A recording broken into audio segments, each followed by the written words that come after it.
Let's go. Let's go, chat. Let's go, chat. Another glorious day. You know, what's funny is we got rid of those options last week. And yeah, they're starting to gain value. Like, they are starting to gain value, but they're basically the same price as when I sold them. You know, the spread, like the ask is growing value.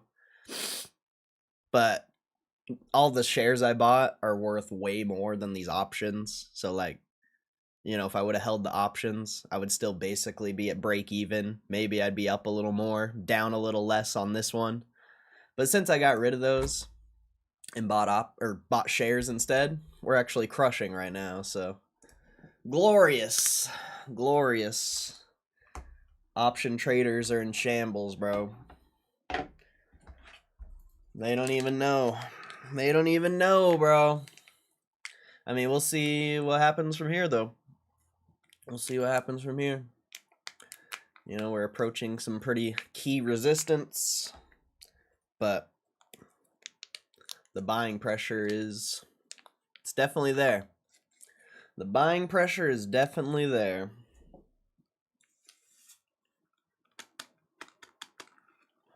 So it should be exciting. What's up, Marijuana? Sister's going to labor on being uncle soon? Hell yeah, bro. Congrats, bro. Congrats, Matt Romano. That's badass, bro. That is so cool. That is dope. I love to hear that. You have a lot going on in your life lately, Matt Romano. That's exciting, bro. A lot of cool things. A lot of cool things.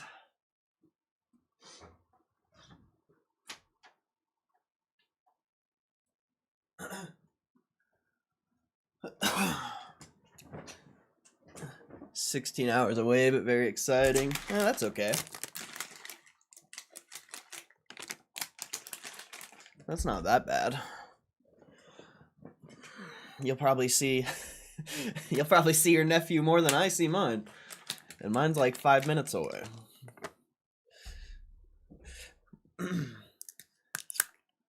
Gonna visit on October. Nice, dude. That's legit, bro. I'm stoked for you. Sounds like a lot of good things happening. I love to hear it.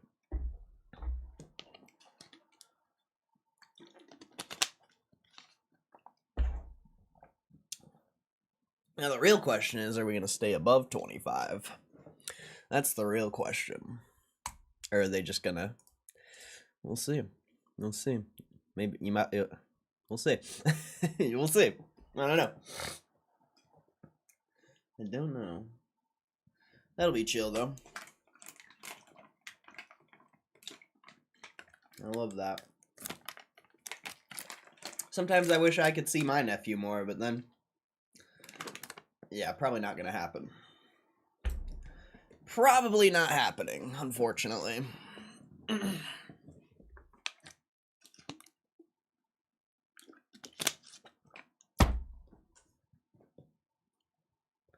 My Magic 8 Ball says yes, above 25.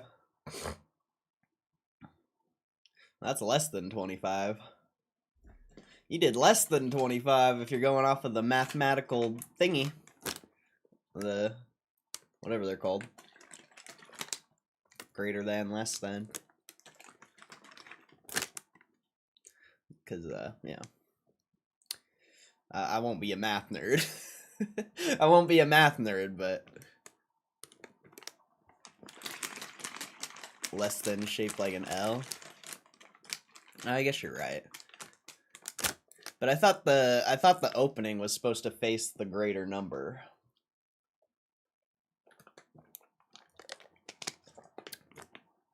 I guess I'm thinking if there's two numbers. I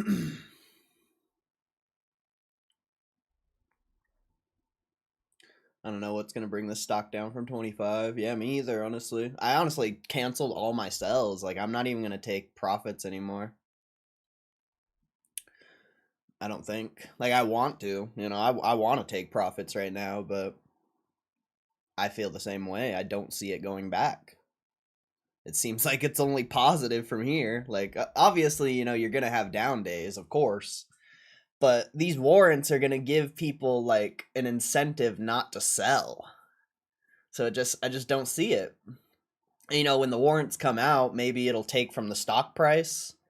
Maybe like if we're trading at like 26, 27, the warrants come out, then it drops the stock price to like 24, because that's how dividends work. They usually take out of the stock price, but I don't know, this warrant thing is totally new. I don't know anything about this besides what we've read so far. But yeah, I feel the same way. I don't see it coming back. And I don't want to take profits anymore. Like, I'm like, fuck.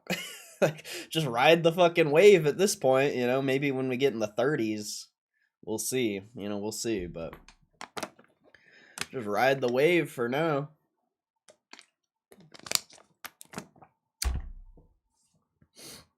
What's up, Musa Game? Hope you guys had a good weekend. It was a pretty good weekend. I skated a lot this weekend, so I am sore as fuck. I'm so sore. It's ridiculous.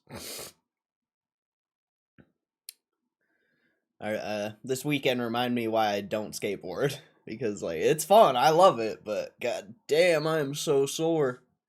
And that stupid hamstring injury is bad.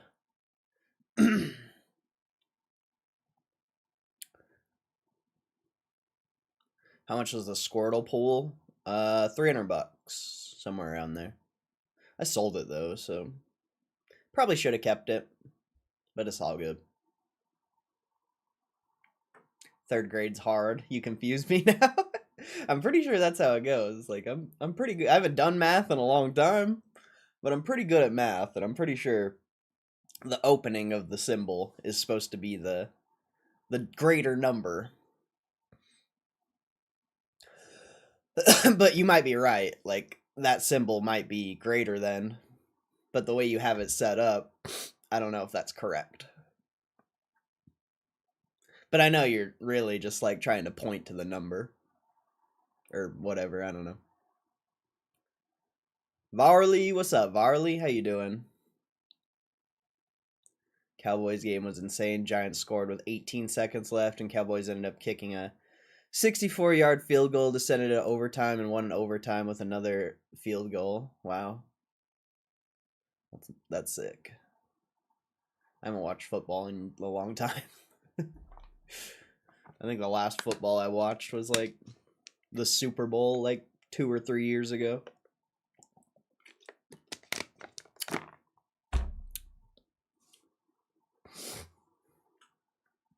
Fuck, I met an audio engineer over the weekend. So GameStop problem might be a legitimate thing coming in. It might be legit, bro.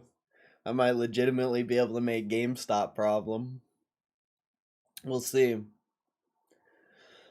We'll see.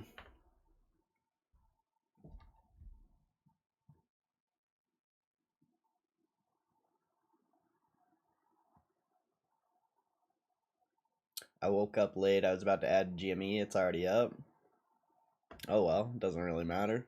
If it was really that big of a deal, you could have just set a buy order overnight. I have my buy orders down at 23.69. They're never going away.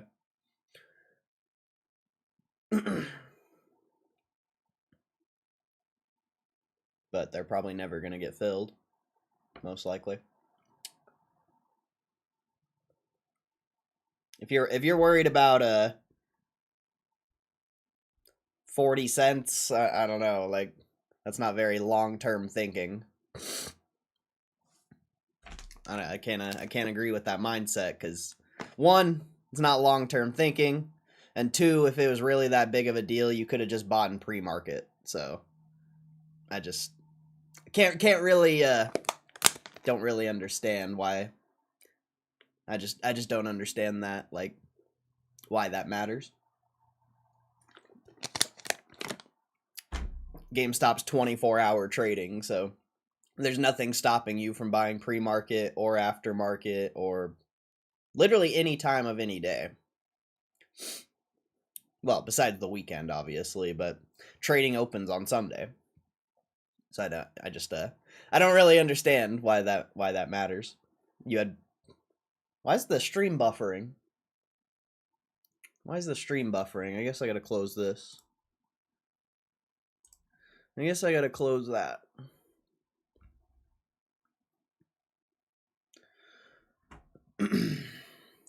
So I would, yeah.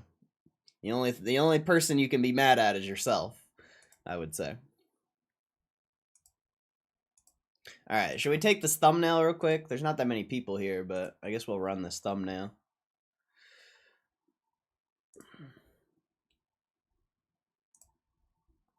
So if you haven't typed anything in the chat, type something in the chat for the thumbnail.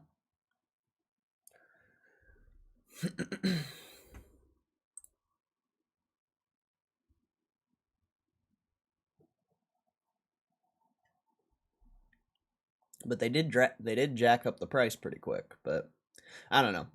That sentence makes me feel like you were trying to like time it and trying to like hope it went down so you could buy more. Like I don't know.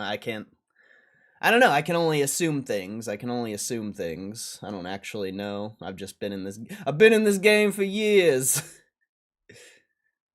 I've been in this game for years. Like I know how the market makes people react, and how like I said a million times, people say the market's efficient.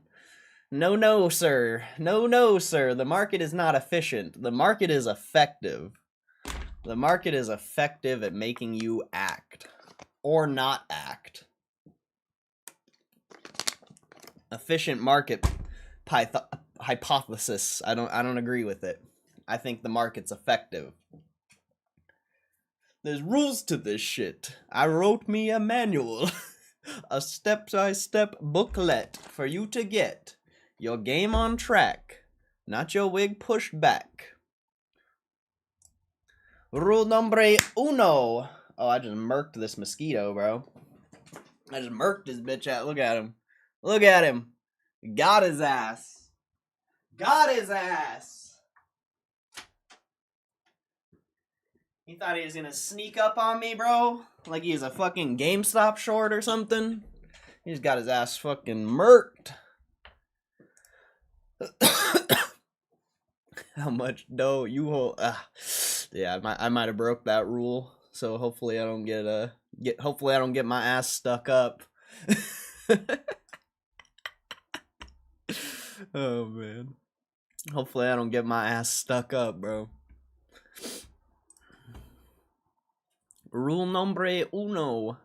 Never let no one know how much dough you hold, 'cause you know the cheddar breed jealousy, especially if that man fucked up. Get your ass stuck up.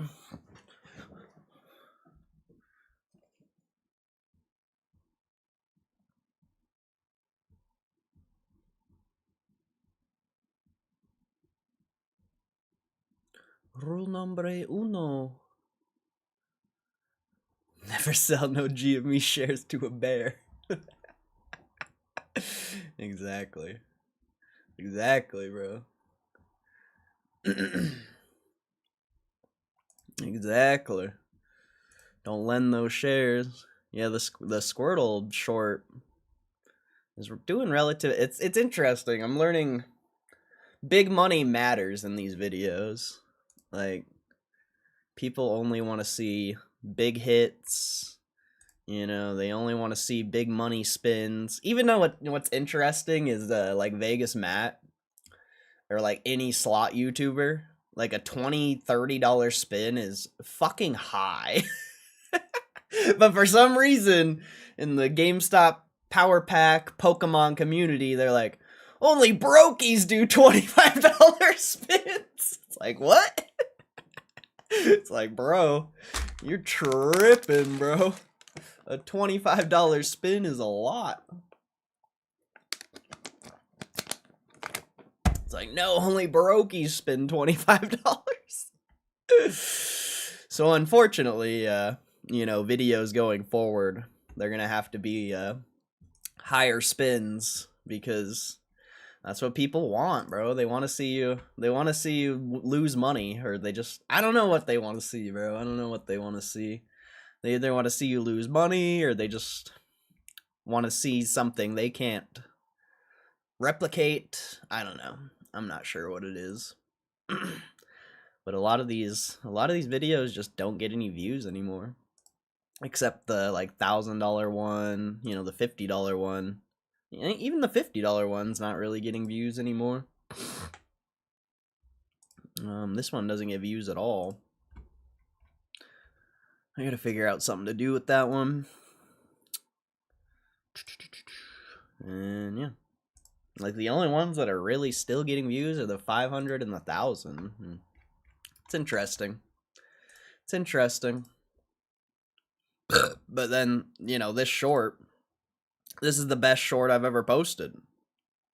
Or it's on track to being the best short I ever posted. So it's kind of weird. It's kind of weird. YouTube is a weird thing. Making content's weird. This is a dead-ass stream today. Dead-ass stream today, bro. There's like nobody here. Of course, all the OGs are here. Funny to look at it. Yeah. I don't know what it is, man. I don't know what it is. It's all good. Obviously, you know, spinning power packs isn't even worth my time. Like, let's be real. It's probably not even worth my time. There's literally 5 people here. Like, if it was worth my time, there'd probably be more people. Isn't that weird? How is there only 5 people here? How is there only 5 people here? GameStop is fucking crushing right now. What is going on? Oh shit. How is there nobody here? Like maybe my channel was getting view botted the past couple weeks because we did have a lot of people, but what the fuck is going on?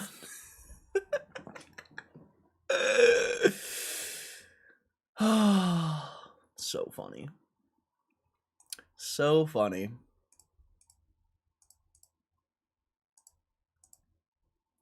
Let's see. You got Dave and Buster's After Hours. That's the only thing I know on this list. Play.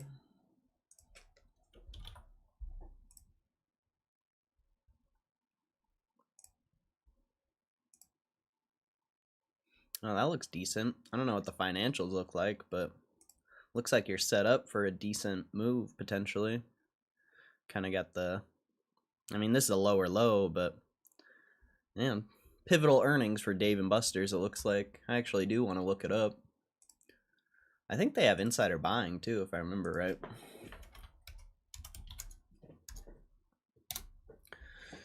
Yeah, they had quite a bit of insider buying this year. Well, last year. No, like massives, but still, you're getting buys from the CEO, CFO. You're getting buys from the right people. But let's see.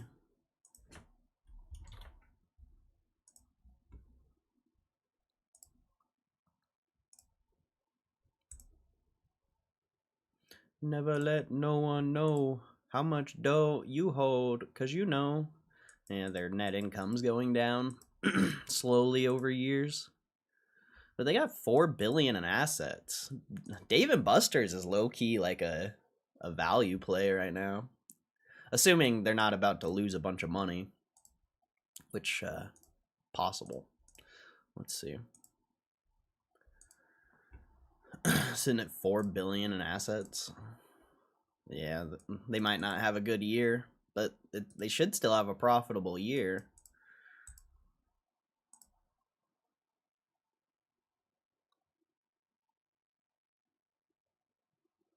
He's got quite a bit of debt, and it's growing. Yeah, I don't know. Play's an interesting one. It doesn't look like it's the best, but it looks potentially undervalued, but the market's pricing in that it's gonna stop making money or something. I don't know. It's weird. Very weird.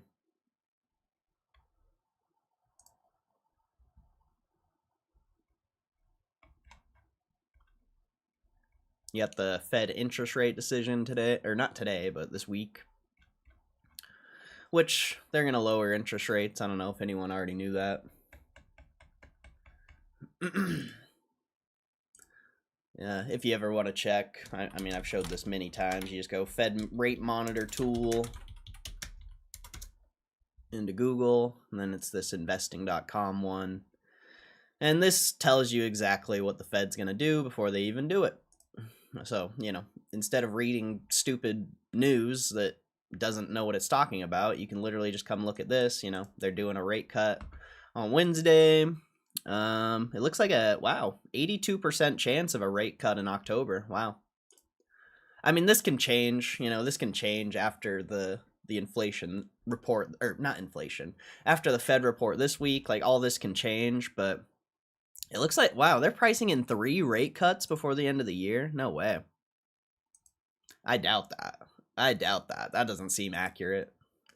Maybe 2, but I think this is going to be the only one. But the market, for some reason, the market thinks we're going to have 3 rate cuts. That's weird. And then you can go all the way to 2026 and see what the market expects. It looks like by the middle of 2026, market's expecting around 3%, 3.25%. And then, let's see, as you get closer to the end of the year, it looks like potentially you'll see lower than 3% fund rate.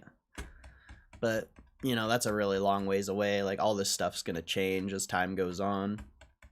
But you're for sure getting a rate cut this meeting, or Wednesday. And that'll be pretty interesting, I guess. I wouldn't say it's I wouldn't say it's the best for GameStop, because GameStop has a bunch of cash. So the lower interest rates go, the less money they're going to make on the cash. So I don't know. I don't know if they're actually going to do something with it, or maybe they don't really care about the interest rate. I'm not really sure. You know, we'll find out. I'm just really surprised they didn't buy more assets in April. if they were going to do it at all. Like, why didn't they buy more in April? Doesn't really make sense. But we'll find out. As time goes on, communication services leading and consumer discretionary. Nice. Love to see it. Let's see. Got an email for a free bet, so put 25 on 2 NFL underdogs, won 200. Then put 200 on the Cowboys when they were underdogs during the game. 550. Haven't bet in months, and cash in on a free bet. That's the way to do it, bro. That's free bets are positive EV. That's professional gambling right there. Since Marab destroyed him, though. Now he's gonna destroy Corey's Sandhagen. Poor guy. Poor guy. That's not even fair. I don't think Corey Sandhagen has what it takes to step to Marab. I don't think I don't know is there even anyone in that division who could beat Marab? Like, I really don't think there's a single person. Like, I haven't been following UFC, so I don't know who's in that division really, but I don't think there's a single person who could beat him. Except maybe Umar, you know, maybe Umar if they had a rematch. Like, Umar could do it. But he's the only one.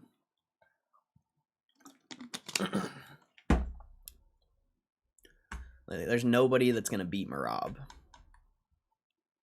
That guy's probably top 3 UFC fighter ever. Potentially. What's up, Azul? What's up, bro? Might as well send me out there. Oh, man. That was weird. You didn't even put the @ sign and it still highlighted it.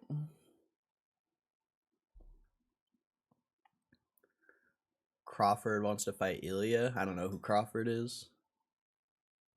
The boxer that beat Canelo. I didn't even watch the boxing fight. I completely forgot about it. I'm like so uninterested in sports right now. Even though it's like a hot topic, I probably should be more. I probably should be more interested in it because people like talking about it, but my interest for sports is so low. I have such a low interest.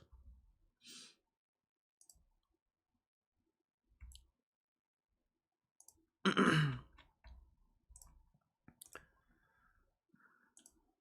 see. Oh yeah, short interest. What is this? Positive articles about GameStop? What? They have positive articles? That's crazy. I mean, those are from last week, but since when is there positive articles about GameStop? That doesn't ever happen. Oh, you gotta subscribe. RIP. I ain't subscribing to shit.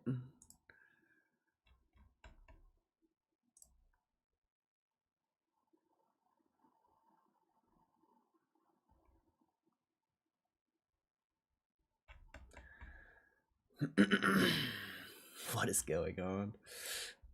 You can't ignore it forever. That's all I would say.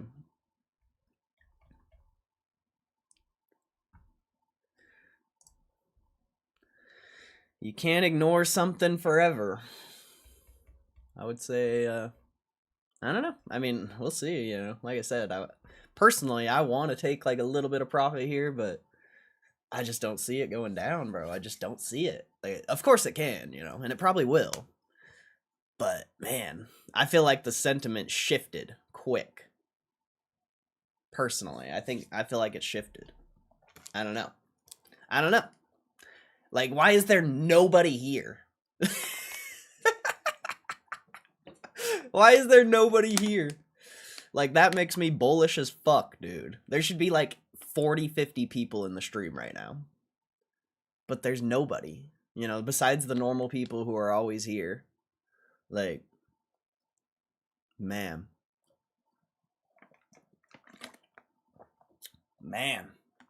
It's looking positive. That's all I can say. You know, I don't know. I don't know what the future looks like. I don't even know. But I can tell you this, you know. Normally when GameStop's going up, there's so many people in the stream, you know, so many people in here. It's going to 30, it's going to 40. You know, there's so many fucking people, but not now. Like, not even last week. Last week was like the biggest week for GameStop ever, and there was nobody here. Like, man, I am so fucking bullish. It's crazy. For that reason. Like, nobody cares. I think everyone's pissed. I think everyone's pissed because their options got wrecked. And now they got, you know, now it's going to be, you know, everyone's waiting for the dip now. I think anyone who missed out, anyone who was trading options or anything, they're all waiting for the dip now. And what if the dip never fucking comes? I mean, that's, you know, people missing out is so bullish because now you just have all this money waiting anytime it sells off.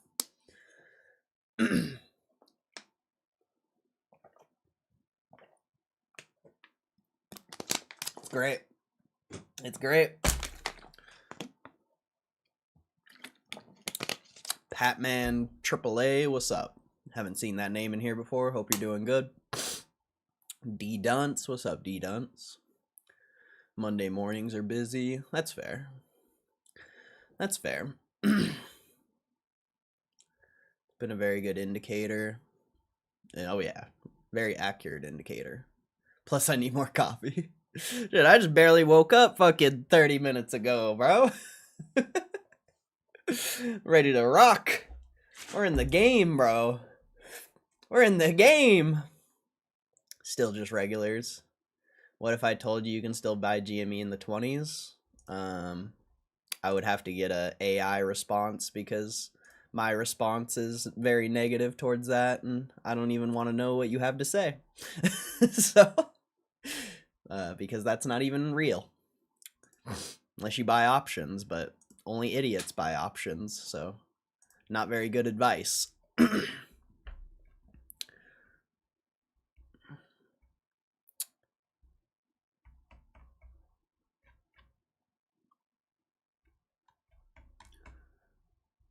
Crypto's flat. Solana was up massive over the weekend.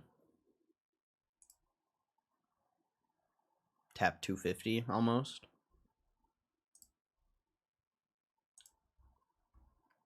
$20 to $30. Yeah, no shit. It's trading at $25. What are you?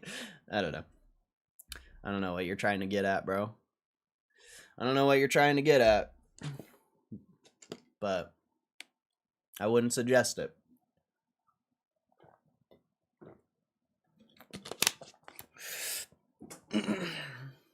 You know, you could have been in this stream for the past year, made a bunch of money, you know, been here when nobody was in the stream, when the stock wasn't moving for 3 months, and accumulated a bunch. Like, there's a bunch of things you could have done. But now it's debatable. We'll see what happens. Let's see. Oh yeah, I saw this. Tesla's doing a 1 billion share buyback. That's kind of crazy. Let's see. Musk bought 2.57 million shares at various prices Friday, which tallies up to about 1 billion. A significant insider acquisition that traders took as a vote of confidence from the outspoken CEO.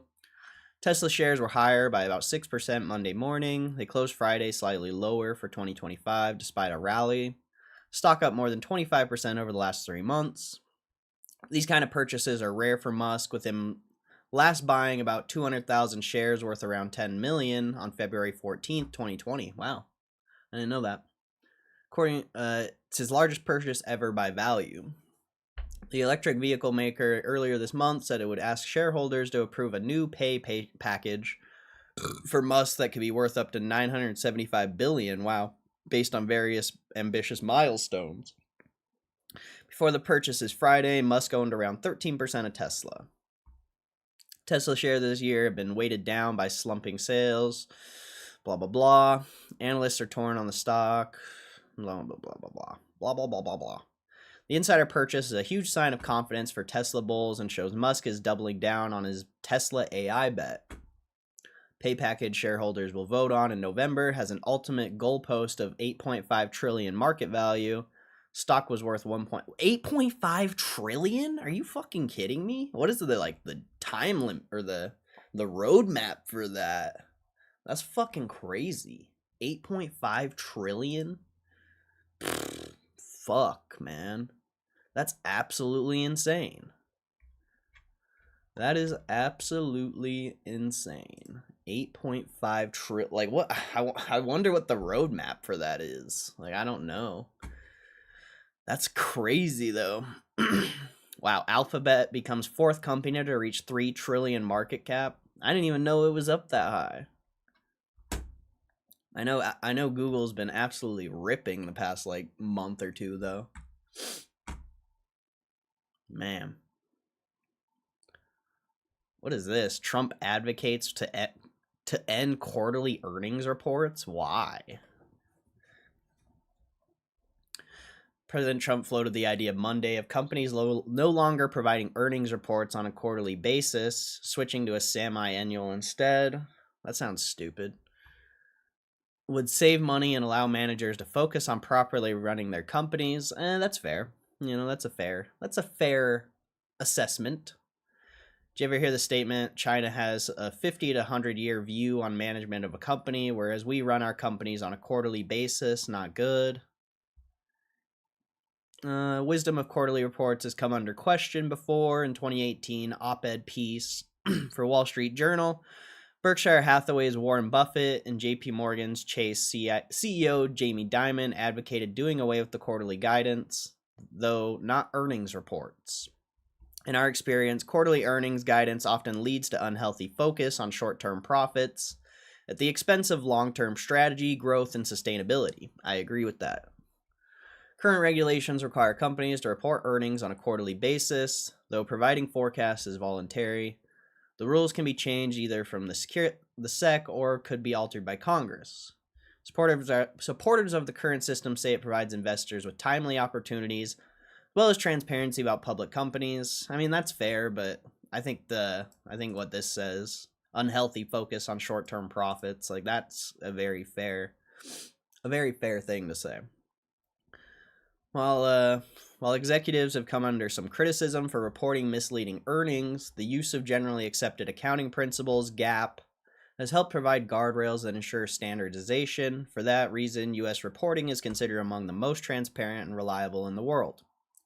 Despite Trump's comments about China, companies there have reporting requirements that are similar to the U.S., if not more stringent. Chinese companies must file quarterly earnings reports as well as semi-annual and annual reports. Companies listed on the Hong Kong Exchange, however, only report every 6 months. Trump's proposal would be more in line with the practices in the UK and European Union, where companies are required to file semi-annually but can issue quarterly reports if they choose. Earlier this year, Norway's sovereign wealth fund proposed switching to semi-annual reporting, reasoning that the lengthening the time frame would allow companies to focus on the longer term. White House declined further comments. Okay. What's up, yo NSO? What's up, bro? Crazy how 59 million warrants, but only 45 million to shareholders, and the rest are bonds, so scarce. Not really. I don't know. I don't really know what you mean by that. 59 million warrants is a fuck ton. I would say most people are probably going to sell their warrants. Maybe. I don't know. I don't know if that's scarce. I feel like that's a lot of warrants. Let's see.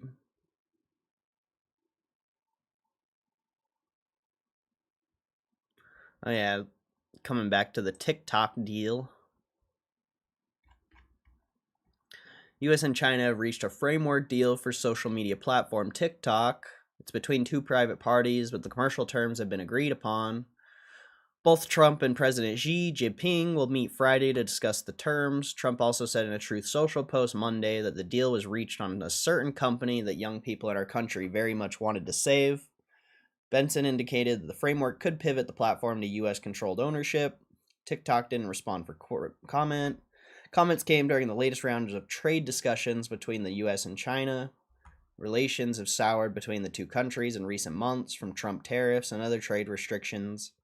At the same time, TikTok parent company ByteDance faces a September 17th deadline to divest the platform's U.S. business or face being shut down in the country. U.S. Trade Representative Jamieson Greer said Monday that the deadline may need to be pushed back to get the deal signed, but there won't be ongoing extensions. Yeah, right. Congress has passed a law last year prohibiting app stores operators like Apple and Google from distributing TikTok in the U.S. due to its foreign advisory-controlled application status. Trump postponed the shutdown in January, signing an executive order in January that gave ByteDance 75 more days to make a deal. Further extensions came by way of executive orders in April and June. Howard Lutnick said in July that TikTok would shutter for Americans if China doesn't give the U.S. more autonomy over the popular short-form video app. As for who controls the platform, Trump told Fox News in June that he had a group of very wealthy people ready to buy the app and could reveal their identities in 2 weeks. The reveal never came. He previously said he'd be open to Oracle or Tesla. Startup Perplexity submitted a bid for acquisition. Says businessman Frank McCourts. Doesn't Mr. Beast want to buy TikTok too? I think Mr. Beast wants to buy TikTok. Trump told CNBC in an interview last year that he believed the platform was a national security threat, although the White House started a TikTok account in August. Okay. A national security threat. Interesting.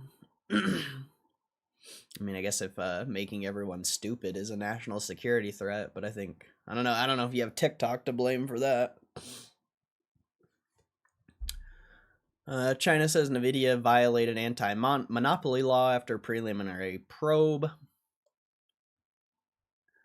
U.S. and Britain signed flurry of major nuclear power deals during Trump's state visit.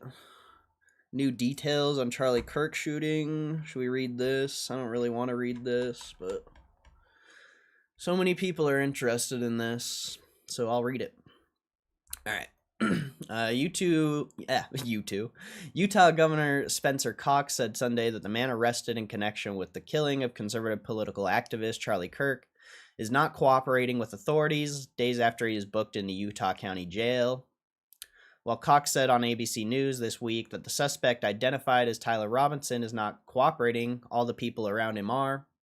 Governor's comments come after the 22-year-old was arrested Friday after a manhunt that spanned more than 30 hours, and ultimately concluded when a family friend of the suspect contacted authorities. The fatal shooting of Kirk, which occurred while he was speaking at a rally at Utah Valley University, has rattled the nation. If your view of America is not shaken right now, then there's something wrong with you.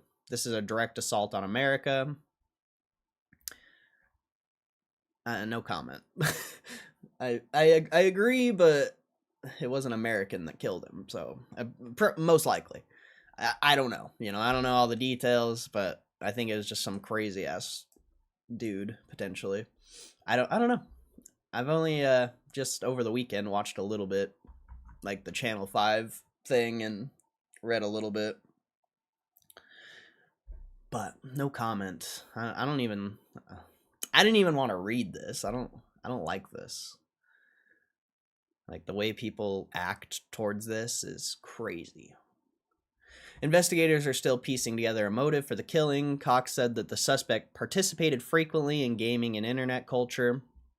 Friends have confirmed that there was a deep dark internet Reddit culture and these other dark places of the internet where this person was going deep. You saw that on the casings. I didn't have any idea what those inscriptions meant, but they are actually certainly the memification of what is happening in our society today. Oh yeah, I guess that Helldivers article, like with the bullet casings engraved with a Helldivers symbol, I guess that's real. What's up, Muma? Number of casings found with the rifle allegedly used in the shooting were engraved with messages, including one that said, "Hey, fascist, catch." Governor on Sunday also confirmed a New York Times report that said that Robinson had communicated on the messaging platform Discord after the shooting.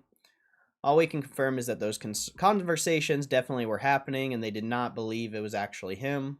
It was all joking until he admitted that it actually was him. Wait, what? As many questions remain over the grisly killing, Cox said that the official charges in the case are expected to be filed on Tuesday, and there'll be much more evidence and information available then. We're interviewing all kinds of people, everyone that knows him, and trying to learn more about what the motive actually was. Cox also confirmed reports that investigators have interviewed Robinson's roommate, who is described as a romantic partner and is transitioning from male to female. This partner had been incredibly cooperative, had no idea this was happening. Working investigators right now. Wild. What's this dude's name? Tyler Robinson? We could look him up if he's in the jail. What jail is he in? It said Utah County jail roster. He should be on here.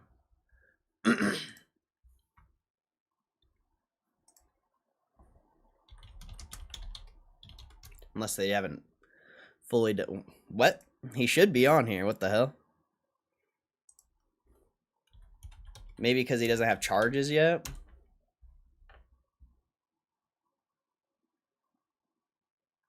That's crazy. They don't have him on here.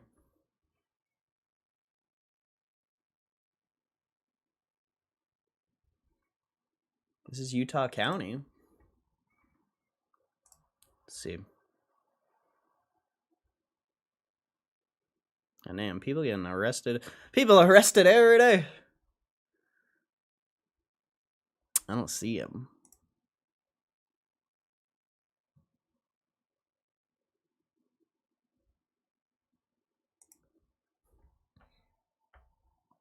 Oh, it's right here. Found him.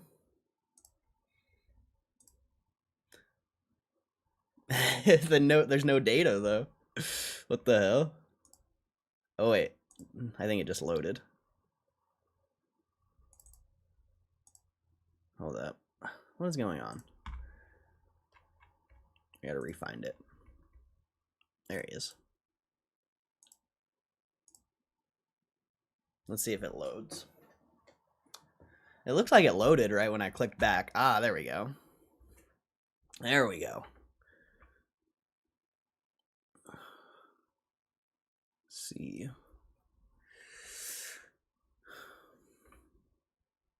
Felony discharge of firearm, causing bodily injury, obstruction of justice, first-degree felony conduct, aggravated murder. Crazy. Nah, he's right here. They probably just don't make it searchable because, I mean, it's new. Who knows? But it's literally right here. I'm surprised they don't even have a. It's probably because they don't even know what they're charging with him with. You know, these are probably like the for sure charges. But I'm sure it'll get updated over time. Like, they don't even have his photo, his booking photo, which is so weird. That should be up here. Like, even, I mean, let's go to like a recent person. I probably shouldn't be bringing random people up, but like even a recent person, like if I just click on Pedro here, like he probably has a photo and everything. Unless maybe they're slow. Maybe they're just slow. I mean, it looks like like 5 people get arrested a day. 1, 2, 3, 4, 5, 6. 6 people on the 14th. 1, 2, 3, 4, 5. Yeah, like 6 people a day get arrested out there. That's fucking nuts, dude. The 12th, there was like 10 people. Bro. That's crazy, bro. That's crazy.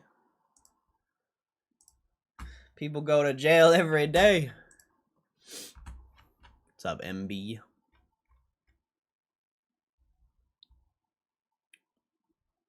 Dude, Strategy's still buying Bitcoin. I feel bad for any like MicroStrategy investor, honestly. Like, you better pray Bitcoin goes up. You're absolutely fucked if it doesn't. They're going to clap you. Any of those Bitcoin treasuries, like, if Bitcoin doesn't go up, all their shareholders are fucked.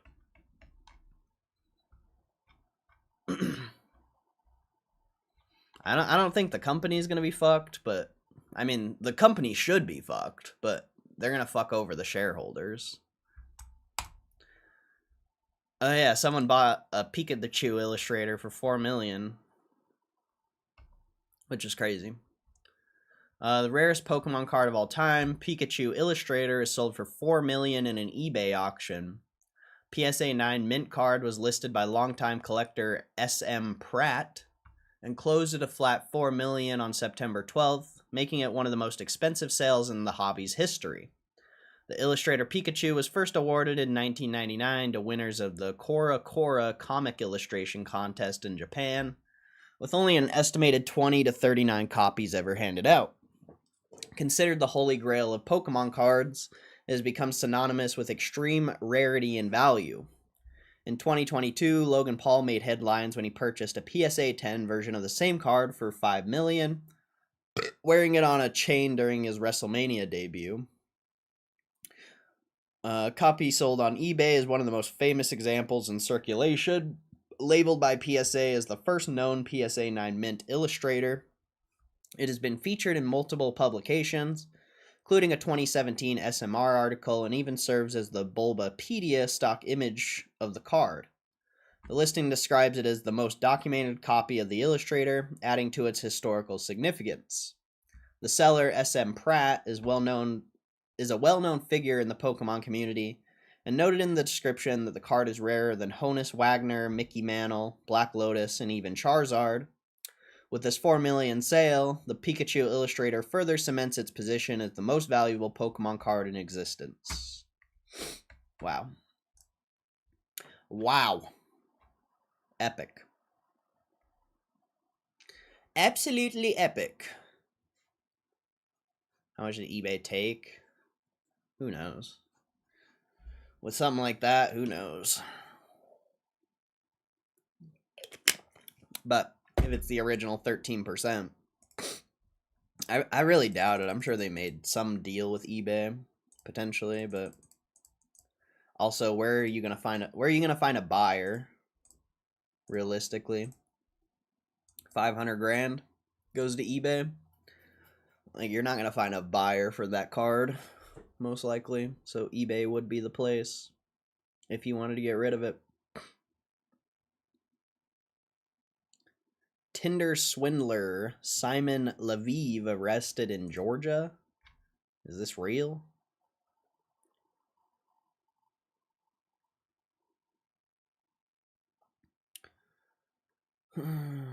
Claim he defrauded women as much as 7.6 million euro or pounds, whatever. Liars, paid actresses. Was stopped after arriving at Batumi Airport. Georgian authorities confirmed he was held on a red notice issued by Interpol. Though the state requesting his arrest and the grounds for it have not yet been discovered, was arrested in Greece in 2019 before being extradited to Israel, where he convicted of fraud, forgery, and theft. He served 5 months of a 15-month prison sentence. Let's see. Okay, I don't even know who this guy is. The Tinder swindler.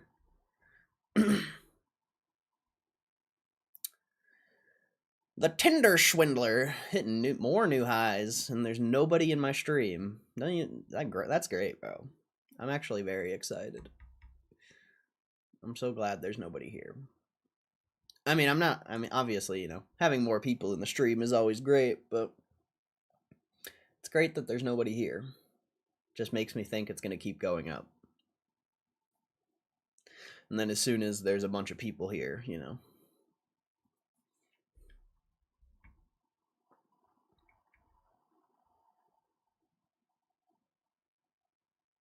British Airways scraps controversial staff coffee ban.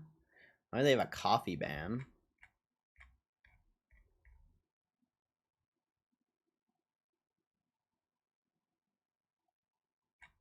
It's weird.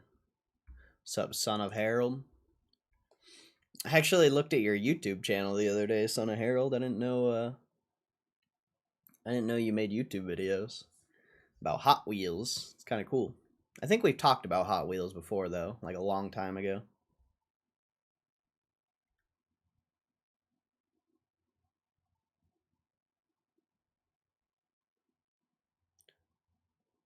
Battlefield 6 players warned about scam ads that steal your Steam account. We did on the whatnot. Oh, yeah. Yeah, I remember now. See, Rockstar Games have broken their month-long silence on Grand Theft Auto 6 with a slight update to the name of the game that you may have missed. Grand Theft Auto developers are notoriously difficult to get new information from.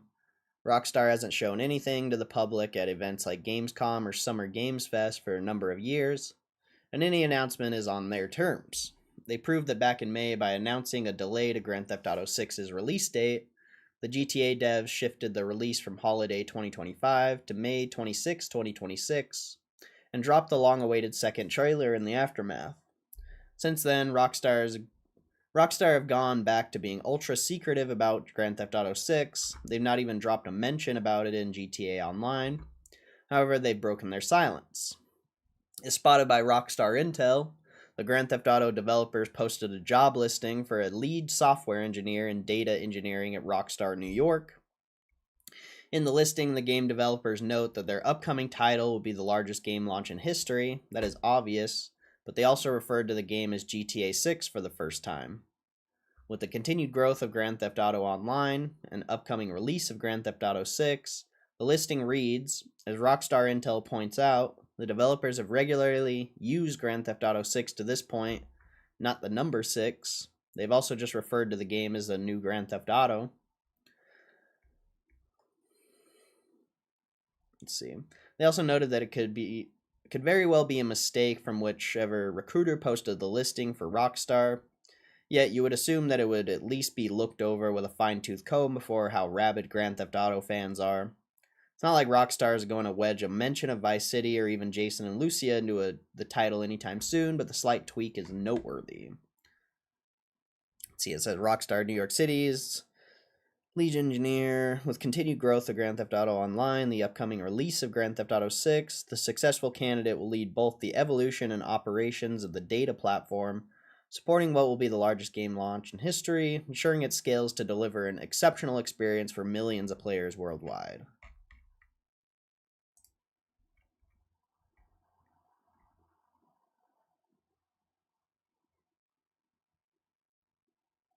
Let's see. IShowSpeed banned from mall after massive crowds cause police intervention. Wait, what? No way. No way, bro. Country bar, a good old country brawl. Partner, good old country brawl. See, country stars Zach Bryan and Gavin Adcock? Never heard of him. Feud escalated into physical confrontation at a festival in Oklahoma when the two singers faced off moments before Adcock's scheduled set. And this sounds like some good marketing right here. A video shared by Adcock on Instagram shows the pair standing on opposite sides of a fence at the event. In the clip taken on September 13th, Bryan can be heard saying, "Hey, do you want to fight like a man? Come open the gate," before shoving the fence towards Adcock, whatever. When you get death threats from Sack crying before the headline in his hometown, eat a Snicker. Wait, what? What? Adcock's captioned the post, "When you get death threats from Sack crying." Oh, Sack crying, okay. Before you headline in his hometown, eat a Snickers. Another video posted to Facebook shows Bryan climbing the barbed wire fence in an effort to reach Adcock before being stopped by security. Adcock was then escorted away by bodyguards. Responding to a viewer who criticized him for not engaging, Adcock wrote, "I had a show to play for Oklahoma. Wasn't going to jail over that psycho." In the second Instagram post, Adcock accused Bryan of manufacturing the scene of jumping over the fence, given that he knew where he was all day and could have approached him at any time during the festival. Yeah, it's called marketing. Have you ever heard of it? You ever heard of it? Easy marketing? A fake feud? The altercation is the latest development in a public feud between the two singers. In July, Adcock called out Bryan on X after the Grammy-winning artist dismissed a teenage fan online. "If you can't handle the criticisms of a 14-year-old, why do people idolize you? That kid was head over heels to meet you. They're the only reason you're around." Bryan replied in a deleted post, "You're not entitled after someone plays 2.5 hours to a picture or a hello." Adcock addressed the exchange in an August interview on Rolling Stone's Nashville Now podcast where he said it wasn't about not wanting to sign autographs after a show. It's like letting a 14-year-old kid rant without saying... Let's see. He also accused Bryan of putting on a big mask for fans, adding sometimes he can't help but rip it off and show his true colors. I don't know if Zach Bryan's really that great of a person. Let's watch this stupid shit. Oh yeah, so epic. I mean, what a savage. Like, first off, bro, he had his hands on the barbed wire. He was ready to go beat this guy's ass. Like, maybe it's not marketing. If it is, like, fantastic marketing, but I think he might have actually been ready to go beat this dude's ass. Like, he had his hands on the barbed wire and everything, bro. Oh shit, music. Not music. Not music.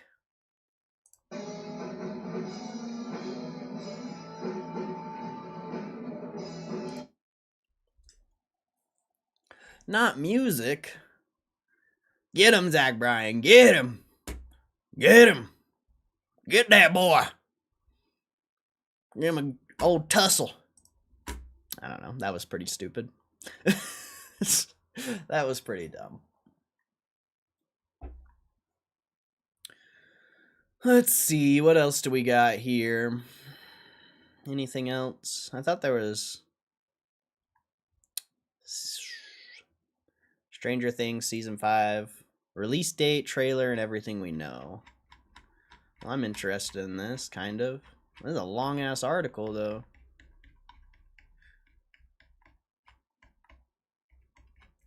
Let's see. Undoubtedly the most anticipated TV show. Included its 4th season. I don't want to spoil it. Volume 1, 4 episodes releasing November 26th. Oh man, I'm excited for this. Usually I don't ever get excited for shows, but I'm actually excited for this. I love Stranger Things. I think it's so fucking good. It probably is like the best series ever made. I don't know. I think it's better than Breaking Bad. You know, maybe that's those might be like fighting words or something. I don't know if those are fighting words, but I think Stranger Things is better than Breaking Bad. So I don't know. It's in my eyes, it's probably one of the best shows ever, if not the best show ever made.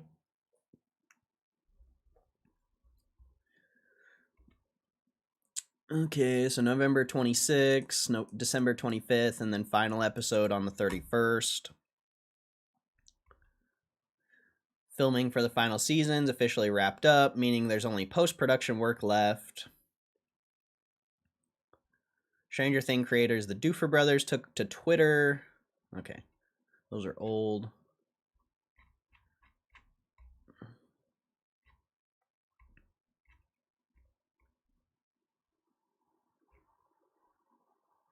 Plot details, I'm not doing that.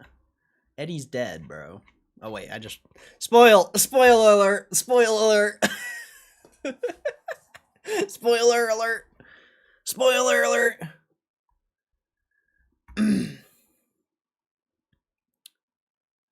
Climb the fence and have his back. Something about the Stranger Things music just hits the goosebumps. Yeah, the music's. I just like the show. I don't know. I just think it's a good story. You know, I don't know. I don't know how season 5 is gonna be, but I just like the story. I don't know. They just have it set up so well. Like it's not just like this like.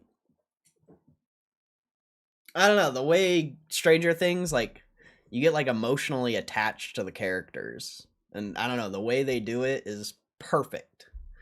It's phenomenal. It's not just.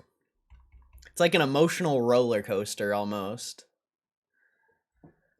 Like that's the only way I can describe Stranger Things. It's literally like an emotional roller coaster, and I think that's what makes it good. It's not just like this action show, you know, it's not like this sad show.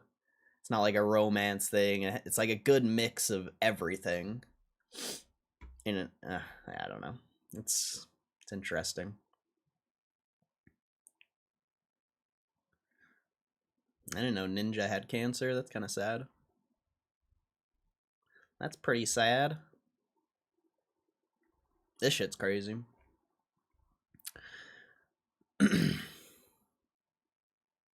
Isn't Millie Brown not in it? I don't know who that is. I don't know actors' names.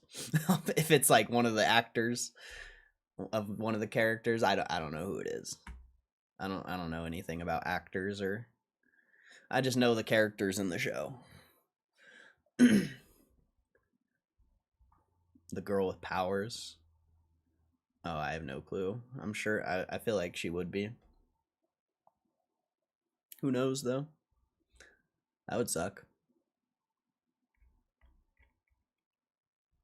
That would suck if they changed up the character, but I could see it. It happens. It said something about it in that article, but no spoilers. I don't want to get spoiled. See, Steal a Brain Rot just pulled nearly 24 million players in one day across Roblox and Fortnite, eclipsing other community-made games on the platform. Steal a Brain Rot is the latest viral hit to sweep through both Roblox and Fortnite, combining chaotic party-style gameplay with meme-driven humor. First created as a Roblox experience earlier 2025, the popular tycoon and simulator game tasks players to collect and generate income from brain rot characters. The game's momentum only grew when a Fortnite creative version was released, bringing the same concept into Epic's ecosystem of player-made content. By spanning two of the biggest free-to-play platforms, Steal a Brain Rot tapped into a massive built-in communities. The dual launch allowed the titles to thrive in both Roblox's social hubs and Fortnite's competitive arenas. That reach paid off on September 14th when Steal a Brain Rot hit new all-time highs across both platforms. The Roblox version peaked at 23.4 million players in a single day, while the Fortnite edition contributed a concurrent total of 542,000. Those figures place it in the same league as Epic's official game modes, Fortnite Battle Royale and Zero Build, which regularly chart around 100,000 players during peak weekend play. However, Steal a Brain Rot has now surpassed two of Epic Games' staple game modes, Blitz Royale and Reload Ranked, an all-time high player count. That's crazy. The achievement highlights just show how far community-built games can go when they strike the right cultural chord. By turning a meme into a fully playable experience across two platforms, Steal a Brain Rot has become one of 2025's breakout hits, and if momentum holds on, another record-setting weekend may be in the cards. Yeah, that shit's wild. Steal a Brain Rot. I literally just watched that over the weekend. I didn't even know what Steal a Brain Rot was until the weekend. Very interesting.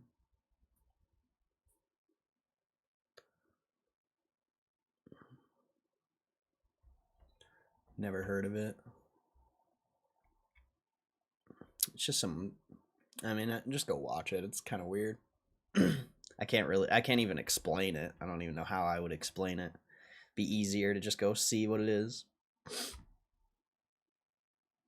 The Batman 2 release date, delays, plot rumors, and everything we know. Batman 2 has a release date. October 1st, 2027. Well, that's too far away. Battlefield 6 devs admit they'll never win against cheaters despite new anti-cheat system.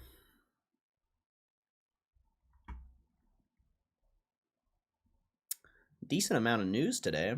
Kind of surprising. This is crazy. This is a crazy piece of news right here. Japan sets new record with nearly 100,000 people over 100 years old. Japan hit a staggering new milestone with its government confirming the number of citizens aged 100 or older has climbed to nearly 100,000. The figure marks the 55th consecutive year that Japan has broken its own record for centenarians, driven by the country's high life expectancy and long-standing reputation as the home to the world's oldest living people. In the 1960s, only 153 Japanese citizens were aged 100 or older. Now that number is 99,763. Damn, apparently I need to move to Japan, bro. I'm trying to live forever. Women account for the overwhelming 88% of the total, with experts pointing to low obesity rates, healthier diets rich in fish and vegetables, and daily physical routines like radio Tazo group exercise as major factors.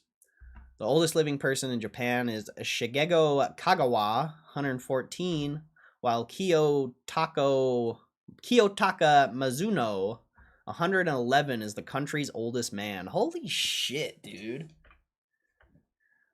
Would I rather die tomorrow or live forever? Live forever, bro. 100%. I'm trying to live forever. I'm trying to get tapped in, bro. Become a fucking Neuralink robot or something.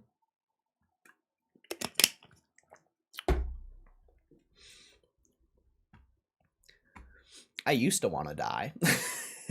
if we want to be straight up, I used to want to die, but now I want to live forever. Japanese centenarian stat released ahead of the Elderly Day. The announcement comes ahead of Japan's Elderly Day on September 15th, national holiday where new centenarians receive a congratulatory letter and silver cup from the Prime Minister. This year alone, more than 52,000 people became eligible for the tradition. Japan's centenarian population has grown steadily since the government began tracking it in 1963. When the count was just over 150, that rose to 1,000 in 1981, 10,000 by 1998, and now stands just short of 100,000. While some studies question whether global centenarian figures are fully accurate, Japan's record underscores its status as the world's fastest aging society and shows no signs of slowing down. Wild. What's up, Kristen? You gotta watch Earth die, the sun, the universe, everything, till you're floating in space with nothing. Well, I mean, there would still be like you could still die. Like you're not. I mean, if you can't like die at all, like you get shot in the head and you don't die, that would suck. I'm thinking more on the lines that you just live forever. Like I feel like you would still be able to die. If you can't die, then that sucks. I don't know. That's tough. That's tough. You'd be billions of years old. You'd literally be billions of years old. That'd be crazy. Am I like sunburn or something? Why is the... I don't know what's going on there. Let's see. Am I sunburnt? I don't know what's going on. That shit's weird. That shit's weird. I wonder what the quality of life is at 114. It's gotta be decent. I'd imagine if you're living that long, you're generally pretty healthy and mobile. I doubt you're like stagnant. I'm gonna get some points. Gonna spend a lot of time for... The points are glitched, so I don't know. It doesn't really work. You can try though. We just chilling, bro, you know? Just living. Hopefully. This would be a perfect place to take a little bit of profits, but I'm not gonna do it. We'll see what happens, you know? We'll see what happens. It might be a good year. That's all I can say. It might be a good year, but other than that, we're just fucking reading news, you know, typical stream shit. Typical stream shit. Dying tomorrow would suck too. That'd be boring as hell to see everything end but yourself. Yeah, that'd be wild. I wasn't thinking about that. Billions would be worse than tomorrow. But wouldn't it be interesting to see the world end? Like, sure, at the end of it, you'd be bored and you'd just be floating in space. But wouldn't it be interesting to see it all happen? I think I would still take living forever, honestly. I think at that point, you'd be so old and you'd be like so like... I don't know if stoic's the right word, but maybe stoic. I don't know if that's the right word, but you'd just be like so at peace with yourself and like with everything around you. Like floating in space probably wouldn't even be that bad. You would just be like chilling. I think. I don't know. And then what happens if you land somewhere where there's other people and then you just rinse and repeat? I think I would still choose living forever. I don't think I'd want to die tomorrow. I'd rather live for billions of years. Straight up. I think I'd rather live for billions of years. I ain't trying to die. I'm trying to live for billions of years now. I'm trying to live for billions now. So I think I would choose live forever. I think I'd be cool with it.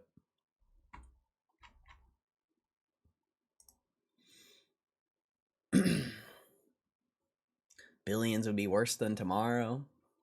I mean, maybe, but I'd rather live for billions of years. Personally. I ain't trying to die. I ain't trying to die.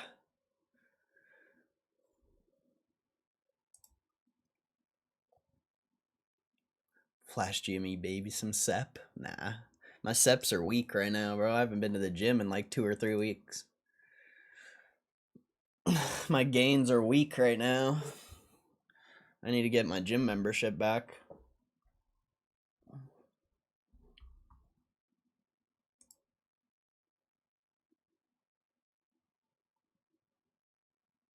What's up, Aaron? How you doing, bro? Tesla's killing it. Yeah, Elon bought a billion worth of shares or something. I'm assuming they dropped like a new roadmap or something. Maybe we'll try to find it. Imagine the ROI on GME a billion years from now. I mean, who knows? Maybe 50 years from now, 60 years from now, maybe GameStop's not that good. You know, you never know. Do you think Berkshire's gonna? Do you think Berkshire's still gonna perform well with like Greg Abel? I mean, I don't know how they could fail. You know, I don't know how they could. I don't know how they could put Berkshire in the shitter, but it's not Warren Buffett. You know, it's not Charlie. Like, I don't know who the fuck Greg Abel is.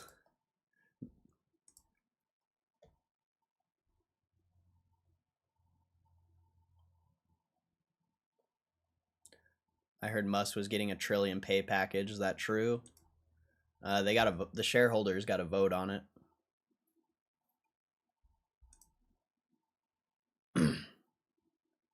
But it's probably over, you know, decades.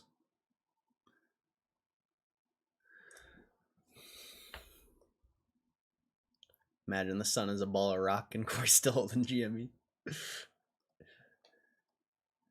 I mean, at that point, you think billions of years from now, like, you think we're not gonna be like a, what's the word? Multi galaxy. I don't know. I don't know what the exact word I'm trying to think of, but you don't think we're gonna already have explored like multiple galaxies and inhabited other planets billions of years from now? Like, seems unlikely. It seems unlikely. It seems like that is coming soon, sooner than later. So even if everything does go bad, you know, you might be able to just go to the next galaxy.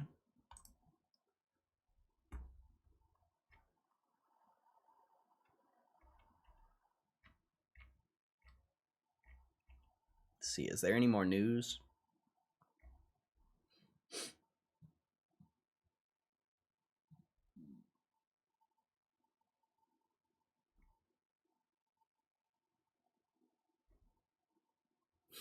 Joey Chestnut devours 275 meatless nuggets during Giants and Dodgers game. Kai Cenat overtakes Ninja to become second most followed streamer on Twitch. Man travels 26 miles across ocean in mushroom kayak, survives whale encounter. Do we get to see the whale encounter? No. It's probably in his video.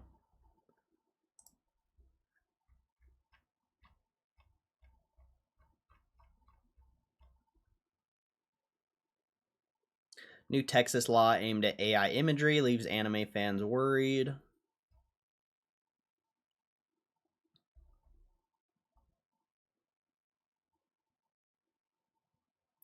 Destiny 2 Trials of Osiris featured map and weapons this week. I don't know what that is. I haven't played Destiny in a long time. McDonald's adds anti-scalper policies after Pokemon Happy Meal chaos leads to wasted food. Man's emotional support alligator denied entry to Walmart after customer complaint. Well, you afraid of an alligator? You scared of an alligator, bro? Chinese man honors grandma by making a video game about her life.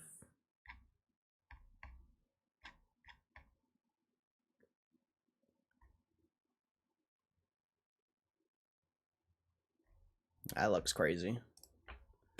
What's up, Snail with Groceries? How you doing, bro?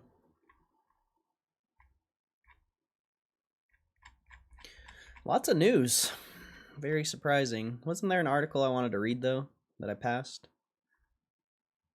Kick streamer arrested for allegedly abusing dog? Jeez. Chill, bro. Chill. Chill. What? I thought there was an article I wanted to read. Where did it go? Oh, yeah, this one.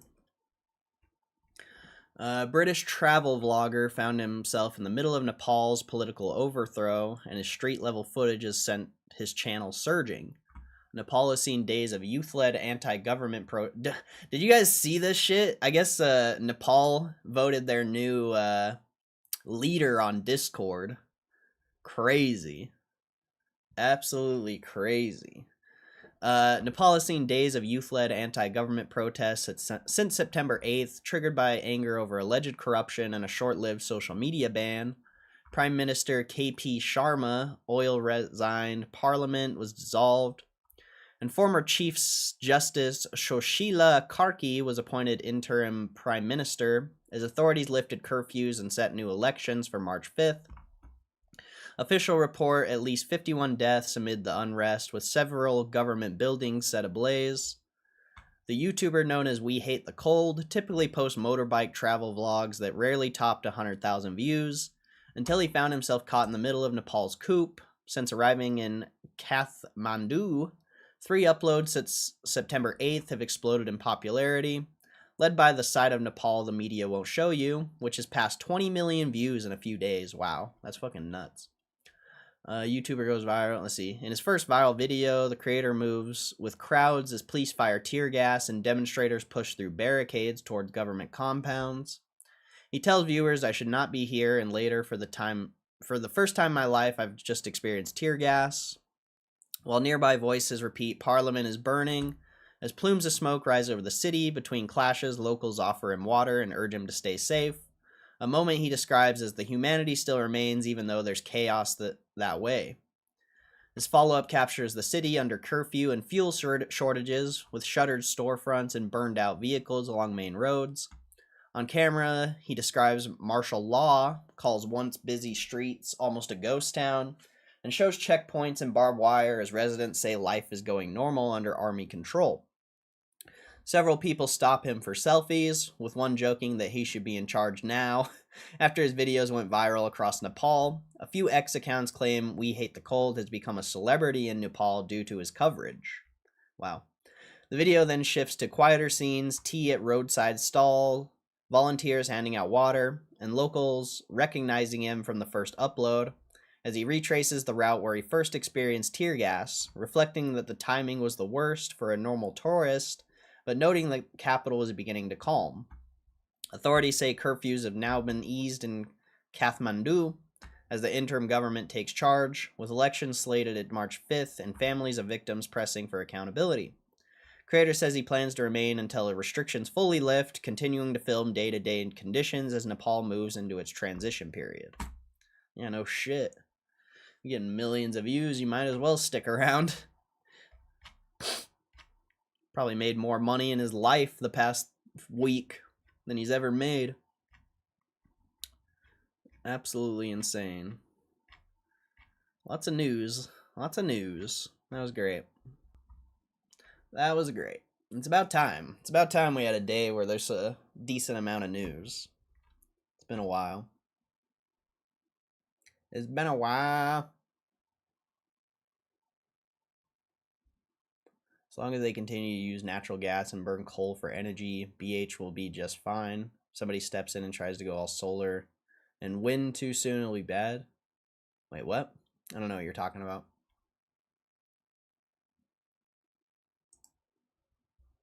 We could have already done it. Wait, what? I don't know, maybe you're responding to an article I read a little bit ago, but I don't know.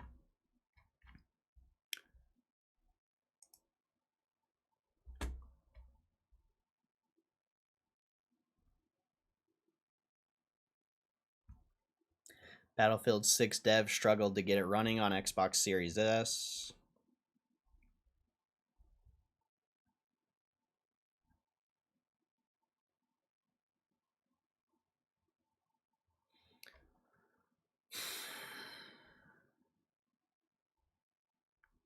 I guess we'll read this.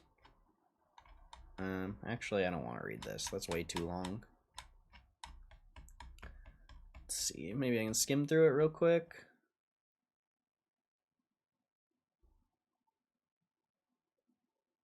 Bullets left behind. Friday morning.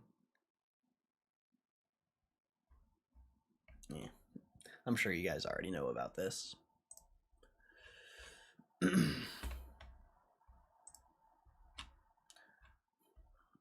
The Charlie Kirk stuff's just sad. I don't even like reading about it.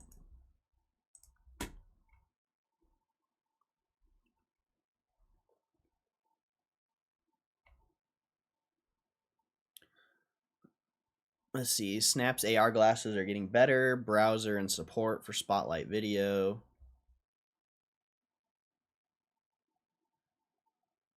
Apple's new iPhone charger dynamically switches between 40 and 60 watt.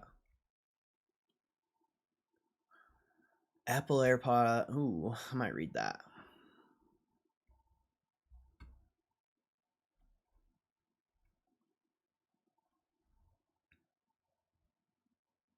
Stop Killing Games movements nearing an official meeting with EU lawmakers.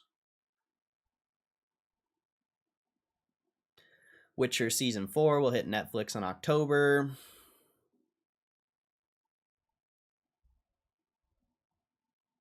Google faces its first AI overviews lawsuit from major U.S. publisher.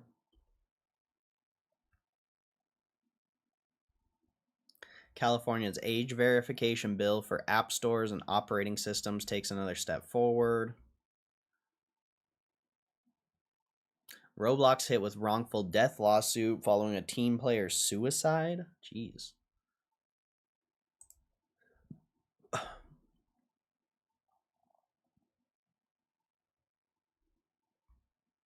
Tesla's most affordable Cybertruck gets scrapped after a whopping 5 months.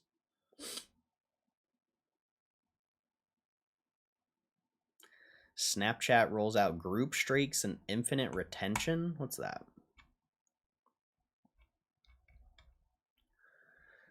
Let's see. Snapchat's introduced a couple new features it said are highly requested. First is infinite retention, which, as its name implies, will allow you to keep a chat history like you could on a messaging app and prevent your messages from disappearing. We've often heard from our community that Snapchatters want to save their chats forever and wish they could build streaks with their favorite groups. Okay. You could already save messages by tapping.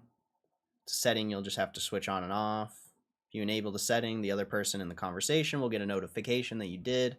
They'll be able to switch it off if they want. You can, for instance, switch infinite retention on a close friend, but keep it off for acquaintances. Okay.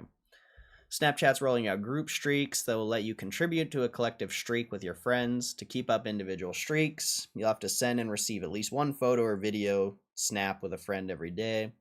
Group streaks are easier to keep going since several people can participate. You can also restore a group streak within a week in case it ends. Well, then that's not a streak then. That's not a streak then. XAI reportedly laid off at least 500 AI tutors working on Grok. Man, there's a lot of news, man.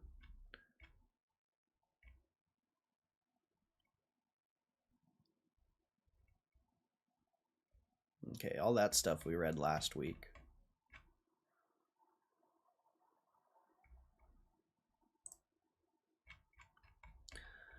See, XAI laid off at least 500 workers from its data annotation team, the company's largest. The annotation team is in charge of categorizing and contextualizing raw data used to train Grok so that it can understand the world better. Business Insider says that the laid-off employees were informed via email on the evening of September 12th, Friday, that it was going to downsize its team of general AI tutors. They were reportedly told that they would be paid their salaries until the end of their contracts on November 30th, but their access to XAI's systems had been cut off after they received the notice. When reuters asked the company to comment, it referred to a post on X wherein it posted a call for specialist AI tutors instead. XAI said that it will immediately surge its specialist AI tutor team by 10x and that it's hiring across STEM fields. As specialist tutors, the new hires will be enhancing AI technologies through high-quality inputs, labels, and annotations using specialized software. They'll gather data and provide their own, not only in text format, but also through audio recordings and video sessions. As Reuters noted, the layoffs come after several high-profile departures from XAI, including the company's chief financial officer, Mike Liberator. The company launched Grok 4 in July, calling it the smartest AI in the world. Elon Musk claimed that during the model's reveal that if you make Grok 4 take the SATs or the GREs, it would get near-perfect results every time and can answer questions it's never seen before. He also proclaimed that Grok is going to invent new tech maybe later this year. that he'd be shocked if it doesn't happen next year. Grok. Grok. Same exact shirt as Charles Shooter stomped on his memorial. Cruel World. Jeez. Yeah, that's why I don't. That's why I don't read about that stuff. That's why I don't talk about that shit, because it's just psychotic. It's legitimately psychotic. Like, there's actual legitimate psychotic people out there who need help. And they think they're perfectly normal. And they think, like, their actions are justified. And it's sad.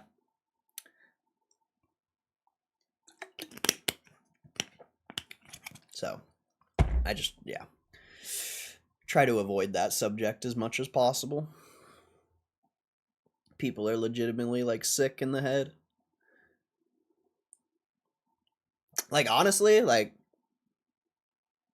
I'm not even joking. If I ever meet, like, a new person, that's the question I'm going to ask them what they think about the shooting, and that's immediately going to be, like, a judge of character.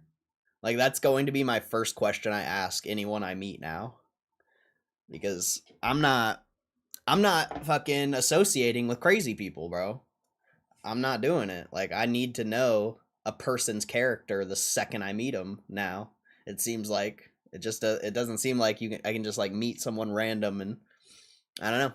I'm going to start asking that question, though, to people. But other than that, that's about it. It's a good way to judge someone's character pretty quick, I would say. All right. Following her son's suicide, Becca Dallas filed a potentially groundbreaking lawsuit against Roblox and Discord, accusing the platforms of wrongful death. The lawsuit recounts the events leading up to Ethan Dallas's death, detailing his interactions with a player named Nate. According to the report, Nate was likely a 37-year-old man named Timothy O'Connor, who was previously arrested on charges. Yeah. Then Ethan opened up about these incidences to his mom before committing suicide 4 months after the confession. Lawsuit could be the first of its kind against Roblox, according to New York Times. Considering its attributes, some blame to the gaming platform that's home to tens of millions of underage players. In a statement responding to the report, a Roblox spokesperson said that the child safety issues are seen across the industry, and that the company was working on new safety features while also complying with law enforcement. This isn't the first time Roblox faced complaints of being a dangerous place for underage players. In August, Louisiana... Yeah, we already know that.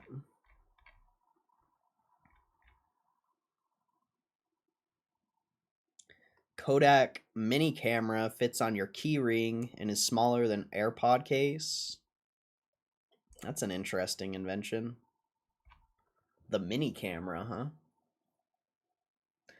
Get your Kodak moment. Go get your camera. Kodak shrunk a camera to fit on your keyring, but it still manages to shoot both photo and video. It's hard not to compare the Kodak camera to the... I don't know how to say that word.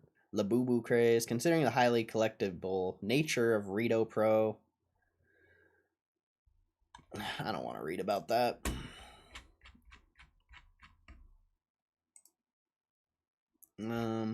Is that what I want? Isn't that? Amazon may be announcing new Echo and Kindle devices on September 30th. Wasn't there something I wanted to read? Pokemon Center queue? I'm good. I'm not sitting in a queue. I don't even want to buy Pokemon. Buy more GameStop. Okay, I want to read about the AirPods 3.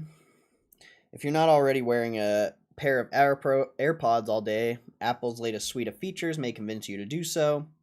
Company's latest model, AirPods 3, is Apple's most comprehensive update to best set of earbuds.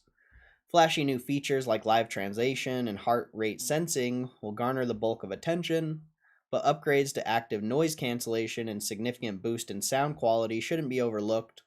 And with a notable improvement in battery life, the company now provides enough power for you to use these AirPods for an entire workday. Importantly, Apple managed to do all this without raising the price. The AirPods Pro 3 also carry many of the same features that made the AirPods Pro 2 such a compelling option for iPhone users. Those include the robust hearing health tools, hands-free access to Siri, gesture-based notification interactions, audio sharing with another set of AirPods, simplified setup, and more. Since I've gone over all of these at length before, and because there's a long list of updates on the AirPods Pro 3, I've chosen to primarily focus on new tools in this review, but you shouldn't overlook the exhaustive set of features that the AirPods Pro have amassed over the years, especially when you consider how Apple continues to find new ways to deploy its H2 chip. Most significant update to the AirPods lineup delivers a host of ANC-powered improvements, including live translation, plus the arrival of heart rate tracking makes the AirPod Pro 3 a more capable workout partner. Cons: new fit takes time to get used to, total battery life's actually less than before, live translation languages are limited at launch. Extended battery life, let's see. Design changes. With a curious glance, you likely won't notice the design changes on the AirPods 3. Company altered the shape of these smaller earbuds to align with the geometry of the ear canal for a more comfortable, secure fit. Of course, you'll also notice the newly installed heart rate sensor upon closer inspection, covering a previously blank surface on the AirPod Pro 2. Once you remove the new foam-infused ear tips from the latest model, though, you'll see the most obvious variation between the second and third generation version. On the AirPods Pro 2, the grill protecting the driver sat flush with the surface of the main housing. Now it's extended out from the rest of the earbud with a nozzle-like component similar to what much of the competition used today. Apple also revised the angle of the drivers so sound beams more directly into your ear rather than bouncing off the sides. As such, a side-by-side comparison of the AirPods Pro 3 and 2 will show you that the ear tips are pointing in slightly different directions. There are also some visual differences on the AirPod Pro 3's charging case, like it did for the AirPod 4 last year. Apple has removed the Bluetooth pairing button entirely. You'll now double tap on the front of the case near the LED to activate that function, while the AirPods Pro are in their case. Additionally, just like AirPods 4, the LED is now hidden, so you don't see the dot when it's not illuminated. It's a small thing, but as I noticed on last year's model, it makes the surface of the case look cleaner. Thanks to AirPod Pro's 3 revised curves and foam-filled ear tips, Apple is calling this the best-fitting AirPods ever. While I do think that's true, I also believe that the new fit will take some getting used to, especially if you've worn the AirPod Pros 2 before. First, the new tips feel very different and seal off your ear canal in a more complete way than the Pro 2's silicone-only tips. If you used foam ear tips before, you know they provide better passive ear noise isolation than their silicone counterparts, and that remains true here. In fact, you may need to go down a size to find the most comfortable fit for the AirPods Pro 3.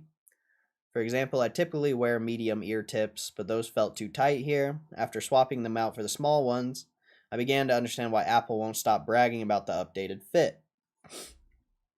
Across the first two generations of AirPod Pro, Apple had already made big strides in active noise cancellation, but with the AirPod Pro 3, the company ramped up its efforts several notches. Ultra-low noise microphones combined with advanced computational audio to silence even more background noise. The new foam-infused ear tips play a major role here too, since they offer increased passive noise isolation. The trio of improvements allowed Apple to cover more of the noise spectrum, including high frequencies like human voices.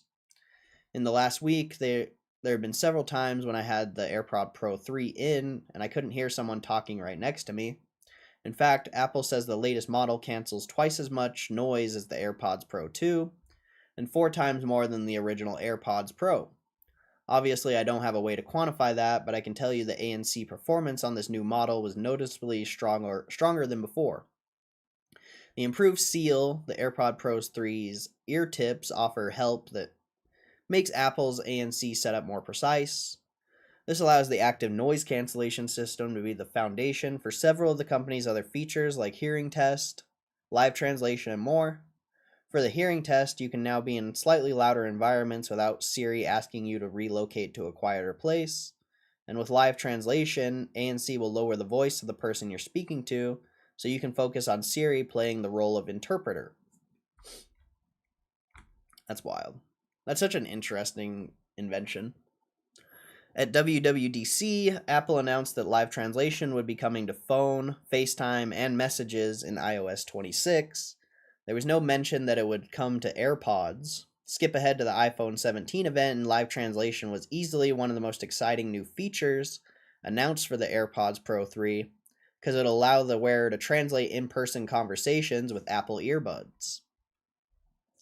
Google has been offering real-time translation on Pixel Buds for years, so Apple's very late to the game here. Wait, I didn't know that. I didn't know they already offered that. However, the AirPods Pro 3 uses its H2 chip in different ways and now combines voice isolation, ANC, and the beam-forming mics to enable live translation. What's more, you can activate it on the earbuds themselves, press and hold on both stems, ask Siri to start it, or set the iPhone's action button to carry out the task. When live translation begins, ANC kicks in to muffle environmental noise and to reduce the volume of the person you're speaking to. Both are done so you can clearly hear Siri's translations through your AirPods.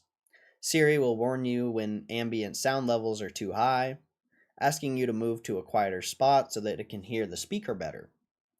Live translation worked well, at least for my Spanish to English and French to English tests. Plus, a real-time transcription is visible in the Translate app, so you can show it to the person you're chatting with, an element that'll be useful for international travel. Just know that if you're looking at your phone too, you'll see the translation there before the audio comes through your AirPods. This isn't surprising since the processing is being done by the connected phone, but seeing the English version right before I heard it was slightly confusing. You'll need to enable Apple Intelligence on a compatible iPhone for live translation to work. The tool leverages Apple's AI to translate the meanings of phrases so that sentences have the proper context. The feature will also be available on any AirPods that have the H2 chip inside, which includes the AirPods Pro 2 and AirPods 4 with ANC. You have to download different language models before you get started too. Apple explains that downloads would be required for offline use, but Siri prompted me to do so to use live translation, even when I was connected. Lastly, only 5 languages are supported: English, French, German, Portuguese, and Spanish. Apple says Italian, Japanese, Korean, and Chinese are coming later this year. Heart tracking finally arrives. After initially debuting heart rate sensing capabilities on the Powerbeats Pro 2, Apple is now bringing it to the AirPods Pro 3.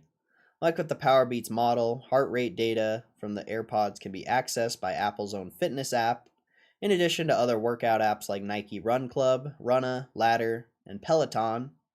Basically, if an app works with the Powerbeats Pro 2, it should work with the AirPods Pro 3, and it should do so by the time those earbuds ship. As always, I expect even more integrations will be announced in the future, so don't panic if your go-to app has worked with Apple Gear in the past but doesn't yet support AirPods Pro 3. The stream's weird, bro. There was like over 30 people in here when we were almost hitting 26. And then the second it dropped, everyone left. And, I'm sure people don't want to listen to me read about this, but whatever. I guess people aren't interested in technology, maybe. Let's see. I exclusively tested the new heart rate sensing tech on the AirPods Pro 3 with Apple's fitness app. I'm an Apple Watch owner, and that's where a bulk of my stats already reside. Speaking of the watch, you don't have to worry about conflicting streams of heart rate info if you're using it as well as the AirPods Pro 3 during a workout. Apple explained that its devices will work together to provide multiple streams of data for better coverage of your activity. What's more, if you don't wear your Apple Watch during a session, the fitness app will use data gathered from the AirPods Pro 3 to still get log your stats from your move, exercise, and stand rings. I've never used Apple's fitness app, so I don't know. During this review, I used the AirPods Pro 3 to monitor my heart rate, primarily during outdoor walks. The earbuds actually support 50 different workouts in the fitness app, though, with height, yoga, and paddling among the available options. You can even track a session at the archery range. Interesting. You'll see live heart rate metrics on the workout screen alongside stats like time and distance, and your average heart rate will be displayed in the workout summary when you're done. Heart rate info is also displayed with live activities on the lock screen and is a tap away from the icon on the dynamic island. So far, I haven't encountered any issues leaving my watch at home and relying solely on the AirPods Pro 3. The earbuds provided a constant stream of data to the fitness app. Damn, this is a long ass review. The improvements to sound quality on the AirPods Pro 3 isn't exclusively due to its new drivers/transducers.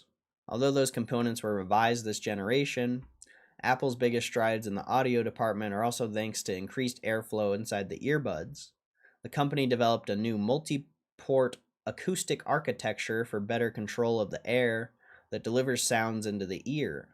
This allowed Apple to significantly improve bass response while providing a wider soundstage and increased vocal clarity. With all of that air to move around, Apple had to tweak its drivers for the task, but also make sure its tuning covered all the needed frequencies adequately. But those transducers remain the same size as the AirPod Pro 2. As I mentioned, Apple also reconfigured their angles so they now beam sound more directly into the ear canal. You might all recall that an angular adjustment was also part of the company's strategy for improving audio quality on the AirPod Pro 4. The improvement you hear first will depend on the style of music you choose. Pick something with big, bombastic drums like Deftones, My Mind is a Mountain, and you'll immediately notice the warmer, boomier bass. Opt for a track like Hayley Williams' True Believer, and your initial impression will likely be the enhanced vocal quality. And if you go for a song like Sleep Token's Dangerous, that's more atmospheric, you'll get a great sense of the expanded soundstage. Oftentimes, audio companies make claims about sound quality improvements that don't translate to what I actually hear. With the AirPods Pro 3, all of the Apple's proclamations not only hold true, but are obvious, observable improvements. Call quality. Do I want to keep going? Oh, it's almost done. Okay. I was like, God damn, that's a long ass review. Alright, Apple's best-in-class transparency mode has been one of my favorite things about AirPods for years. No other company managed to handle ambient sound in a way that's so clear. It's almost as if you aren't wearing earbuds at all. With the AirPod Pro 3, Apple says it took things even further, making your voice and the voices of those around you sound more natural and vibrant. Company points specifically to hearing aid and live translation as areas where this fine-tuned transparency mode will help, but it will also be a boost to voice and video calls too. Since Apple does such a good job of feeding your voice back through the AirPods Pro 3 and other transparency-enabled AirPods models, you never feel the need to talk louder to hear yourself on calls. It lets you relax and speak normally, and makes a day's worth of Zoom calls much less exhausting. The AirPods Pro 3 supports Apple's new introduced studio quality voice recording as well. Arriving with iOS 26, the feature allows you to capture higher quality vocal clips in apps like Camera, Voice Memos, Messages, FaceTime, and any call kit enabled software.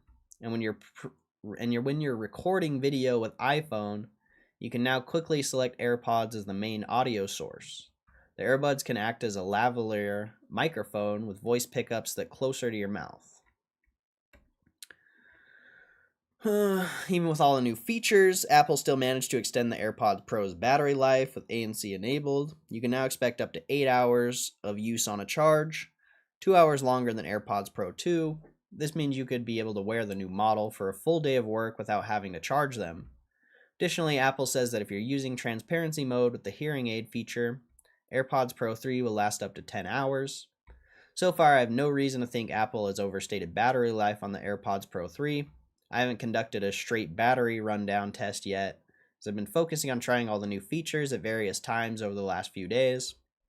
I'll update this review later this week with the result, blah blah.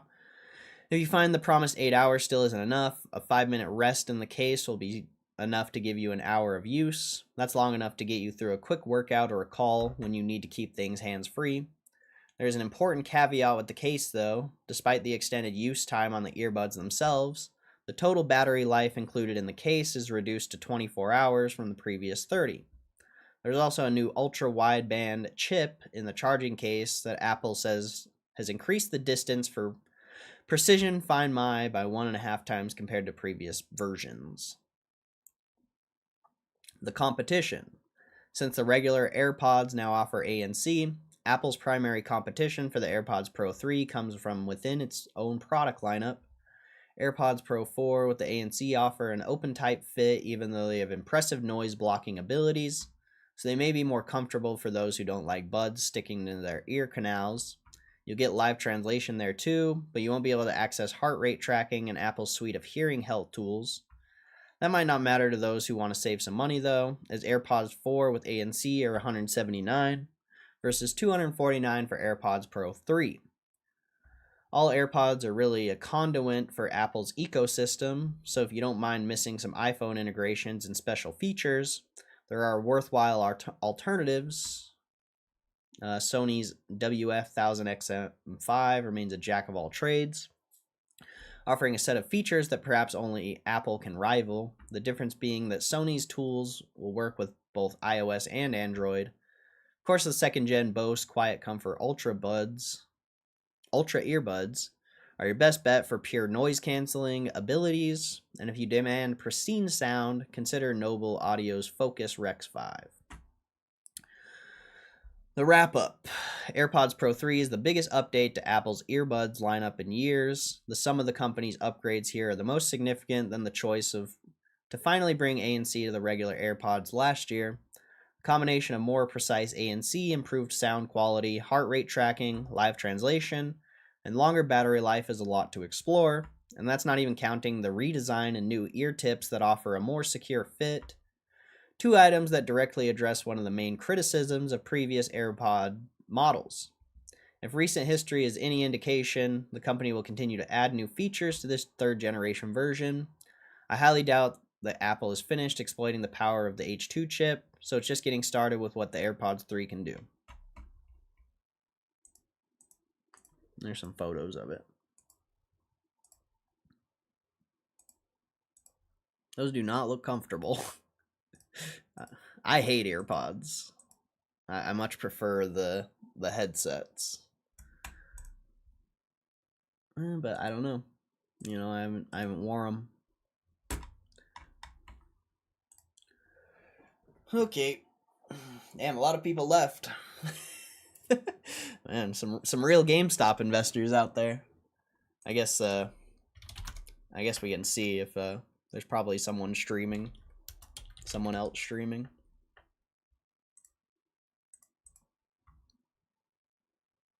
There's literally nobody streaming. A lot of real GameStop investors out there, huh? Holy shit. There's a lot of real GameStop investors out there. There's literally nobody streaming this shit, bro. So, they didn't go to another stream. Pretty funny, pretty funny. Somebody mentioned part-timers. I think it's just, I don't know. Maybe it's just a bunch of people who wanted to see me lose, and now they're pissed that I'm not losing because, I don't know, maybe they thought they were smarter than me or something. I'm not sure. Not really sure what it is. It's interesting, though. It's very interesting. Maybe it's just a slow Monday. That's possible. You know, it could be a slow Monday. But you would think, you know, you would think there would be people here. Like, straight up. You would think there would be people here.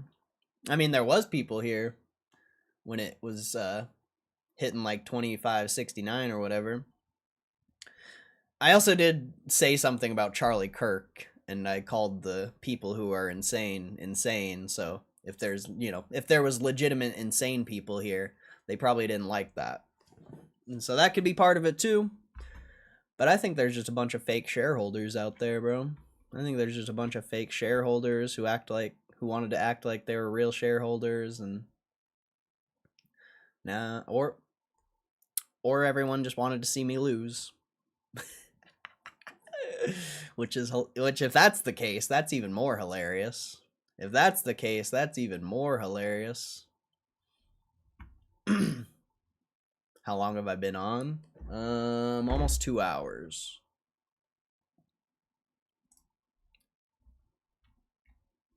The DD is done. No need to watch streamers, and no investors are not in yet, I guess.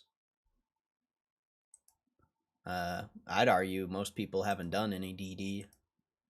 So I can't really agree with that.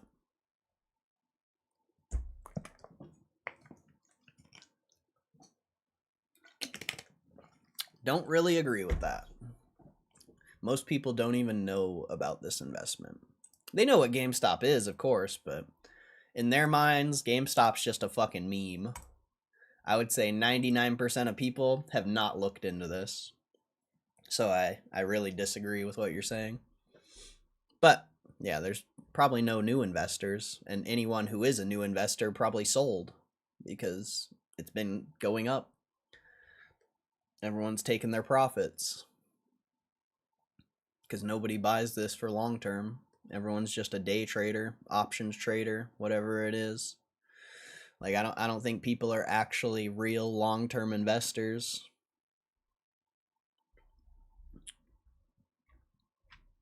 I think everyone's just a fucking everyone just talks big game until the dollars are on your screen, you know? I'm gonna hold forever. I'm diamond hands. And they make a couple grand. They're like, oh, I'm gonna take profits. I think people are just full of shit. Honestly, they don't know. Wow, $450 for an AirPad? Oh, AirPad. I was like, I thought that was a MacBook Air. I was like, holy shit, $450? That's a steal. We'll change after the squeeze. Well, the stock's not squeezing, so less than 1% chance for that. Do I make money from YouTube a month? Yeah, like $300-400. Not much. And it's not even from, like, most of it's just from videos that are already there. Like, I probably make like $100 a month streaming. Maybe two, you know, maybe two if it's like a big month of streaming and people donate. Like, I don't make shit doing this. I just love being here for the people who actually come here. You know? Like, that's the only reason I come here is because there's people that show up. If nobody showed up, I wouldn't do this shit. No way. I would just stack up on my videos. I would just make videos. I wouldn't waste my time streaming. I mean, I don't think this is a waste of time. Like, building real connections with real people, that's not a waste of time. But my time would be much better put towards, like, making more videos, potentially just working a normal job. Like, my time would be better off elsewhere. But, you know, looking long term, you know, looking out 5-10 years from now, this is where I want to be. Whether it makes money or not.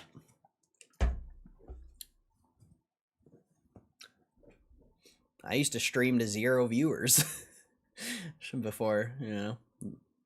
Like, I used to do this with nobody here, with no money, with no donation, with nothing. Like, this is just what I like to do. And just so happens that people are actually interested in it.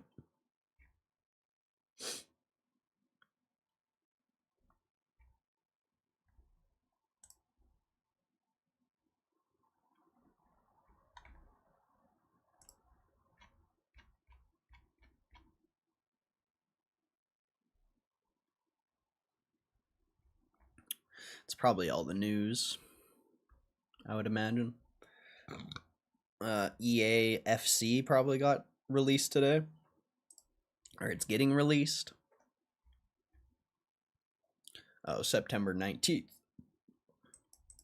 I don't know if anyone's interested in soccer games, but that gets released soon. I like soccer games. I haven't played one in a long time, but I'll fuck someone up in a soccer game.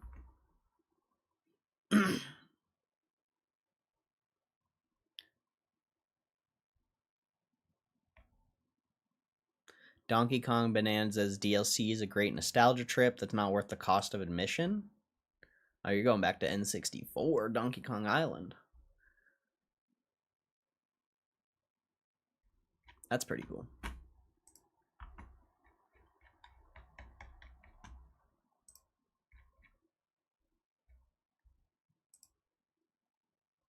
That's pretty cool.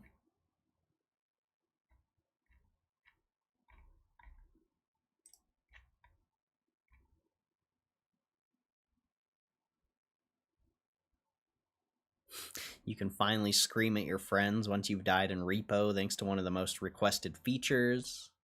That's pretty interesting. Has anyone here played Borderlands 4? Has anyone been playing Borderlands 4?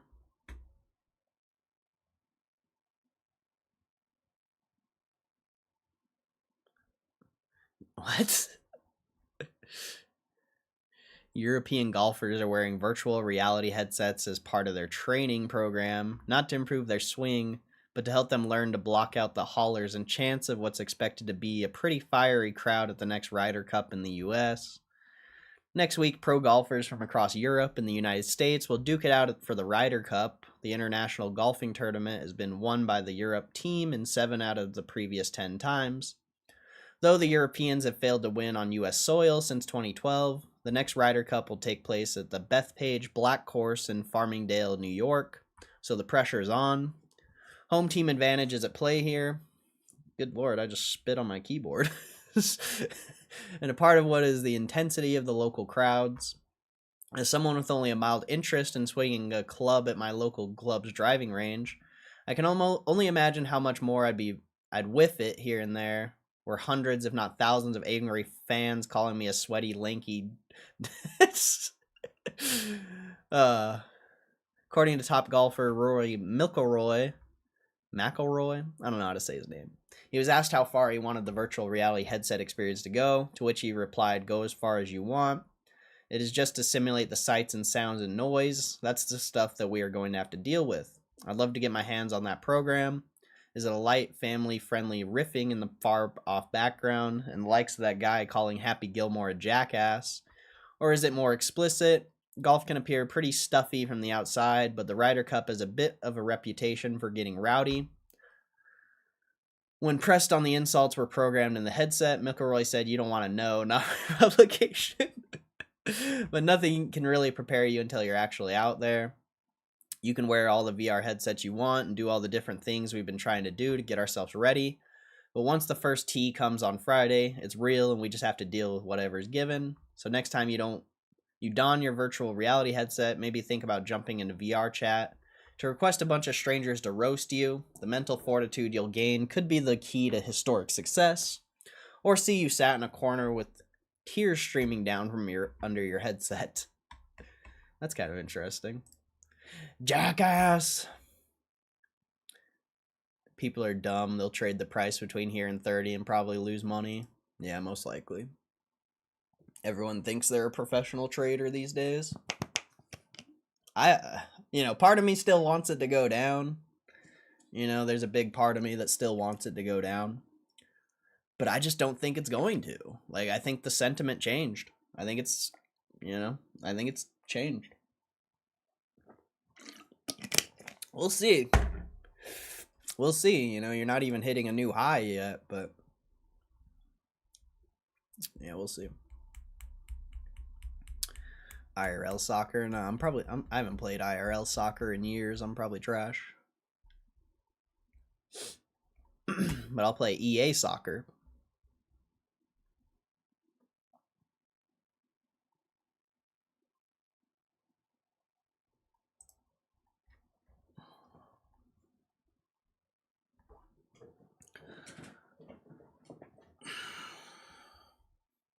Like I said, if they just raise it tick by tick, slowly but surely, everyone's going to miss out.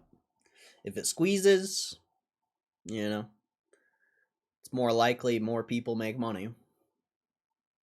But people are so impatient. If it doesn't go up like 10-20% in a day, they're probably going to sell.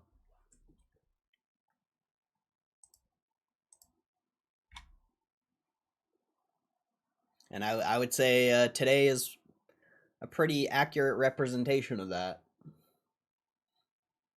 Because, this is the most bullish price action we've seen.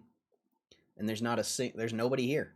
Like, there's people here when we hit the high of the day. Like, there was a lot of people here, actually. But now there's nobody. It's like, it's crazy. A little 20-cent difference. Weird. Traders are weird, bro. Dying Light, the Beast release day has been moved forward by one whole day. Damn, Dying Light. That's a good game. I remember when that first came out. It's now been moved forward to September 18th. Oh, that's the same guy, Kyle Crane. Kyle Crane. Dying Light's a good game.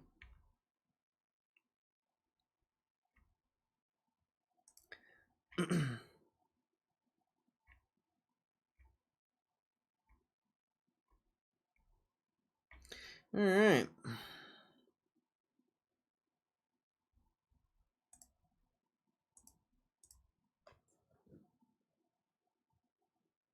It's that 2 hour mark where it's crazy. Every time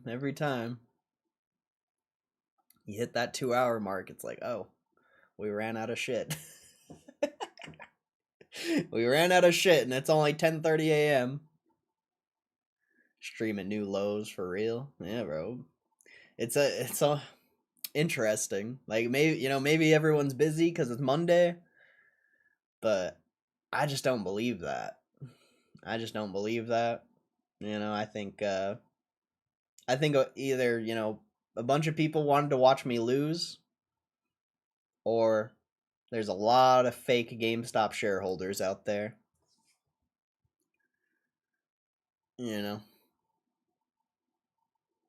Those are the only two things that make sense to me.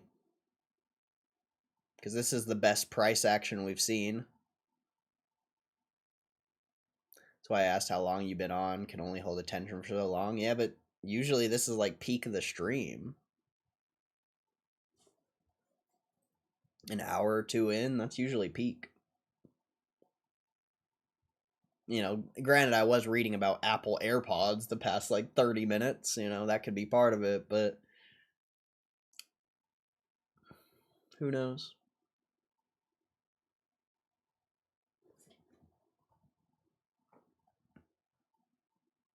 Or there's a bunch of blue hairs in my chat that got mad when I called them insane. It's possible too, which I'm perfectly okay with that, because those people are fucking nuts. Anyone who thinks that was like a good thing, or is like glad that dude's dead, or man, those people need help. Those people need actual help. My dude got his fucking neck blown out in front of his kids and his wife. It's fucking nuts. You guys watch that Channel 5 interview? Fucking Andrew interviewed the guy who was debating him. And I guess he's kind of like he's someone who actually like disagrees with Charlie. So it's a good watch if you haven't watched that. I would say, I haven't watched much on it, but it is a good interview.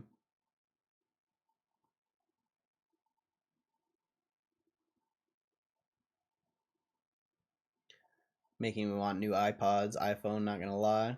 Those AirPods are sick. I just don't like earbuds. Like, I much prefer like if I was gonna get anything, I'd want the AirPod or the Apple Air Maxes. I think that's what they're called. Like the one with the cups or whatever the fuck they call them. But those new AirPods look sick, or they sound sick. No cap, was it really that big of a deal? He's a whole important guy. I mean, I think it's potentially an attack on free speech. I don't really know. Like, I didn't even know who it was. I legitimately didn't even know who it was, so I don't know, like, but I just talked to a lot of people about it, and it seems like it's more of a younger generation thing. Like, I guess he was massive on like TikTok and stuff, but it's just wild, man. It's just wild that because of certain group of people don't agree with it, don't agree with what he was saying. I mean, even some of the clips I've seen, like, I don't really agree with that dude saying, but like, to be like happy that he's dead, and I don't know, that's just fucking insane, bro. Like, I just couldn't imagine thinking like that. Like, could you imagine being happy about that? Like, my dude got his neck blown out in front of his kids and his wife and thousands of people, and like, I just couldn't imagine being happy about that. That seems actually fucking insane. Like, anyone who's happy about that legitimately needs help. Even if you don't like the guy.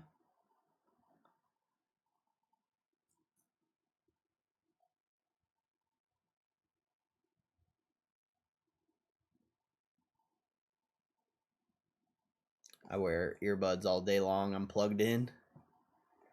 That batshit crazy though. Left wing, my ass. Someone changed the meaning on us. They're not left or right. They're fucking upside down or some shit. I mean, I don't know if it's like everyone on the left though. I think it's just actual insane people. Like, you can have the left right argument all you want, but what it comes actually down to is there's legitimate insane people out there. And and from my perspective, it has nothing to do with being right or left. My grandma was fucking like Democrat, bro. My grandma is Democrat. I don't think she would be like happy about that. Like, I don't know, she's not here, but I don't think she would be happy about that. She'd be like, "What the fuck?" She probably doesn't even know who that is, but still. Like, actual true legitimate Democrats are decent people, but then there's actual psychotic people out there that make it look bad or worse. I don't know. It's also social media fueled nonsense. Like, you're getting all your information from fucking Twitter and YouTube channels and stuff. Like, you don't know how people actually feel about it. You see the worst. You see the 1% of the worst. You don't see the 99% of how everyone actually thinks and how everyone actually feels. You just see the worst of the worst. And I think a lot of people don't see that. I think that's a huge thing a lot of people don't see is when it comes to anything, when it comes to anything on the internet, you're seeing the 1%. You're seeing the top 1%, You're seeing what is marketable, what people react to, what drives people's emotions. Like, you're not seeing the 99%. It just gets buried because the objective of all these social media platforms is to keep you on the site for as long as possible. And if you're just reading a normal person's perspective or whatever, like, that's not exciting. You want to hear someone pissed off and angry, or someone who disagrees with how you think. Like, that's what you might not want to admit that that's what you want to see, but that's what your brain wants to see, and that's what's going to keep you on the platform for as long as possible.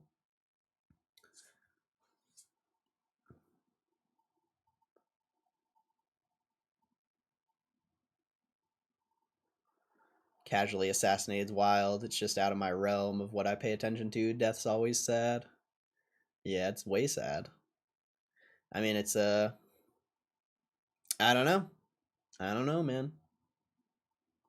I think people are going to be afraid to go out and like do stuff like that now.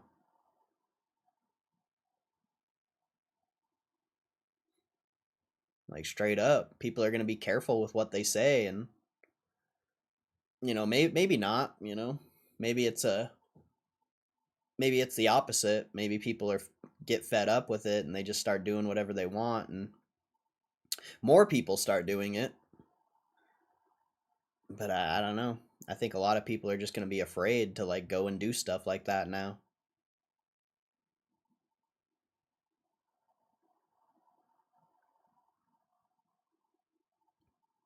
Fuck, I was at the skate park the other day and they were having some like event there, and there was so many people. And even I thought about it. I'm like, fuck. People are still confident to go out. I'm, that's crazy. I think it was like some like rave type thing or something. I'm not really exactly sure what it was, but it's crazy how something like this happened, and then a week later people are just grouping together like it was nothing. It's kind of interesting. I mean, I guess it doesn't fully stop people from just doing whatever they want. I don't know, man. I don't know. It's crazy. It's a crazy subject. It's a crazy subject. Let's see. Did the void upload yet? Nope. No void. Just like cops, the 10% are bad, ruin it for the 90% good. Yeah, I think so as well. I mean, personally, I've had a lot of bad interactions with the police, so. But I do agree with you. I don't mean it's right left thing, it's them. Someone told them they're normal and let them run free. They need padded cells. I'm gonna stop. We get called far right fascist for this kind of talk in the UK shit. Government sees their comments, they'd probably send the police to my door. Jeez. Why wouldn't it bring people together? I don't know. It's a good question. It's a good question. I guess what I mean is there's going to be no like leaders like that. Or it's going to be tougher for someone who wants to do that, go out and speak their mind. I think it's going to make it tougher. Not really make it tougher, it's just less people are going to want to do it because you have that risk factor. But it should bring people together. I just think having like leaders, like, I mean, I don't know, would you consider Charlie Kirk a leader? I don't know. I kind of do. I kind of would. I just think it's going to be, there's just not going to be as many. People are going to be scared. Potentially, I don't know. It's just a speculation. I don't actually know.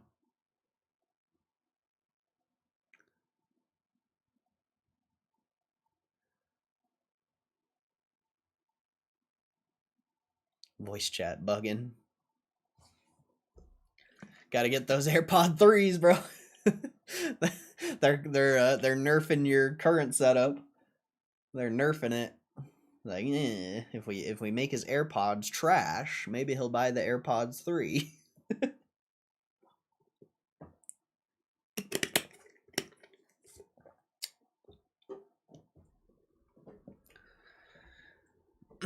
Ooh, a video about YouTube?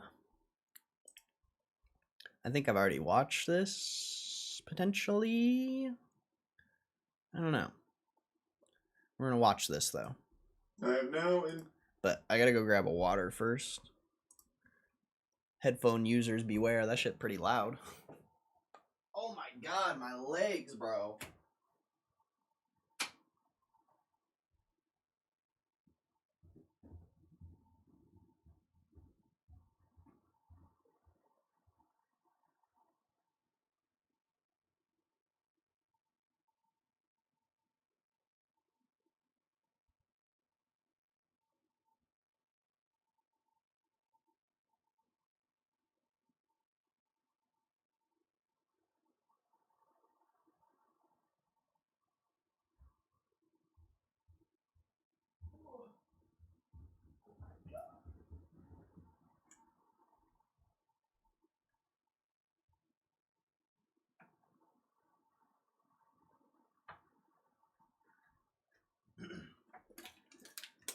Oh, man. What a life. Tim Cook smiling somewhere. UK is making more than 30 arrests a day for what they deem offensive social media posts. Usual when people speak against these kind of things or speak against illegal immigration. That's wild, bro. The UK is crazy, though. I would not. The UK is nuts. Everything I hear about the UK is always insane. All right. Let's see what this is all about. I think I already watched this, but I don't know. Entered a diabolical pattern of getting one night of sleep and then one all-nighter. So I alternate days where I sleep. I only sleep every other day. I'm a goddamn cryptid when it comes to sleep. And I know you're probably tired of hearing me yap about my insomnia. The reason I'm mentioning it now is because it's 6 a.m. I've obviously been up all night again. But the reason why I keep bringing it up is because it's kind of like Voldemort's name, where you gotta take away its power. So this is me calling out my insomnia, hoping that, you know, if enough time passes, I'll start to make some headway being able to sleep normally again. I'm also trying a bunch of, like, medication now. Not working, huh? It doesn't seem to be panning out all that well. I just spit everywhere. This has nothing to do with the topic, by the way. You've got eyes, and I assume you're literate. You know what the topic is. It's a huge YouTube issue that apparently has just started up and people have learned about. Oh, I did watch this on a different channel. Okay. It's basically about, like, the Child Safety Act and stuff like that. According to a bunch of YouTubers, there's been an abnormal drop in views on all of their channels, allegedly a site-wide decline in views, seemingly out of nowhere, and they've been doing a lot of exploring in the data, and they believe they've found the culprit. A YouTuber named Josh Strife Hayes just posted a video explaining all of it and showing all of the data, which is apparently corroborated by a ton of other channels experiencing very similar circumstances. And I'll go ahead and address the obvious explanation that people are absolutely going to be like Poindextering, pushing up their glasses. Well, actually, this is the reason. They fell off. Like, that's going to be what most people typically default to. Like, here, I'll turn off the ads for you guys since nobody's here.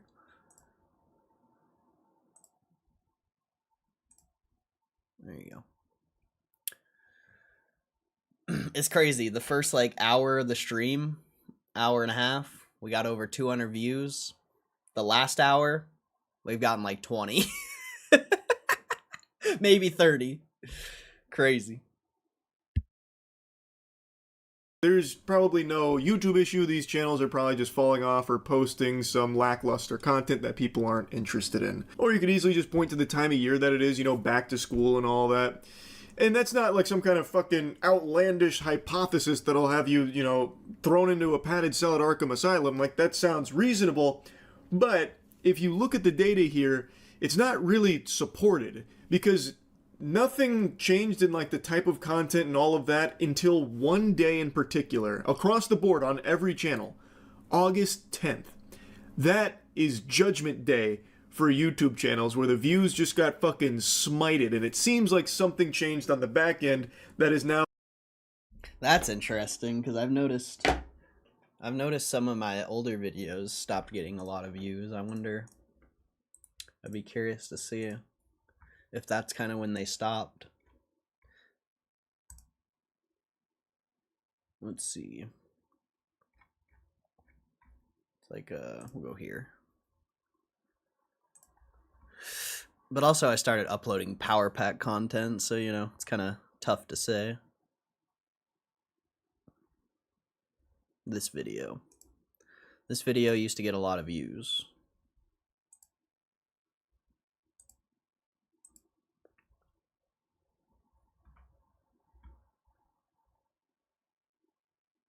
Yeah, I mean, I guess. Let's see, the past 30 days.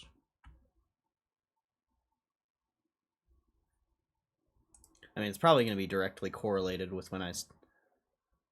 Yeah, look at that. Look at that. That's crazy. I mean, when did I start posting Power Pack content, though? You know, that's going to be a big thing. Because I think I started posting Power Pack content around there as well. Let's see, when was the first video? Yeah, it's gonna be tough because my first video was around there as well for Power Packs, and that's gonna take away from, the other videos. But potentially, this could be the reason. There's no reason why a video that was getting 900, 500 views a day, just because I started posting Power Pack videos, now it's only getting less than 100. Like, that's crazy. That's a big change. That's a massive change. That's absolutely massive. This video used to get thousands of views a day, or like at least 1,000, 500 minimum. That's so interesting. So I wonder if it's because of Power Packs or the timing. Maybe it's just ironic timing. That's actually insane, dude. Like, look at that drop off. That's crazy. That's fucking crazy. It's it's like I said, it's a little different because I started posting Power Packs around there. So it's like, was it because of that? But even before I started posting Power Packs, it went from getting 500 to 1,200 views a day. July, it dropped to like 500 to 300 to 200. And then, wow, that's a crazy drop off. That's actually insane, dude. That's crazy. Led to this net decrease in views for pretty much every channel on the platform. I want you to specifically look at your views from device type in August, specifically around the August 9th to 12th period, because that is the date range the desktop views specifically fall out of correlation with the other device types and become consistently lower. 12,000 per day drop to 6,000 per day over 4 days and then remain at that. The other channels I've asked to check their analytics also corroborated this same drop. August 10th shows a substantial and sustained reduction in views from desktop source only, while not showing a correlation reduction from other device types. This is why I said that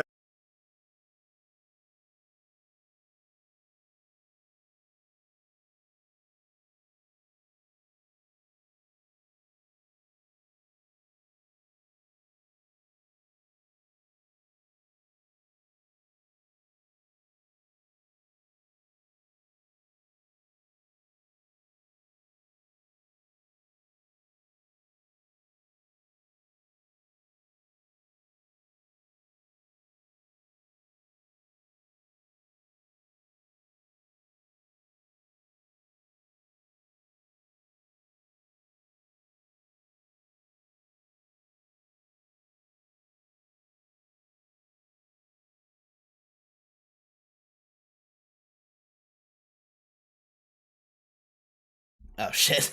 I was muted, rip. That's okay, I didn't say anything important. I was just looking at what that guy was talking about in the video. Let's see. There's a march in London over the weekend with 1 million normal family kind of patriots. Our MSN reporting it as 100K far-right fascists. They're painting a picture that nobody even believes. That's crazy. Can't see Kev's messages. Now I'm seeing it. Let's see. Transcontinental conspiracy news talking aloud. Let's see. Seriously, the internet blew the world wide open. They don't get to tell you what to believe anymore. Internet censorship's coming soon. It used to be TV and newspaper were the ultimate truth. They hate that. They can't push their narratives like they used to. Crazy thing is all the part-timers used to pop in and ask about your e-bike. Now I never seen a mention. Yeah, you're right. Kind of look at politics as white people theater, like they own TV drama. It's just what people, it's what people, like I said, the objective of these platforms is to get you to stay on the site. If you're not making content that drives people's emotions, and politics does that extremely well.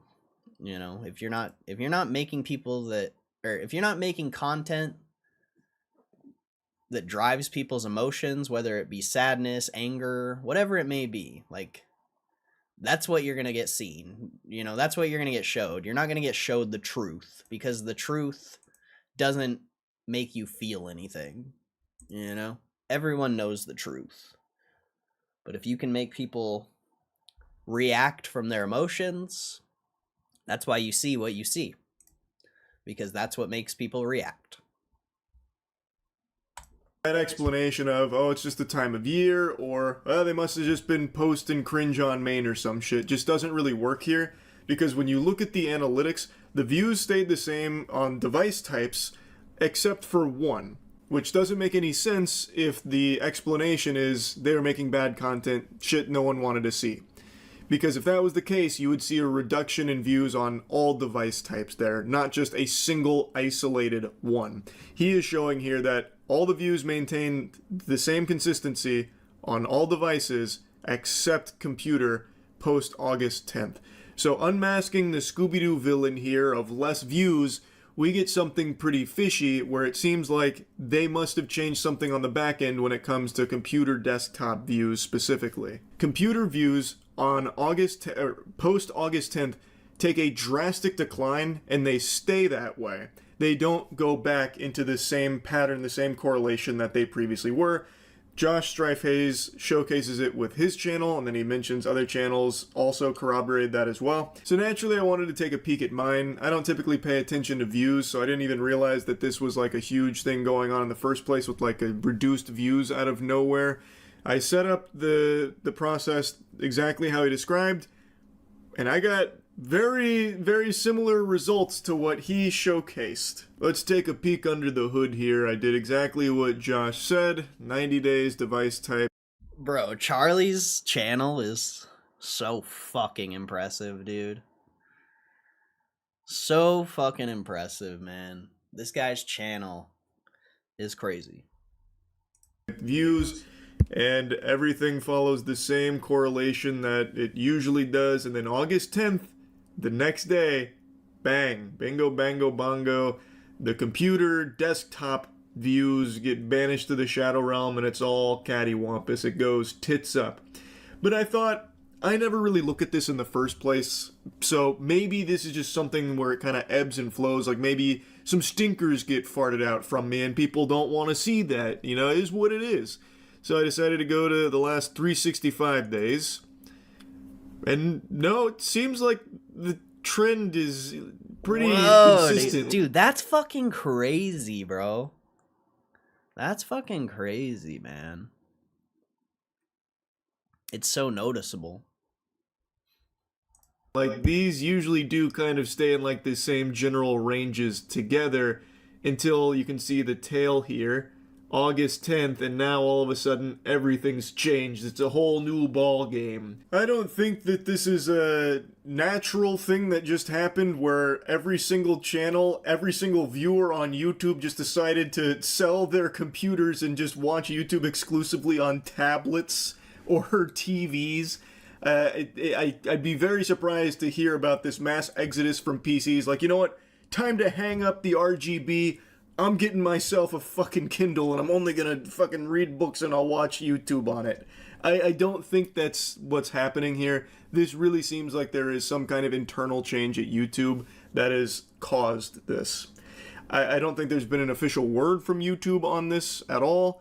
Like, maybe it goes deeper than this, and maybe it has to do with, like, how bad the platforms become with the inshitifying of, like, the recommended section. Maybe they're changing how they, like, even feed viewers videos in the first place. Though, if that was the case, then you would still see a reduction in views on all device types, not just a single one. So that wouldn't really explain that.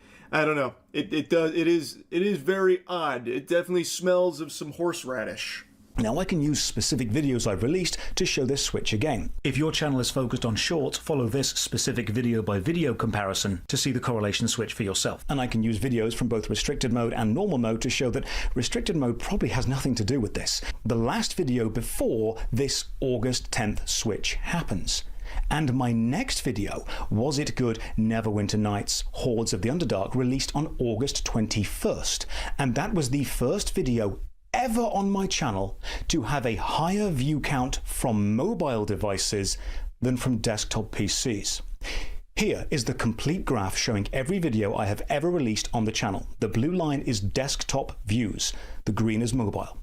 Desktop views have been consistently higher than mobile views within correlation, except from August 10th onwards. If we look at the last 90 days again, you can see the desktop view dip. Which is something you could see on my channel as well. He mentions that he doesn't believe restricted mode has any role to play in this, and the data that he presents here is very interesting. I think Josh Strife-Hayes has done a great job with this investigation here. He has narrowed in on the date and also the culprit, which is desktop views. What changed? Did they change the way they calculate the views, or did they change the way they even feed people videos on desktop? Like, maybe there's a chance if you're a desktop YouTube enthusiast, maybe you do not get the videos from the pages you subscribe to. Maybe YouTube just decides not to push them on desktop users. Who's really to say? But you can see in the data that that is where it is coming from. There is something that happened on August 10th that it seems like every single channel is experiencing. Josh Strife-Hayes does make a mention that it doesn't seem to matter for shorts content, like short form content. That doesn't seem to play by these rules here. It's only for long form videos. If you're a YouTuber, I encourage you to check your own analytics on this here to see if it's the same story. I imagine it probably will be. It seems very consistent for every channel so far. I would be surprised to see the trend be bucked at this point. It seems like there definitely is something that happened on August 10th at YouTube. But who knows? Maybe this is like a wild coinkydink that so many channels have the exact same thing happen on the exact same day. I guess we'll see.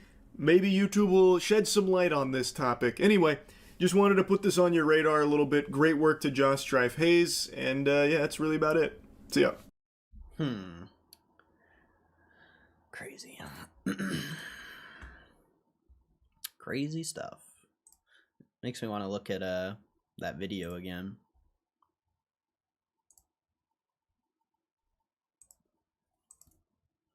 Like, what if we go to the devices on this video specifically?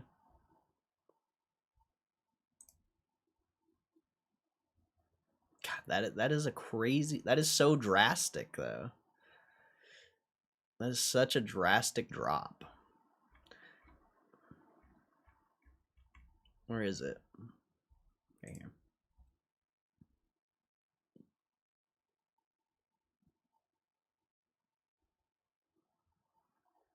Where's last 90 days? See, for mine, it's a TV. The TV views on this video absolutely clapped out. And you can definitely tell, you can definitely see the desktop views drop as well.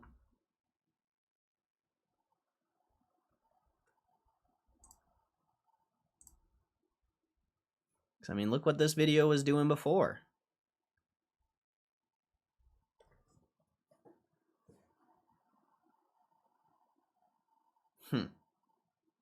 Let's check another video. Another big video on my channel. Even though, let's see. Let's check like this one. This is one of the bigger videos on my channel.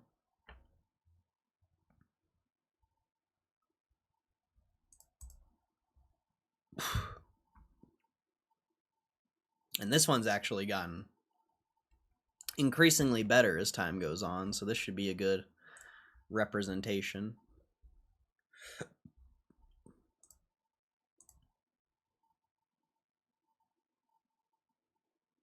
Yeah, see, this one doesn't seem like it got affected. Maybe a little bit, though. Where's August 10th?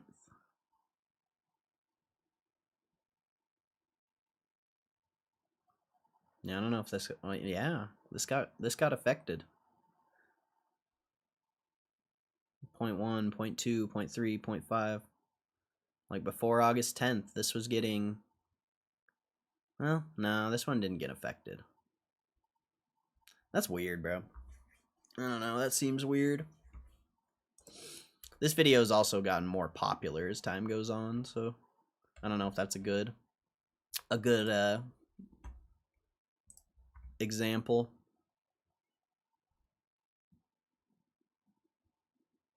Like, let's check this one, how to count cards. This should be a good one to check.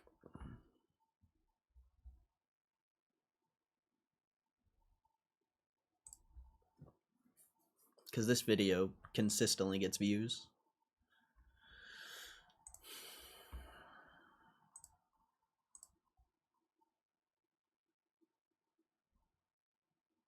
Where's August 10th? Yeah, I don't know. That one doesn't seem like it got affected. So maybe my channel's because of power packs. Hard to say. We could check the live streams, I guess. Let's see. I think you can check like specific content.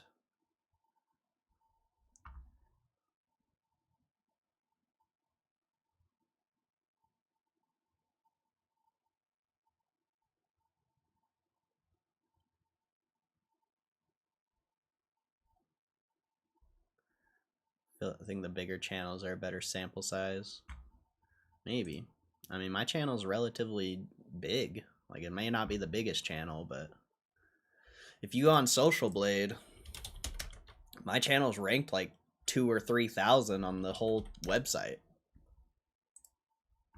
Like, my channel's small, but my channel is, when you, in like the grand scheme of things, it's not that crazy. Like, it's not that small. Yeah, US ranked. My channel's 2,830. You know, views rank, you know, I'm way far behind on the view rank, but subscriber rank, you know, I'm 3,000th. Like, my channel isn't small. Like, it is small, but it's not.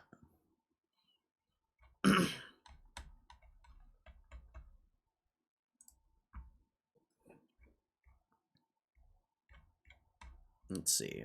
Can you not? Doesn't look like you can look at device specific stuff in here.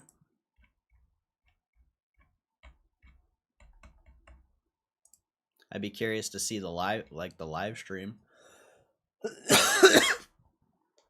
Like, I wonder if we go to audience, can we sort it by?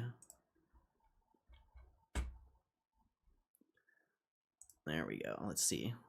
Let's see this. Let's see live stream only. So this one's tough because my live stream's not that big. Actually, my live stream views went up after August 10th. Looks like. But it's also because of power packs. Like, more attention to the channel, more. So weird, man. But the interesting thing is I was getting more views because of the DoorDash content back here. So interesting. So interesting. GameStop trying to hit new highs of the day. Gotta love to see it. Quality matters. Of course. Of course. But a channel, or, you know, a video going from getting, you know, 500 to 1,000 views a day, now it's only getting 100 or less. Like, that's a massive difference. Like I said, you know, it could be because of power packs. You know, power packs could have taken over my algorithm, and now it's not suggesting the DoorDash videos, but either way, that's still a massive change. And those videos are good. Like, the DoorDash Suron videos are probably some of the best videos I've ever made. You know, they might not be like the best videos, but they are entertaining and they are good videos. So it's interesting.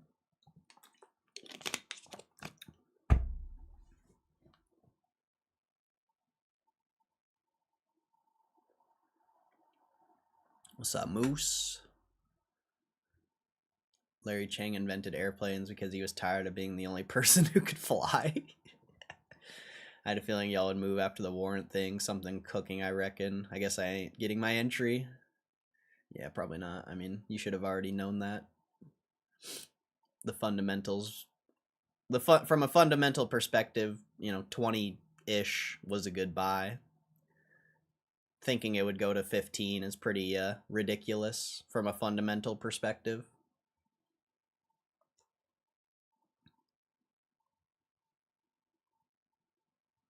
With or without the warrants. The warrants just give people, from my perspective, it gives people a reason to hold the stock.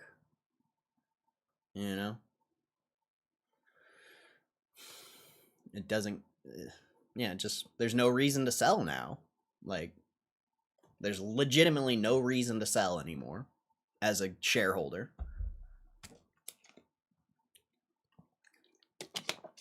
You're about to get something that is going, if GameStop is trading at like $40, $50, $60 or more, you're about to get something for free that has an insane amount of value.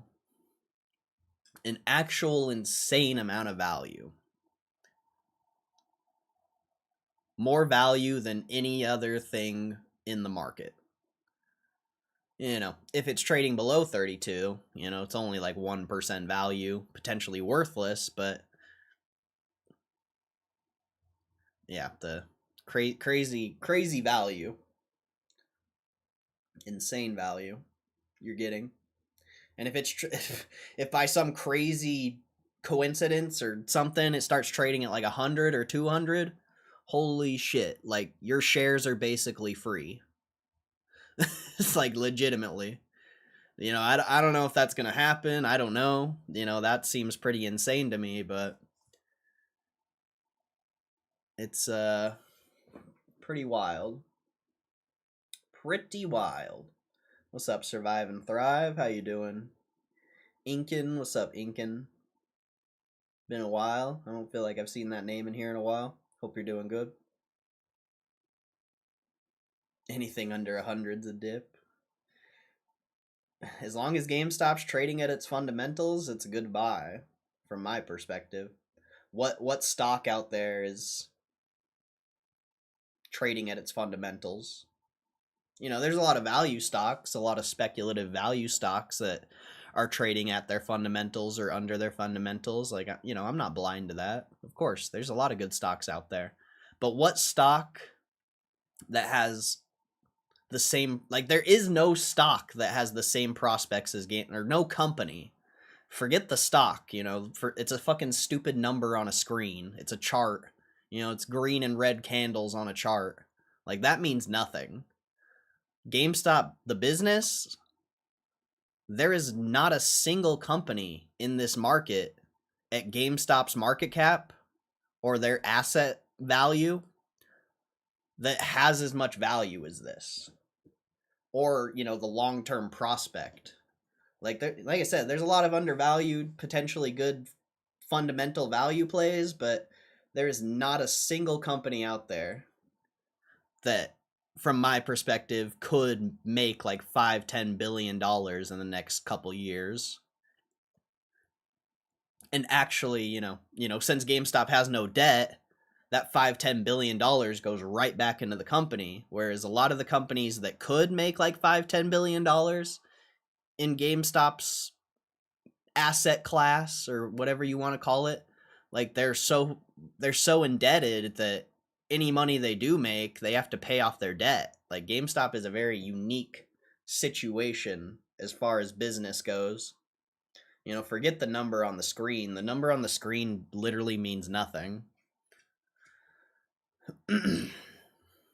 Everyone's so worried about the number on the screen and the price fluctuations, but in reality, if you know anything about business and you know how to analyze business, there's nothing like this. Legitimately nothing like this. And if you want to be, tinfoil price chart trader, there's still nothing like this. What stock has gone up to $80, $120 like that? Like, not many. And actually stayed alive. Like, a lot of companies that squeeze like that, they're dead. The squeeze happens and then it's dead. This is the only one the squeeze has happened and it's still going. And it's still alive and thriving. It's so interesting. It's so interesting. Aaron, let's go. I forgot you could do that. Anyone who has a membership, I don't know how you do it, but you can do that. You can post that little thing there that shows you're a member. I don't even know how you do it.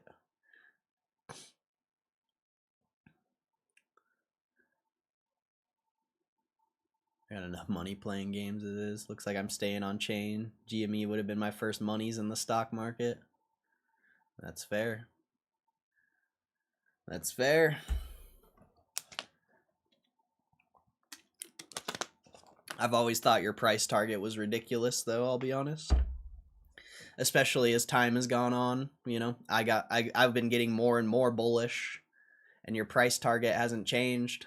You're just like a Webull analyst, or is it Webull? Zax. I think it's Zax. You're just like an analyst, bro. You haven't updated your model. You never updated your model, bro.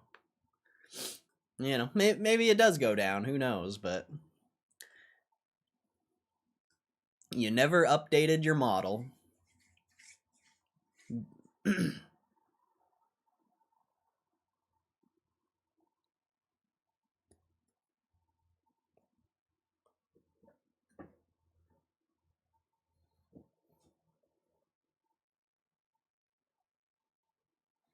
Kev83 is the new Michael Pachter. I don't know who that is, but I don't know who that is, but I mean, if we come down here, let's see. Do they have it on here? Underperform, underperform, underperform. Don't they have the price target though? Yeah, see, analyst price target 1350. Like, you had the same price target as analysts. You never updated your model. You know? This is the issue. It's very interesting. Very interesting. Pretty interesting.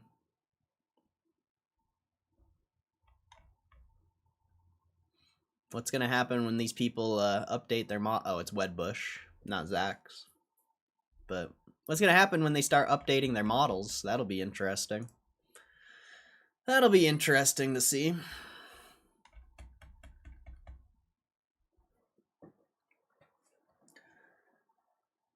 Of course, it was ridiculous, but I want a major discount. Maybe I'm greedy, but I can't lose if I don't play. That's fair, but there's a difference between getting a major discount on a profitable company and a speculative. Well, I mean, GameStop's speculative, but the only time you get major discounts in the market is when people are panicking or they are expecting the company to not do good in the future. And with everything we've talked about and everything we've seen with GameStop, to think that they're not going to do well in the future is pretty ridiculous. And even if the market started to panic, I think it still would have been a ridiculous price target. But, you know, we'll see. We'll see. Maybe the market crashes tomorrow and it goes to $15. Seems very unrealistic, but we'll see. It's not crypto, you know, it's not crypto. It's not, the price doesn't just fluctuate because randomly, or, you know, crypto is hard to value.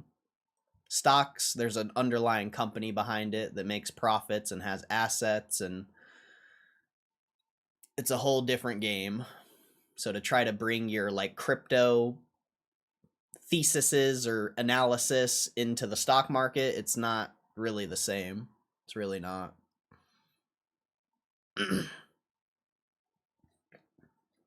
And if you're bullish on crypto, you're not expecting the market to crash.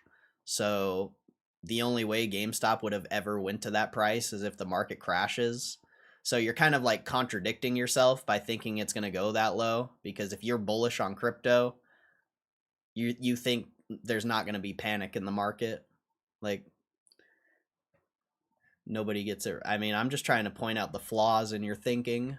Like, you can perceive it however you want, but I'm just trying to point out the flaws in your thinking. So maybe in the future, if you do want to invest in the stock market, maybe you'll be able to think about it differently. That's all. There was a video doing the rounds, and usually they start, this is not financial advice, and I'm not a financial advisor. This bloke was an advisor. He said it's very well undervalued. Well, I don't listen to what anyone says. I use my own analysis and my own research. I literally don't care what anyone else says about anything. So I don't know who you're talking about or what you're talking about, but it's irrelevant in my world. I have my own analysis. I don't need someone to tell me if it's undervalued or not. Just saying. I don't need a video to tell me anything. Literally.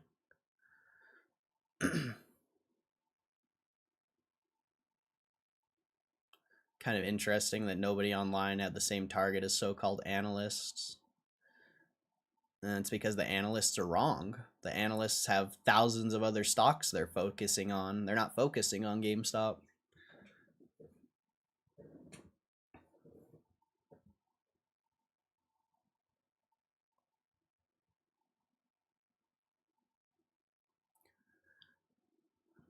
There's nothing wrong with being bearish. You know, there's nothing wrong with having a low price target. But if you're not updating your model, your price target is unrealistic.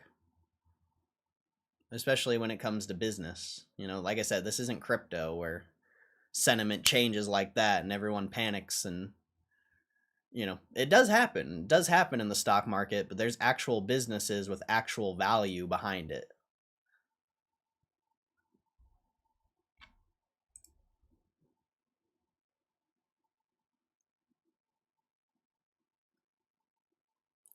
Maybe too used to these crypto things. I can usually wait for way undervaluation. It usually happens. The point I was trying to make. I mean, there was a lot of undervalued things in April. Tons of undervalued things in April.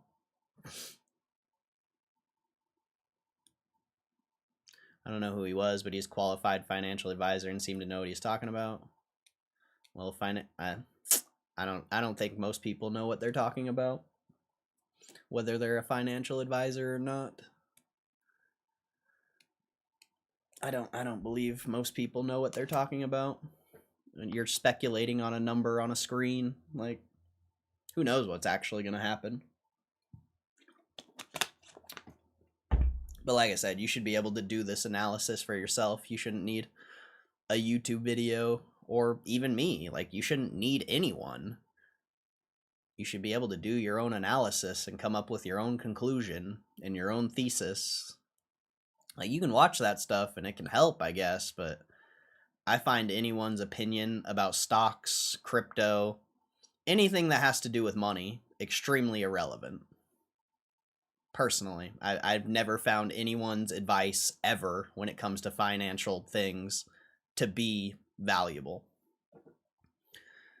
You know, besides the simple save your money and invest. Like, that's as simple as it gets, but what to invest in, that's completely on you.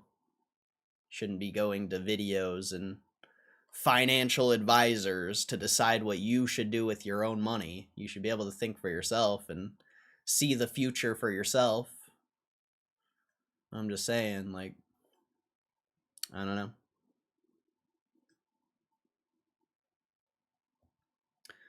Nobody gets it right every time. Nothing goes straight up. Great fundamentals or not. Like you said, the crash could be tomorrow, but we both ain't selling. I mean, that's not the point, though.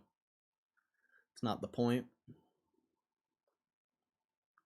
Have you ever heard of the term time in the market, not timing the market?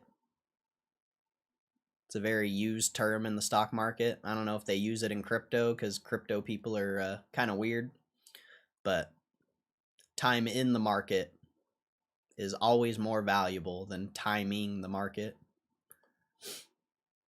You know, if you're looking out multiple years. If you're trying to day trade and be a trader, sure, time the market. But if you're looking for an actual investment that you're going to hold for multiple years, timing the market is useless. Let me clarify, I'm not bearish, I'm greedy. There's a difference. I don't think there is. I don't think there is. If you think the stock's going to go lower, you're bearish. And you don't believe in it as an investment. You're trying to trade it. You're trying to take advantage of a short-term price swing, you know? You're not actually thinking about it as an investment. If you actually thought about it as an investment, it wouldn't matter what the price was. So I would say you're thinking about it as a trader, not an investor. Do we take a bit of correction when the warrants are issued is my question. Maybe it takes from the stock price, but who knows? Not sure. Good.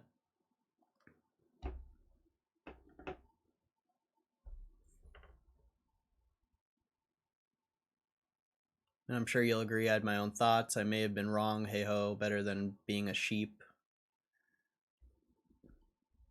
Like I was saying, you're thinking about it as a trader, not an investor, if you care about the price. That's my only argument. Because I bought it 30, 25, 20. Even before I started actually buying and holding it, I was trading it at the 30s and 40s. Like,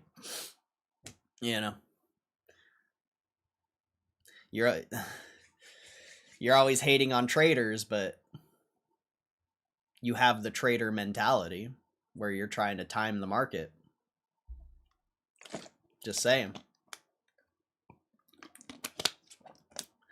I don't care what you do, but there's flaws in your thinking when it comes to this stuff. And that's all I'm trying to point out. I'm trying to help you, You can think about it however you want. You can think I'm criticizing you, but in reality, I'm just trying to inform you because I've been doing this shit for a really long time. And yeah, that's all I can say. Like, I don't care what you do. I don't give a shit, dude. Like, you think I care? Like, I really don't.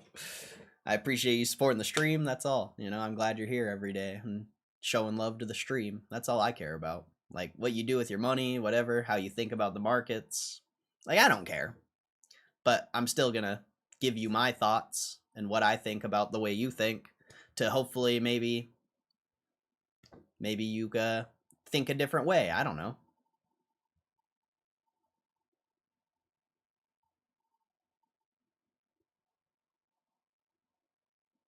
Some universe Kev 83 is a GME perma bull. Both are cool in my book. If I got a nice entry, I'd have been here for years, and there's flaws in everyone's thinking. Well, it doesn't even matter. I'm not forget GameStop. GameStop's irrelevant to this subject. Microsoft trading all-time highs. Did you have to time Microsoft? Microsoft's extremely fucking overvalued from a fundamental perspective. Did you have to time this? No. Let's use something a little less massive. What's a company? What's a company that is at? See, it's tough to find companies that are actually doing well. It's tough for me to think of them off the top of my head. Just any of the top 10, 20 stocks, top 10, 20 companies. Did you have to time them to make money? No, you didn't. Because time in the market is more valuable than timing the market. If you're an actual investor and you're actually looking out 5, 10, 20 years from now, if you're trying to look out the next year or two, I can see why you would be trying to time the market, but you're not looking at it as an investment. You're looking at it as a trade. And that's all I'm trying to say. Like, you can agree with me if you want or don't, but you are looking at it as a trade. You're not looking at it as an investment. I mean, what's another company? What's a smaller one? I don't know. It's tough to say because I can only think of good companies. Trash companies are a little more speculative and a little bit more tough.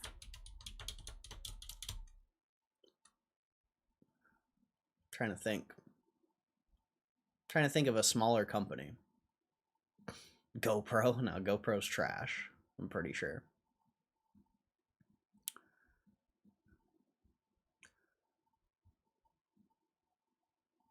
I don't know. You can't use Walmart. Walmart's one of the biggest companies in the world, but did you ever have to time Walmart ever in history? Like, Walmart has only gone up, you know? It's only ever gone up. You know, you've had down moments, but consistently trend over decades, it's only gone up.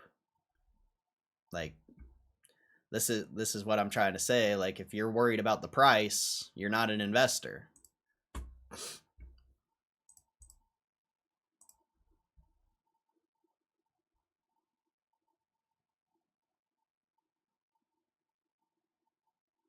If I don't want to buy at a price, I don't. Pretty simple. I've done this with other things and been holding for years. When does it stop being a trade if I declare I'm never selling?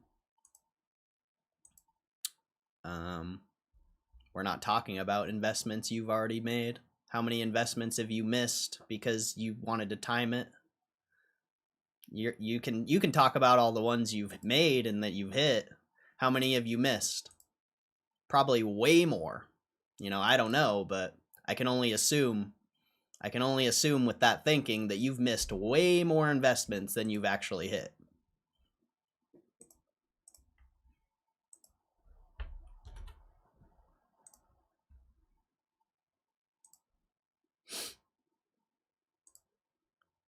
That's all.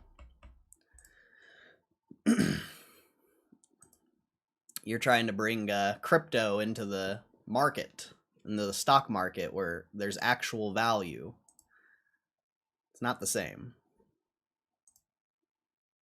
It's not the same. You know, the structure, the basics of a chart, that's pretty similar, but you're ignoring the fact that there's an actual business with actual profits and assets and actual things behind it. It's not just a coin that, from my perspective, really has no value.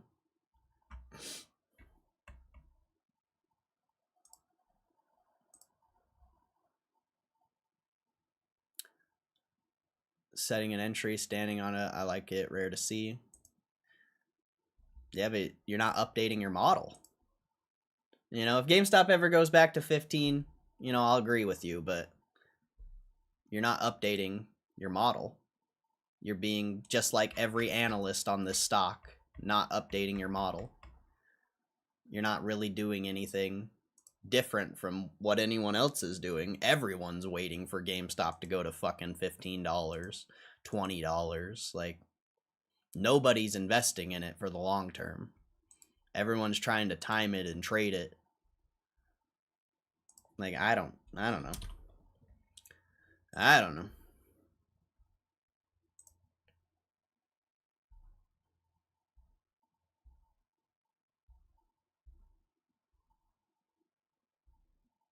I ain't being rude, but we all miss loads while having our own convictions. Yeah, this is why I have this perspective, because I've missed a bunch of things too.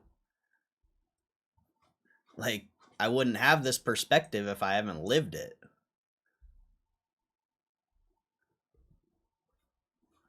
There's a difference between trying to time the market and actually investing. You can agree with me if you want or don't, but I know what I'm talking about.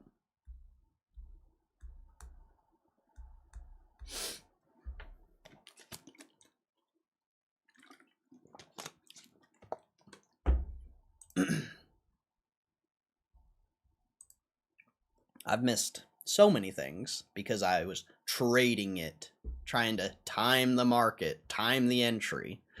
I've missed more things than probably anyone. So why do you think, why do you think I have this perspective? I didn't just make it up. I didn't just make it up. I've done this shit. I've been here. Been here, done that. Like, I wouldn't be talking about this if I didn't know what I was talking about.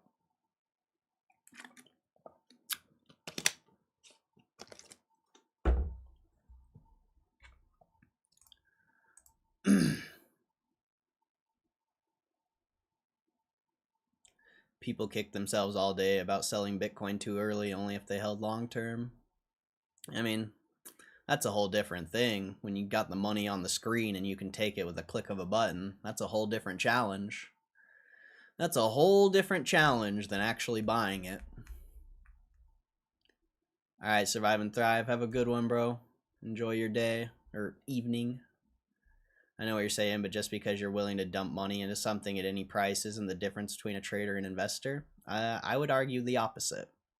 It's a huge difference, especially when the stock is trading at its fundamental value and you're trying to buy it under its fundamental value. You know, like I said, it would be different if it was losing money. It'd be completely different if it was losing money and it was in debt. So different. So different. But when you're trying to time the entry on a profitable company that's consistently making money, that's consistently growing their assets, you're being a trader. You're not actually looking at the company as an investment. You're not. You're really not. The stock was trading at its fundamental value for 3 months. 3 months. It was at its fundamental value. It was worth what it was worth. So,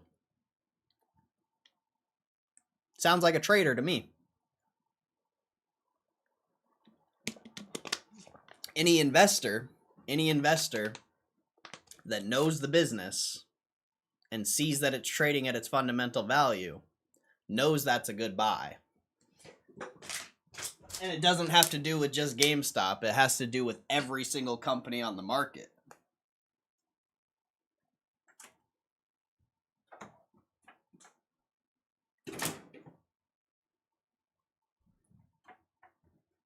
Every single one.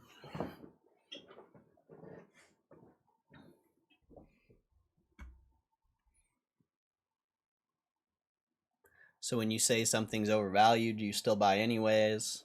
I know we disagree on GME, but we all know everyone has a price that's for buying and selling. It doesn't matter what everyone else thinks. We're talking about fundamentals here. We're talking about actual value. I don't care about your opinion about the stock and the price. Your opinion about the stock, my opinion about the stock and the price means nothing. It was trading at its fundamental value. It is a good purchase. Any stock, as long as it's profitable and doing well, if it's at its fundamental value, it's a good purchase. It doesn't matter if you think it's overvalued or undervalued. It's at its value. That's how much it's worth. It's a good purchase, whether you think it's going to go up or not.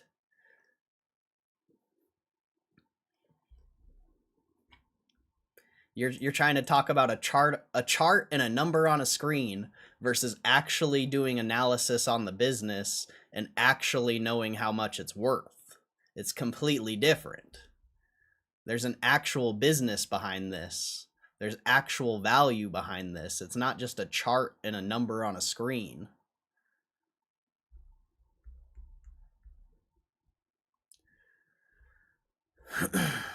You got Mega, ETB, and Booster. Nice.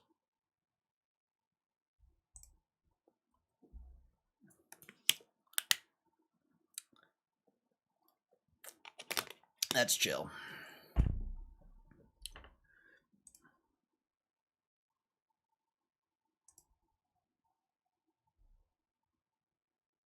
It wasn't value for me. I'm not going anywhere. None of us know the future. We'll see what happens together. If it wasn't value for you, then you need to learn fundamental analysis. Like I'm not trying to be rude. Like I'm trying to educate you, bro. Like you can think I'm like criticizing you or whatever you want. I'm trying to make you a better investor. So, you know, take it however you want, but I'm trying to help you. I'm not trying to criticize you. I'm trying to help you. So 10, 20 years from now, if you see something similar to this, you can actually act on it instead of thinking like a trader.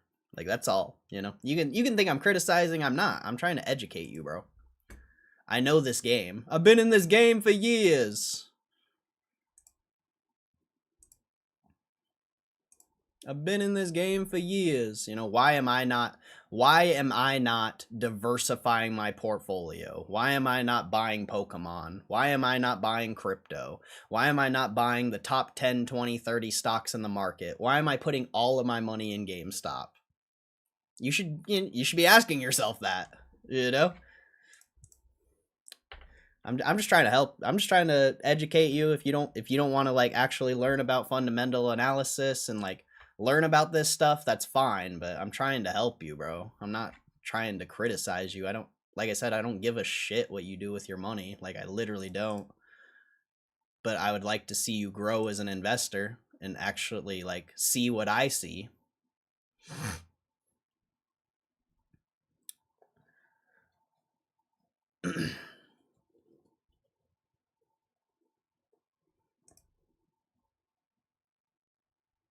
I'm drinking in Australia. What's up, KCR? I feel like I haven't seen you in here in a while. Hope you're doing good.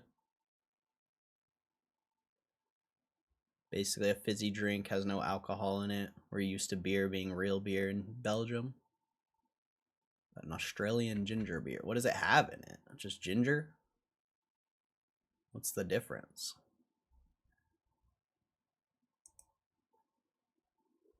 I don't take help from YouTubers. I'm sure you're all for that. Bro, my perspective is not from a fucking YouTuber. My perspective is from multi-billion-dollar investors. That's crazy. That's a crazy thing to say. That's an insane thing to say. My perspective doesn't come from being a fucking YouTuber. My perspective comes from researching billionaires and understanding how they see investments. Like, I don't know. You can think about it however you want, bro. I'm just trying to help you. You do your thing. You do your thing, bro. That's crazy. That's crazy. That's a crazy thing to say, bro. That's a wild thing to say. I'm doing good. 2 weeks vacation before starting the new job. Nice, bro. Let's go. Are you excited for your new job?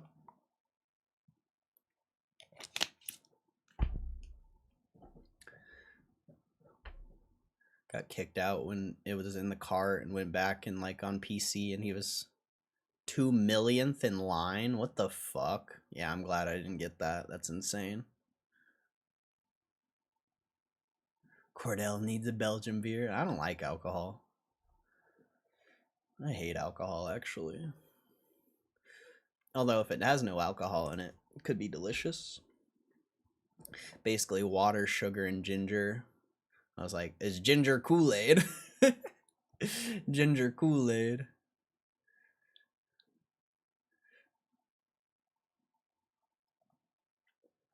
Bitter and high alcohol percentage.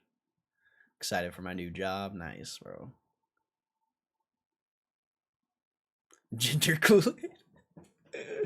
It's that ginger drink. That ginger drink. Water, sugar, ginger. Sugar, water, purple. I need that purple drink.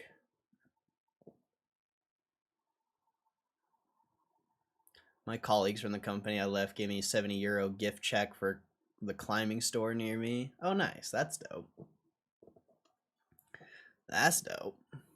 What's up, Michael Casper? What the fuck is juice? I want some apple drink. It's green.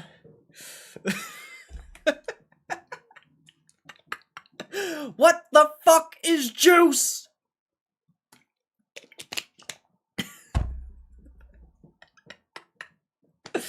I want that purple stuff. Oh man, Dave Chappelle's legendary, bro. I want that purple stuff.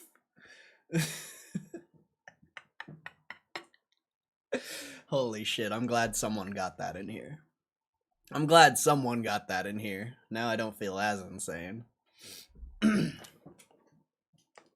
want that purple stuff.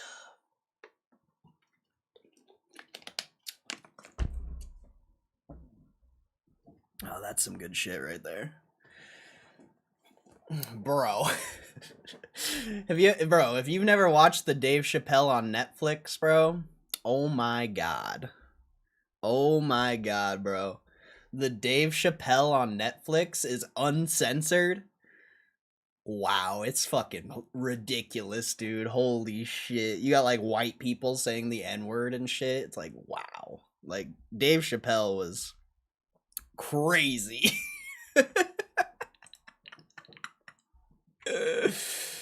Holy shit. So good. I understand, Corey. We just have different views on how to do this shit optimally. We wish each other success, right? All cool. Yeah, but I used to think like you. Like, I'm trying to help you, bro. Like, I used to be that person trying to time the market and think that I'm going to predict everything.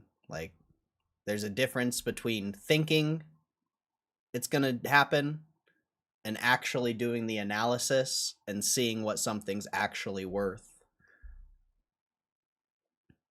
Like, I've changed as an investor so much the past year and a half. Like,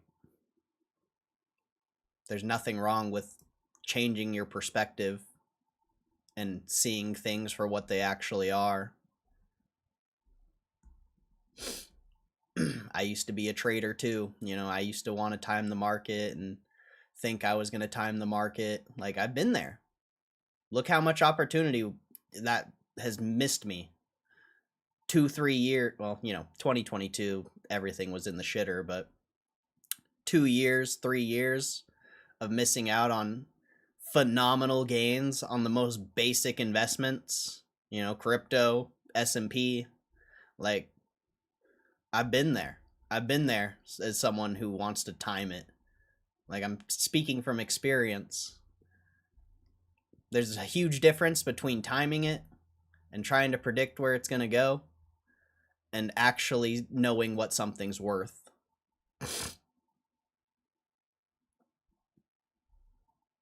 Because if you actually know what something's worth, it doesn't matter. It doesn't matter if the price is going to go down or up.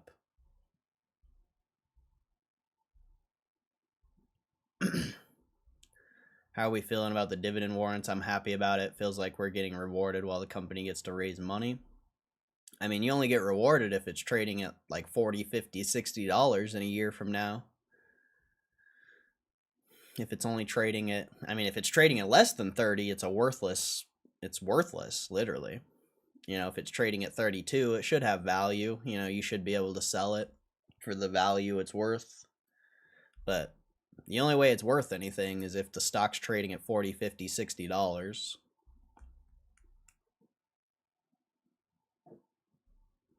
Time in the market assumes you're already in. I can't have time in GME if I don't get what I see as value. I'm having time in other things. Well, all good. You haven't done the analysis.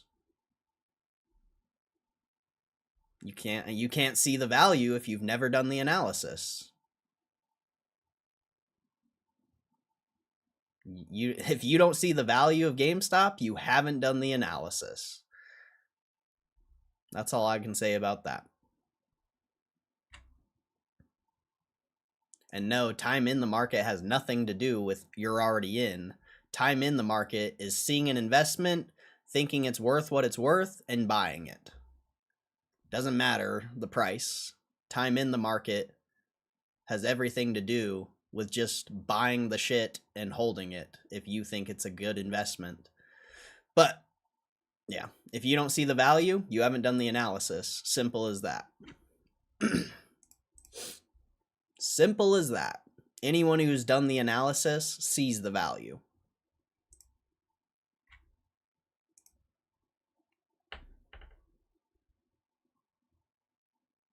What's up, Ruben? How you doing, bro? GME and Robinhood. Do I get warrants with Robinhood? I have no clue. You'll have to ask.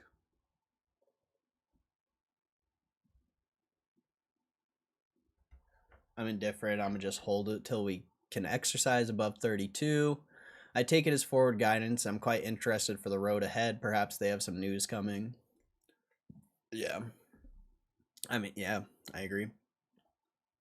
Definitely seems like guidance without giving guidance.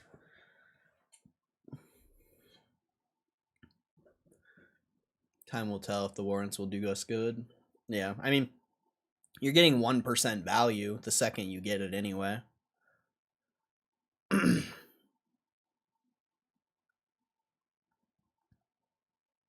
So at least, you're getting some value, but if it's under $32, they're worthless.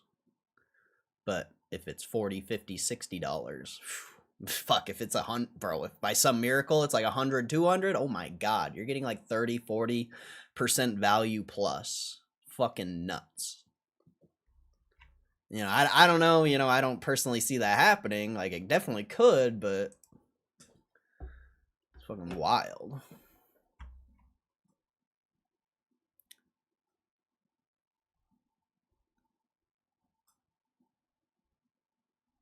I didn't see it was worth, so I'm not in it. That's it. I've made my bed. I'll lie in it. I don't feel bad. That's not the point. That's literally not the point. You didn't do the analysis. Have you spent how many hours have you spent analyzing the financials and doing mathematical equations to see what the fundamentals are worth? Besides, watching me do it. Like, when have you done it outside by yourself? You haven't. So to say that you don't see the value, you haven't done the analysis. So you don't see the value of the number on the screen of the chart, but you haven't done the actual analysis of the business. That's all I'm trying to say. Like, you shouldn't feel bad, but don't act like you've done the analysis when you haven't. I'm probably not going to sell the warrants. I'm thinking about exercising above 32 as well.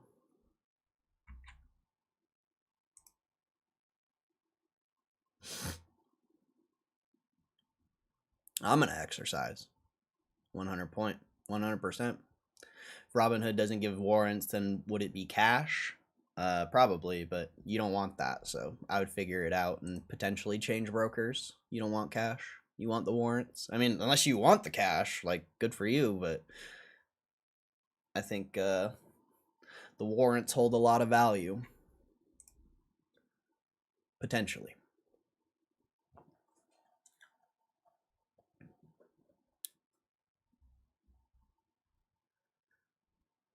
Trump tweeted about companies not having to report quarterly earnings. We read about that in the morning. What do you mean about getting 1% value the second we get them? That's just how much they're worth, 1%.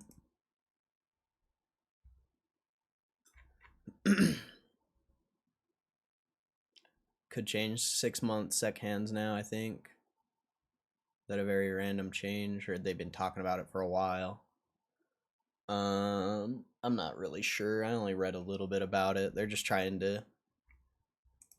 They just think it's a waste of resources for the company. So they want to do it like the UK, I think. I can't remember the article, but they want to make it so it's a semi-annual report, and then if you want to, you can do a quarterly report.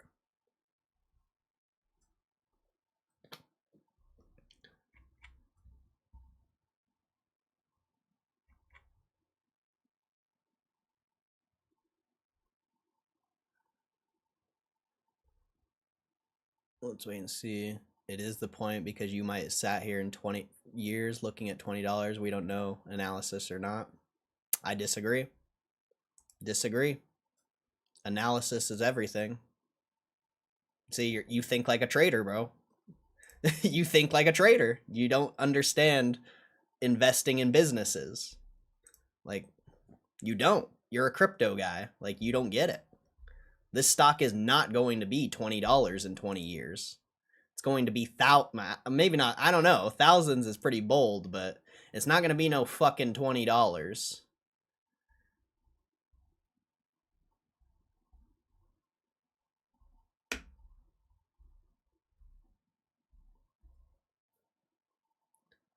Quarterly earnings always been a thing.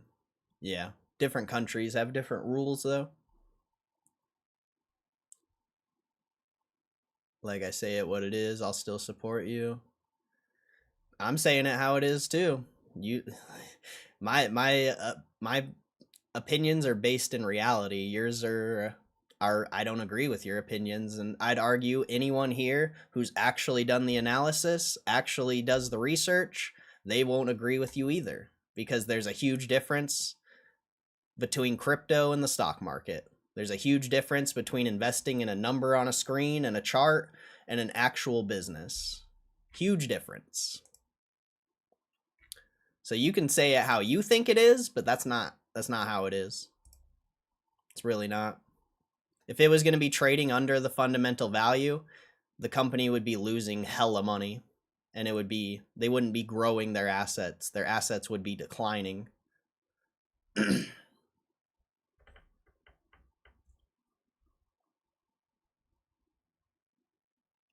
You're painting me like you work for MSN? No, there's just a flaw in the way you think about investing. That's all I'm trying to point out. If you don't agree with me, that's fine, but then drop it. Stop talking about it.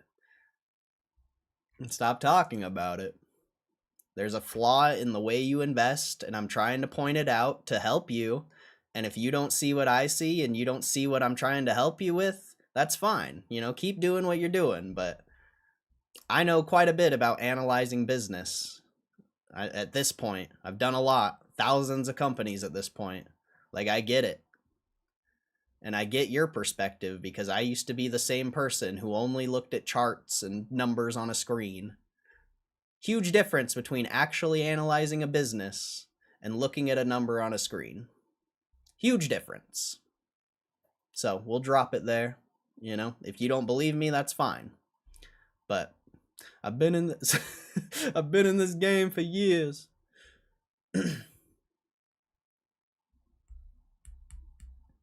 3 years from now, GME is going to be a 300 to 500 billion market cap. That's a very bold estimate. Seems very unlikely.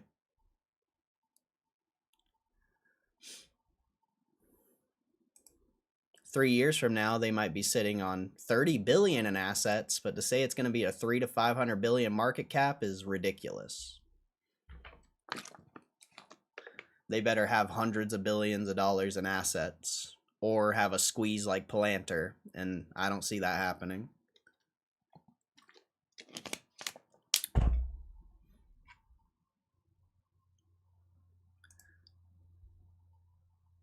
We're having a mad debate over a greedy entry. I don't feel the need.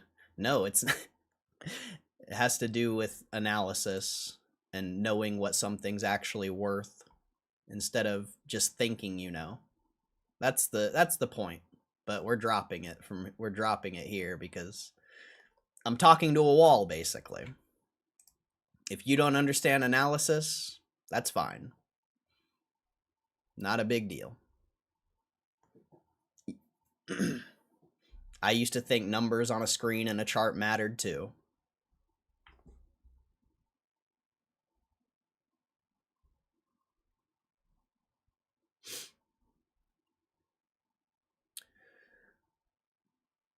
Pokemon's getting more popular with kids here in Belgium. Yeah, I'm not thinking in 300 to 500 billion range. If it's 30 to 40 billion in 3 years, I'm golden. Yeah, 300 to 500 billion is a pretty ridiculous target. You'd have to have a lot better analysis than just saying the Pokemon supers. Like, none of that stuff has anything to do with whether the stock goes up or down. So you'd have to justify your point a lot more than just because of Pokemon.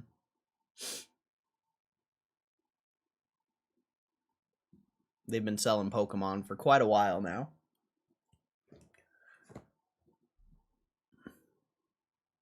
No way, it's ridiculous. Pokemon graded slabs are going to 10x across the board. 300, 500 billion when Pokemon slabs could have NFT craze. That has nothing to do with the 300 to 500 billion market cap, though, from my perspective. If you think this is going to be trading 300 to 500 billion market cap, you're expecting a Palantir type squeeze. Has nothing to do with the assets or the business. Like, that is a crazy price target. And you think Pokemon graded slabs are going to 10x? Probably not. There's going to be a couple that will, but not every slab. Actually, from my perspective, as more and more slabs get put into the world from power packs and stuff like that, it could potentially get cheaper. On the flip side, if more and more companies do the repacking websites and do like a GameStop Power Pack thing, then yeah, they could go up. But a 10x across the board, every card, that's ridiculous. That seems very ridiculous. You would have to give a much better reason. Much better reason.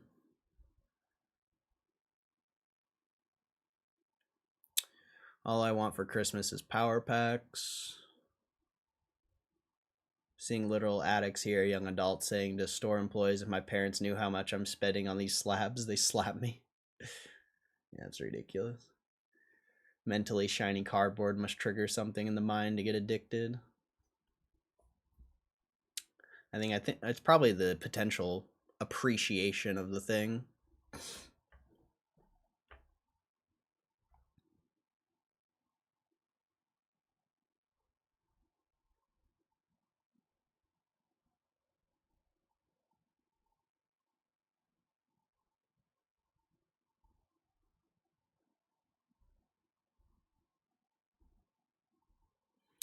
Yeah, the number on the screen has nothing to do. I'm dropping this conversation, bro. The number on the screen has nothing to do with my thesis, my analysis. It has everything to do with the business. I don't care what the number on the screen is. I don't care about the chart. All of that's irrelevant. The business is all that matters. So you can think it's about the number on the screen. You can think that it's because I made money. You can think whatever you want, but I'm just trying to show you how to look at a business from an objective point of view instead of just thinking, That's all. But just drop it, bro. Just drop it. You're never going to get it. You're never going to understand what I'm saying. So just drop it.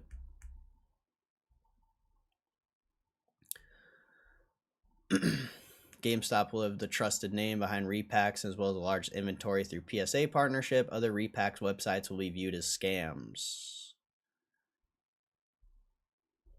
Oh, like how are they going to make 300 billion sitting at 12 billion in assets? 12 billion, right? How are they going to make 300 billion in the next 3 years?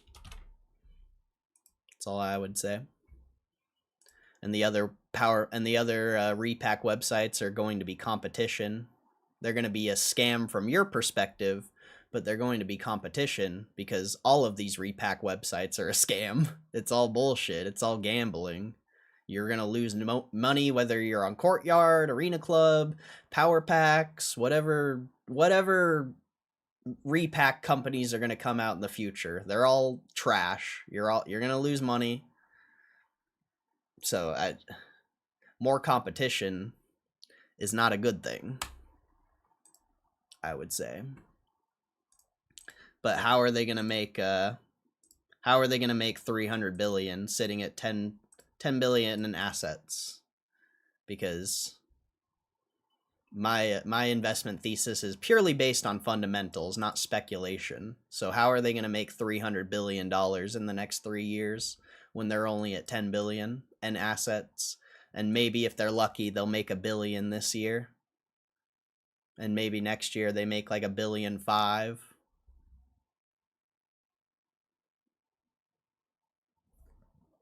Like where's the 300 billion gonna come from? Unless you're thinking the stock's gonna squeeze like Palantir. Like I don't know.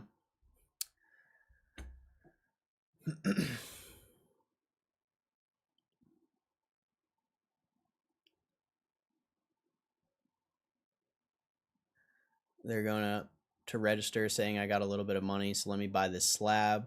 Like they are Golem from the Lord of the Rings, my precious, the precious. I'm truly trying to understand what's the end game. There is no end game. The company keeps making money. The assets keep growing. How is the stock price not going to keep going up? Look at Walmart. Look at McDonald's. Look at Microsoft. Look at Apple. Look at Tesla. Look at every single company that only goes up. Why do they only go up? You know, part of it's speculation from the market because a lot of those are potentially overvalued and they're pricing in the future. But the only reason those companies are only going up is because they continue to make money, because their assets continue to grow. If they were losing money and they were losing assets, the stock price wouldn't continue to go up. And GameStop's in a position where the next 5, 10, 20, 30 years, they will only make money. They will never lose money. And the stock price, from a fundamental perspective, should only go up because they're only making money and only growing their assets. Has nothing to do with the stock price, has nothing to do with what the chart looks like, has everything to do with what GameStop as a business is going to do in the next decades.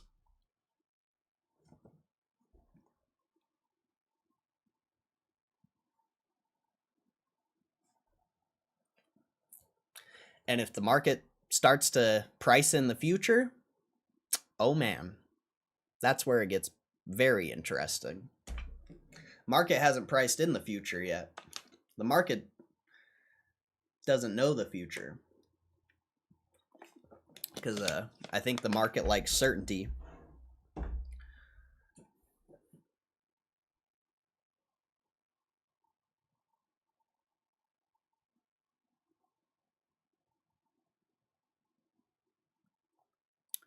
$300 bill will come from the Bitcoin holdings. Well, then I'll be rich. My end game? There is no end game. I'm going to be an investor for the rest of my life. GameStop's just the beginning. This is just the beginning, bro. You think I'm going to make a, I think GameStop's going to make me a millionaire, personally. You think I'm just going to make millions of dollars and stop investing? There is no end game. I'm doing this shit the rest of my life. And who knows, maybe I don't sell at all. We'll see. We'll see. Maybe GameStop's the only investment that I perceive as valuable for the next decades. And it continues to be the only thing I buy. I don't know. I don't know what the next 5, 10, 20 years look like, but this is just the beginning. There is no end game.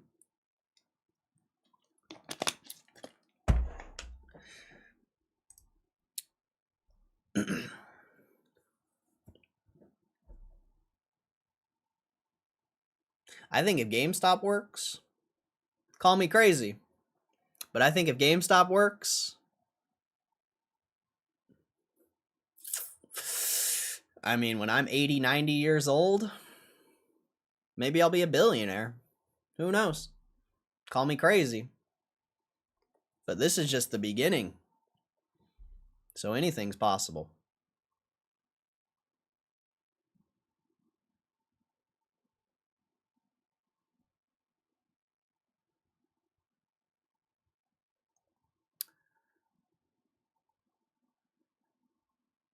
Short term, the stock market's a voting machine. Long term, it's a weighing machine. Is that a trade? You got to sell, right? I feel like I'm being rude, just trying to understand. Why would you sell?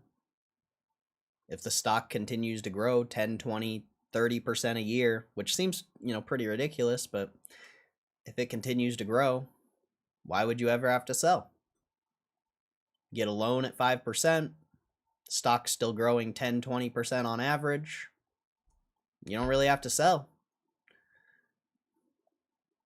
Maybe you might have to sell a little bit to pay off the loan if you don't have like a job or other means to make money, but GameStop's not a means to an end. And maybe for some people it is, but GameStop's just another vehicle to potentially create more vehicles. Or maybe you never have to sell. Maybe you never have to sell. I don't know.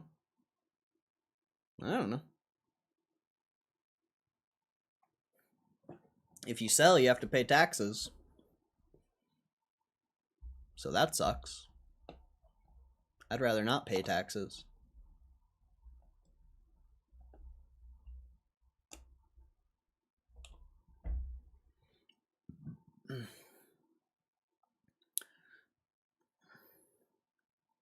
And at least in America, if you have long-term capital gains, you can sell like 48,000. I think it's 48,000 a year without taxes is on long-term capital gains. I mean, that's my end game, is to avoid paying taxes. That's my end game. That's how all these billionaires got rich. Just hold. Just hold.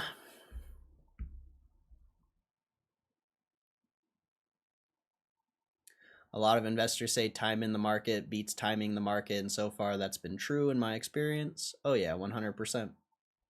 I think so. If you're buying the right investments, you know, you can buy dog shit. You can buy dog shit companies that are losing money and, you know, aren't growing their assets, and maybe, you know, in that scenario, time in the market isn't good. But if you're actually investing in good things and valuable things, time in the market is number one. There will be competition from other websites for repacks, but would anyone here trust them over the branding of GameStop and PSA partnership? No way. Yeah, but it doesn't matter what we think. There's 20 people in this stream. Are you ignoring the 99% of people?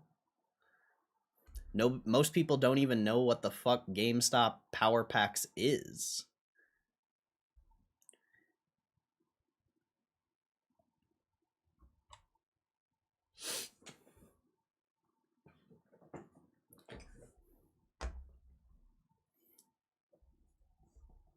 If the price is high enough, we can sell small chunks without it hurting the growth all that much. Can live off 4% withdrawal for the rest of my life while it's still growing, albeit a little slower.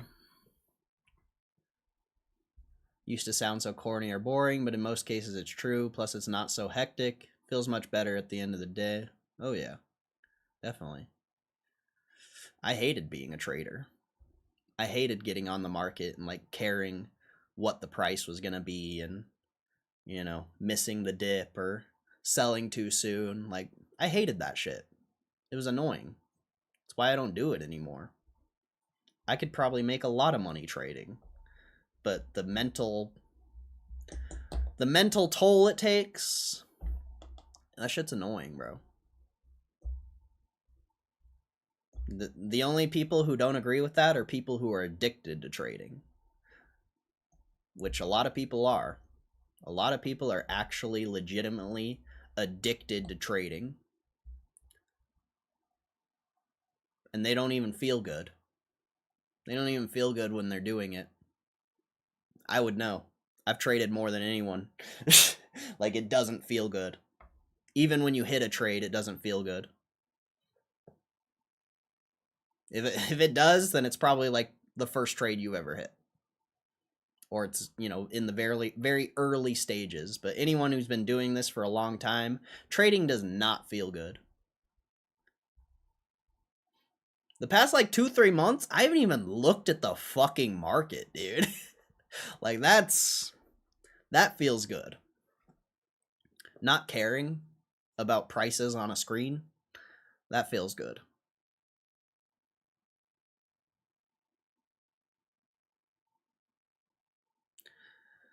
I think it really comes down to narrative and social engineering. The Staplegate showed how great GME can be at social engineering, so I think it's safe to assume the competition is cooked. That's fair. But we're talking about a 300 billion market cap when they're only sitting at 10 billion assets. You're gonna need a lot more compelling of an argument than Pokemon. You're gonna need to tell me how they're gonna make $300 billion in the next 3 years. Like, your speculation means nothing. How are they gonna make $300 billion? And if they're not gonna make $300 billion,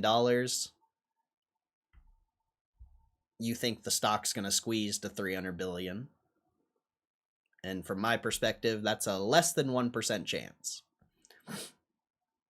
Palantir, you know, Palantir is probably the only example of a company that, you know, went to 400 billion and they're sitting at 10 billion in assets. Like, this is probably the only one. Like, if you think GameStop's going to do that, you just think it's going to do this. It has nothing to do with the business or like from my perspective, it has zero to do with anything. Like, if you have that high of a price target or market cap target, you just think the stock's going to squeeze. Like, there's nothing GameStop could do to make $100 billion in 3 years. Zero things they could do. They could make 20, 30. I think that's realistic. But you think they're going to make 100, 200 billion? You're going to have to give me a much more compelling argument for how they're going to do that.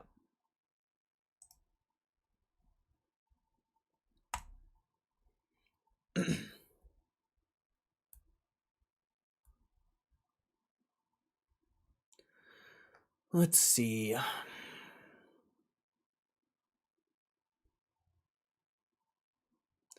$300 billion market cap could happen if Power Packs becomes a nationwide trusted name in a Pokemon super cycle where we see average people looking to get rich via cards. So you think the stock's just going to squeeze? How are they going to make the 100 billion, 200 billion, 300 billion so they have $300 billion on the balance sheet to actually correlate with that market cap? How are they going to do that?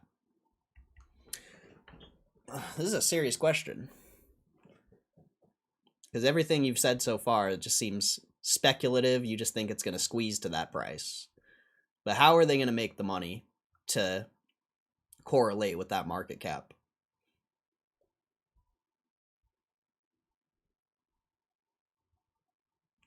Crypto is a means to an end for me. If I get to a point where selling sets me up, I'm out. If that makes me a trader, call me a trader. I'm good with that. I just hate day traders, not hate, just, it's bad for them. Yeah, I mean, that's fair. I just don't have that mindset with this investment. I'm going to be holding this investment for the rest of my life. As long as it continues to make money, as long as it doesn't, it literally has zero to do with the price and the chart. If you think my investment thesis has anything to do with the price and the chart, you're wrong. If GameStop, the business, keeps making money, keeps growing their assets, keeps investing in things that grow and make money, the stock price will never stop going up. It won't.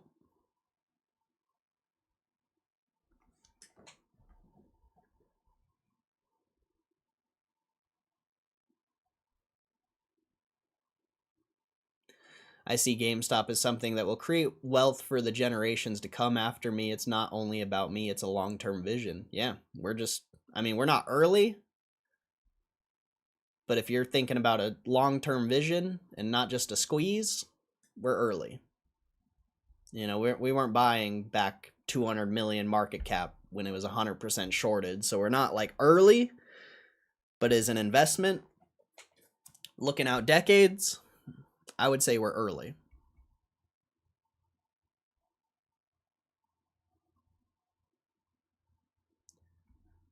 Most people don't know what power packs are, right? But we are at the very end of a beginning of a trading card super cycle, not near the end, not even close. Pikachu, Van Gogh, Furry Hat, PSA 10 was 1,000 a month ago. Today, 2,200. Okay, what does that have to do with GameStop making hundreds of billions of dollars? Like, I understand all this, but how is GameStop going to justify that market cap?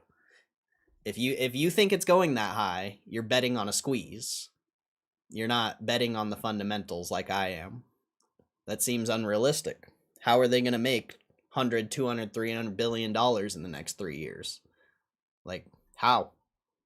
Please explain. Like, I get everything you're saying, but everything you're saying, from my perspective, it makes me think that you just think a squeeze is going to happen and it's going to go up that high. I would say most of the things you've said so far has nothing to do with GameStop making hundreds of billions of dollars in the next 3 years. 20, 30 years from now, sure, I agree. Potentially hundreds of billions of market cap. But 3 years, you're betting on a squeeze. There is nothing they could do to make 100 billion. unless they raise 100 billion. They could do a corporate bond and that seems unrealistic. You think they're going to do a corporate bond and raise 100 billion? Probably not. I don't even think that's possible. I just don't like being called a trader. It seems derogatory. I ain't trying to make living buying and selling on regular basis. Usually sat in things for a relatively long time. Maybe I'm a long-term swing trader. I mean, that's still a trader. Like, I wasn't calling you a trader. I was trader mentality. There's a difference between being a trader and having the mentality of a trader. Investors just buy and hold. So maybe you are a long-term swing trader. I don't know. Maybe you're an investor. I don't know. Do you still buy Cardano today? Even though it's at 90 cents? Do you still buy it? Or did you buy it once and now you're just going to hold it until your exit comes? Like, do you still buy it? Because when GameStop's at $30, $40, $50, I'll probably continue to buy shares. Maybe not in the capacity I've been doing, but I definitely see myself still continuing to add to the position, even as it continues to go up. I used to think GameStop would make me rich tomorrow, but that was me wishful thinking because I wanted to escape the job that I was grinding. I realized I don't need money for that, switch jobs, don't really care that it might take a while. What Warren Buffett calls a boring business. That's partly why I trust it, because the long-term view that the CEO and the board has. What I need to do in the meantime is live my life. Exactly. I have to make sure my bills and projects can be funded with the cash I get from income, not touch GME. Yep. I agree. Wouldn't it be great if we could all get rich tomorrow? That would make me happy. Me of all people shouldn't be arguing about GameStop going up. Like, I'm just trying to be realistic, bro. I'm just trying to be realistic. Call me a bear, call me a shill, whatever you want. Like, I benefit the most. I literally benefit the most from GameStop going up. But I'm also realistic.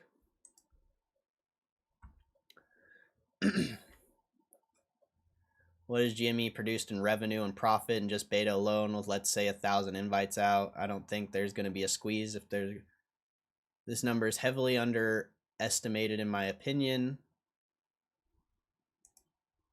I think you're overestimating how much they're going to make from power packs. And revenue doesn't matter. Profit is what matters. Sure, the revenue going up will make people more interested. Maybe they'll start pricing in the future more. But how are they going to make 100 billion in profit? And raise their assets to 100 billion? I think you're overestimating how much they're going to bring in on power packs. They might bring in like $1 billion. Maybe if it's really successful, maybe 2. If the industry grows 3 to 5, 10 years from now, maybe they could bring in a lot more revenue. But I think you're overestimating by a lot. They are not going to make that much money from power packs. Like, power packs is going to be a fantastic revenue boost, and they should make decent profit. But they're not making no $100 billion in revenue. Don't see it happening. I don't see it happening.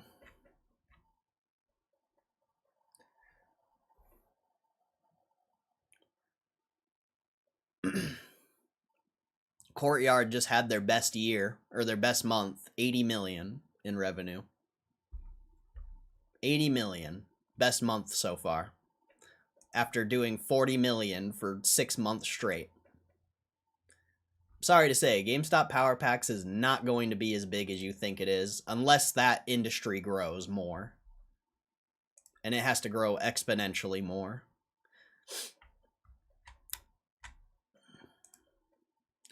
Having people have GME as 100% of their stock portfolio is crazy, but here I am being comfortable in having 85% of my liquid net worth in a single stock. Is it crazy, though? Like, it might be crazy, but is it actually?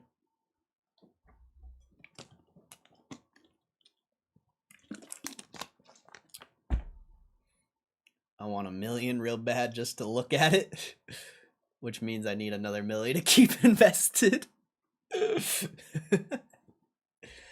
I buy ADO when I feel it's worth it. You've seen crypto hype, seems overvalued at times, but overvalued today isn't the same overvalued in a decade, if you get what I mean. I ain't buying it. Plus 40% day. We do. Future shows who's right. Yeah, but undervalued, overvalued also is just a matter of perception. It's not an actual legitimate thing.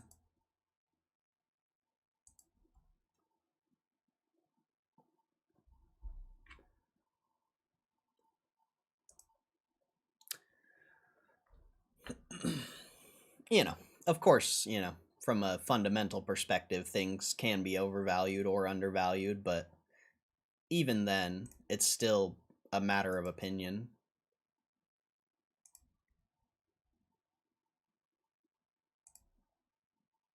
It's called a subjective analysis.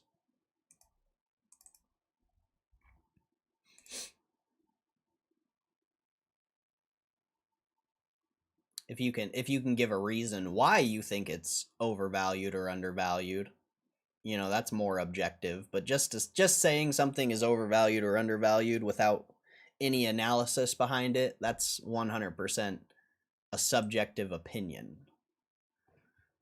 It's a lot of Charizards. I'm joking with myself and you. 100% of my portfolio is GME. Mine's 110%. I mean, technically it will be soon with the warrants. In a way, it kind of will be. It is perception, but we've seen you take GME profits on days with the intention of buying back, even just small amounts. Yeah, but how much have I increased my position? When you first started watching this stream, I probably had like 1,000 shares. Maybe 2. Probably not even 2.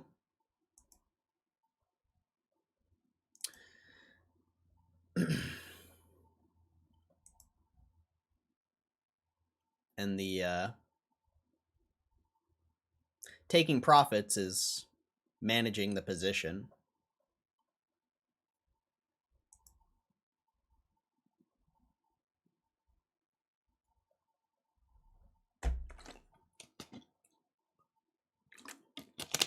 Has nothing to do with thinking it's overvalued or undervalued.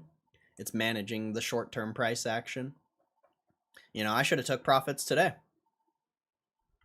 If we're being honest, I should be taking a profit here.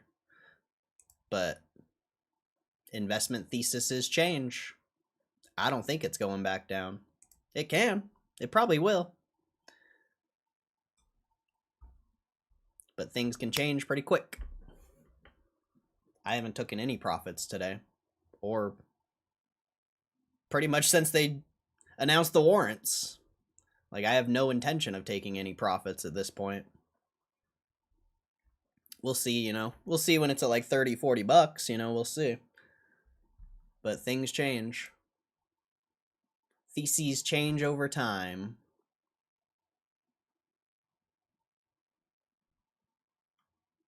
People were able to grab 2 ETBs. I thought you could always do that.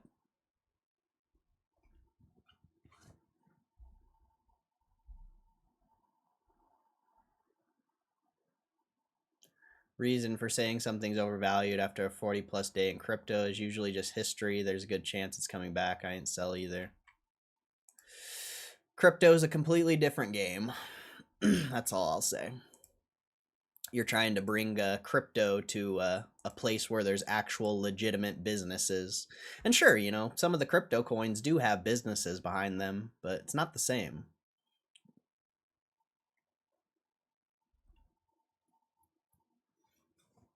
But I would agree, you know, a plus 40% day, I would agree it's overvalued on that day.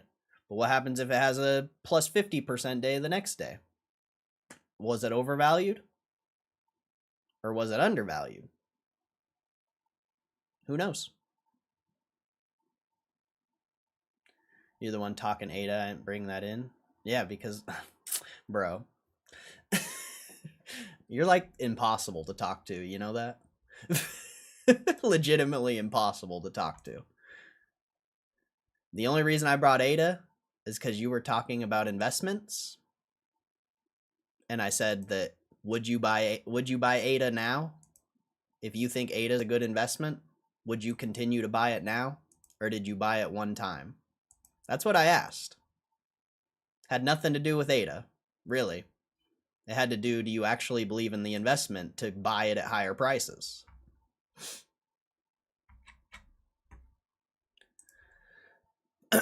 You will see Pokemon Super Cycle is about to begin. Chase cards are going to be $30,000 to $50,000, and the volume of people spinning is going to be astronomical. GME will be the trusted name. GameStop fully discloses that expected value of a $25 spin is $25. Yeah, but how are they going to make the $100 billion? I understand everything you're saying, but back up what you claimed. How are they going to make 100 billion, 200 billion, 300 billion? How are they going to make it?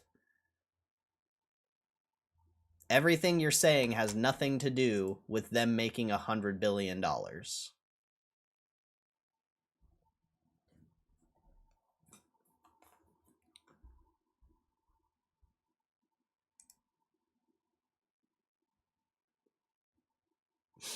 They are at a $10 billion asset total. Almost 11. Where is the 100 billion going to come from? They're going to make $1 billion this year. They're going to make maybe 1.5. They might not even make $1 billion this year. They're going to make like 700, maybe 8. If they make $1 billion, that's impressive. Maybe if you're lucky, they'll make $1.3 billion next year. Maybe 2027, maybe they'll make 2 or 3 billion. Where's the 100 billion going to come from? Like, for real, where's it going to come from? You think 100 billion is going to come from power packs? I'm not so sure about that. You better hope the industry actually does 10x, and maybe it can. But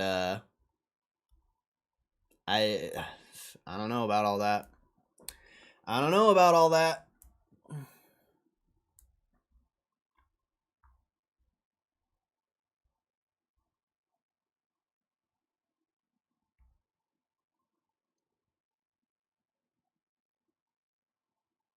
I would take profits on options, but not shares. Well, options are trash. You shouldn't be trading options. Sorry to say. I don't sell high, but I don't buy then either. Maybe I have a trader mentality on buys. I ain't sell easy. So that's fair. That's fair. I'm going to pour in 8K off my own money to exercise the warrants if the stock's well above 32. Keep my average nice and low and increase my exposure to potential upside. Yep, I'm doing the same thing. At first I thought I was going to sell shares to reclaim the warrant or exercise the warrants, but I think I'm just going to hold the cash. Just have it ready. There will be millions of people worldwide that will take 90% buyback offers on PSA slabs. Millions? Millions. Millions. I don't know about that. I don't know about that. That's a bold speculation. Millions?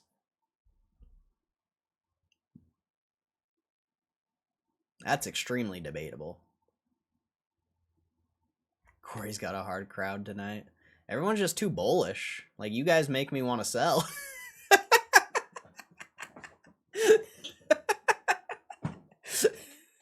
You guys make me want to sell. You guys are way too bullish. You guys are insane.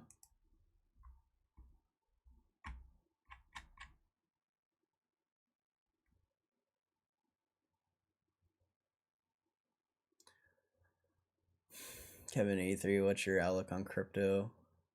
Let's see, hard crowd, but it's keeping me engaged and learning.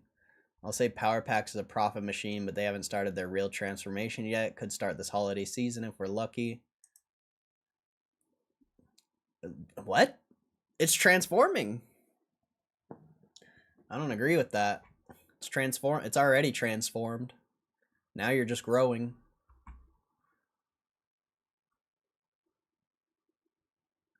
How are they going to become a $300 billion company, a hobby that has a few million people worldwide today interested in the hobby? In a super cycle, that numbers will be hundreds of millions of people will flock to the best place to get the best value for your dollar spent in Power Packs. You can go to a card show and believe you're going to get a good deal buying a PSA slab by some random guy, or go to the best name in the business. But are there hundreds of millions? Are there millions? That's very speculative. You don't know that. Maybe we could look it up. I mean, Courtyard IO is the only one on the blockchain, so how many users on Courtyard IO?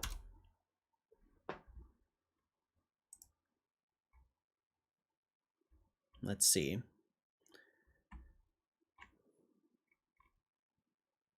I mean, I get we're in the beginning stages, but millions of people? That seems wild. That seems like a wild speculation.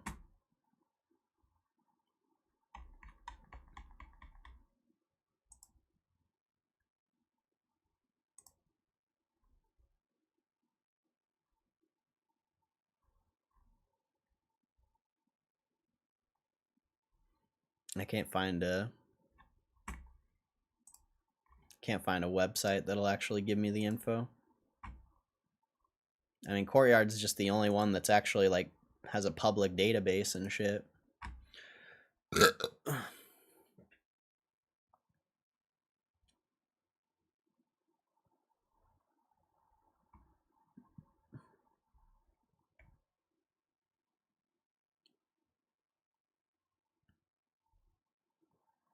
I don't know. All I'll say is Courtyard's biggest month last month was 80 million. I just don't know how you think they're going to make billions when one of the biggest players in the game just had their best month and it was only 80 million. Just doesn't seem to line up. The numbers just don't seem to line up with your speculation. And sure, you know, maybe even if the industry grows 10x, they're still only bringing in 800 million revenue. You know, that's just Courtyard. We're in the beginning stages. Who knows if GameStop will actually be bigger than them? Probably, but hundreds of billion speculation is wild when you actually look at the numbers.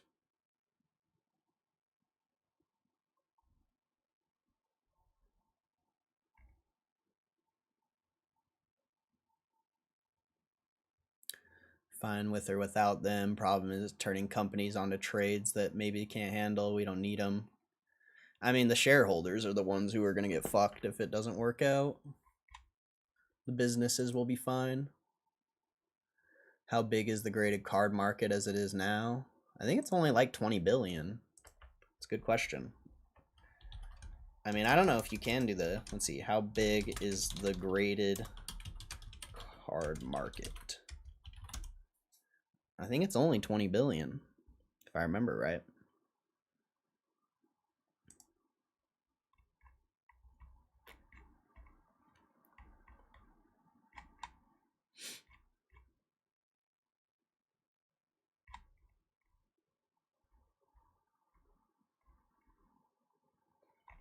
That's what I'm saying. Like, it's a wild speculation, man. It's a wild speculation. I mean, AI says 13 billion in 25, with projections to surpass 21 billion in 2034. So the whole market, the market as a whole, every grade, like if this AI is accurate, who knows? 21 billion by 2034. The numbers don't match up with your speculation. Sorry to say.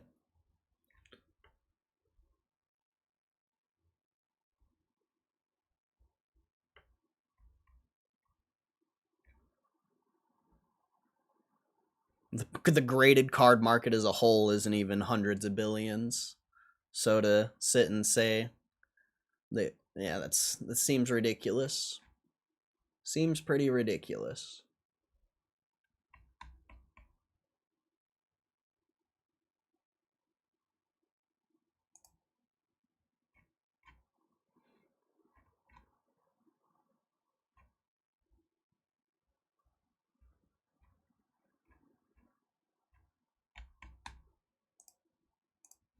Like if you're gonna come in with an argument like that, at least back it up.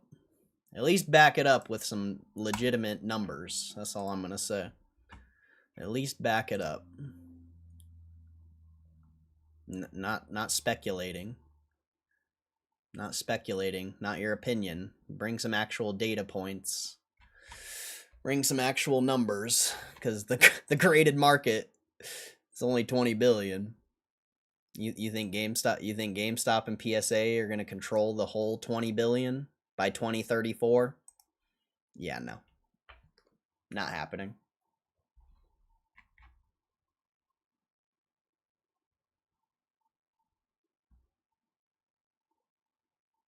That's a joke. Yeah, your opinion versus an actual legitimate real data set. Big difference. Big difference. That was the AI one, so I don't know if that's actually real, but it is somewhere around there. Trading card industry reaches 9.8 billion. This is April 29th, 2025.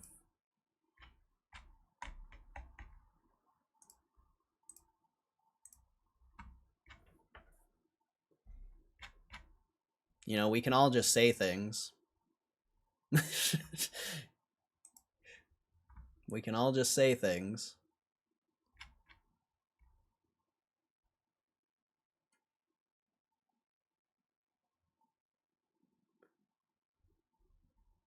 Pokemon fans aren't on Courtyard? I don't know. I've never looked at Courtyard. I just know the data because of that video we watched. They do Pokemon. Basketball, Pokemon, sports, Pokemon. Looks like they do Pokemon to me.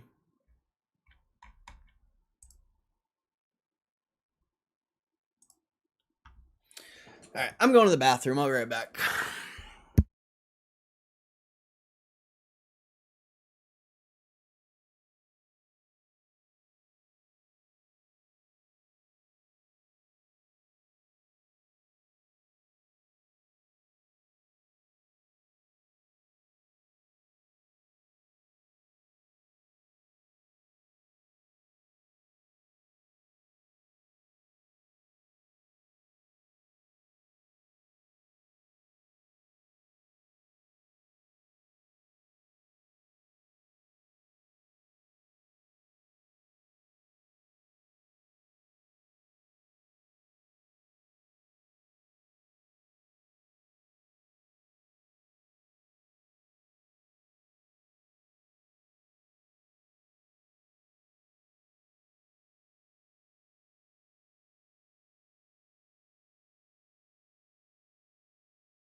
Just because a trading card market's at 20 million doesn't mean at all that GameStop can't print many times over.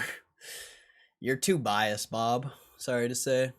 I can't have a legitimate conversation with you. You're too biased. Especially with your little comment. Courtyard, what the hell is even that? Even shitty Courtyard had 80 million. Sorry, that's not a trusted name. We're comparing a no-name company to Amazon. Courtyard.io is one of the biggest names in the repack space, along with Arena Club. So you're basically just telling me that you're not educated on the space, and all your opinions are 100% bias and speculation. So, you know, you can say I'm an asshole, whatever you want, but go get educated on the space and then come back and have a conversation. We'll end it there. I'm not going to keep arguing with someone who is just 100% biased. It's crazy.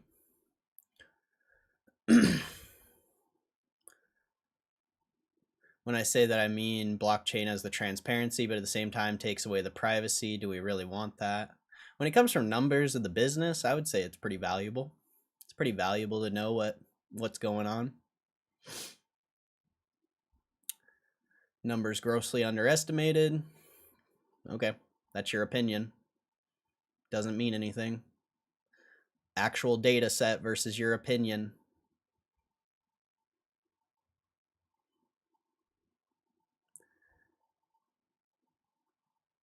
I think GME shares will go to phone numbers next week. He said that's true. Just because a trading card market's at 20 million doesn't mean at all that GameStop can't premium. Okay. Okay.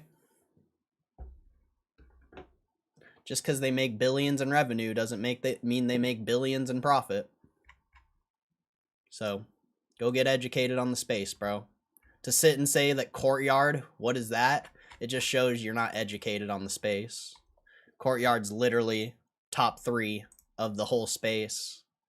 So go get educated on the space, bro. Your biased, speculative opinions. The only way that's happening is if the stock squeezes.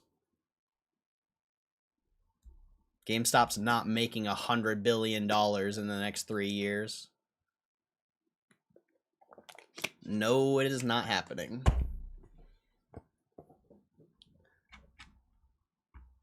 You can dream, I hope it does. That'll be great. I'll be pretty excited, but there's a difference between speculating and being biased and actually living in reality.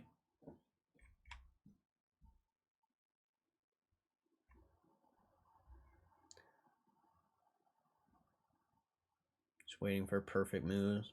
Bob needs to be on the board giving Ryan Cohen advice. Apparently it's just that easy to make hundreds of billions of dollars. Crazy, dude. Crazy. Insane, actually.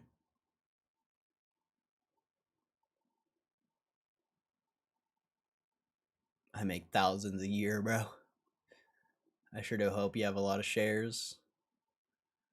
GME will release Atari handheld. Yeah, I think we read about that a while back. I'll buy any handheld, they're a blast. The Atari one could be cool. Play a lot of old-ass games. If GME and Ryan Cohen considers Courtyard a true threat, Ryan Cohen would have announced already to purchase that. Wow. Wow. All right, Bob, just,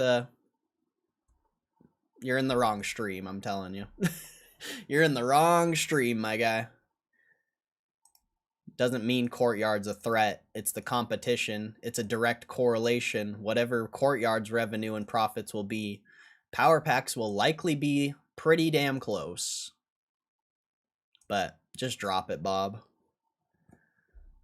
You need to go educate yourself on the space, bro.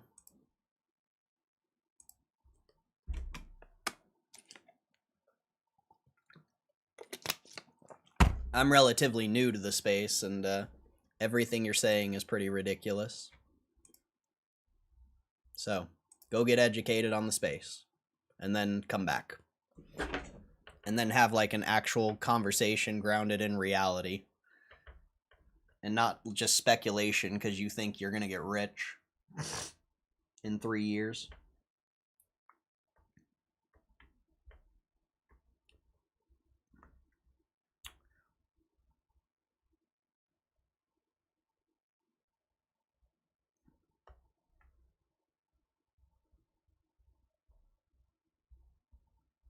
See, at least I'm not doing that, Kev.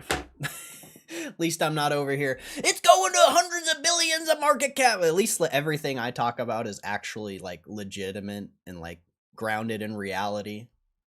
You know, I could be like this guy and just come on stream every day and say whatever I want. You know, get people all excited and FOMO into options and think they're gonna get rich. You know, I could do that, but instead, you know, everything I talk about is grounded in reality and it pisses people off. You know, I could do that. And I could, you know, miseducate people. I could be like that guy. I'd probably get more views. You know, there'd probably be more people in the stream.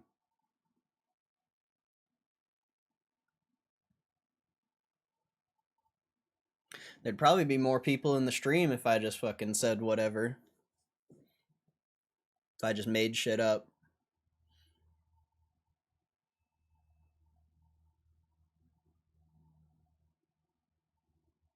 Mod Retro N64 coming soon too. Yeah, that's gonna be badass. I saw that. That's gonna be so cool.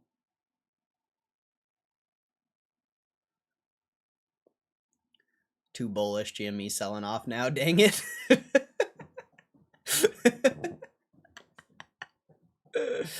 Oh man.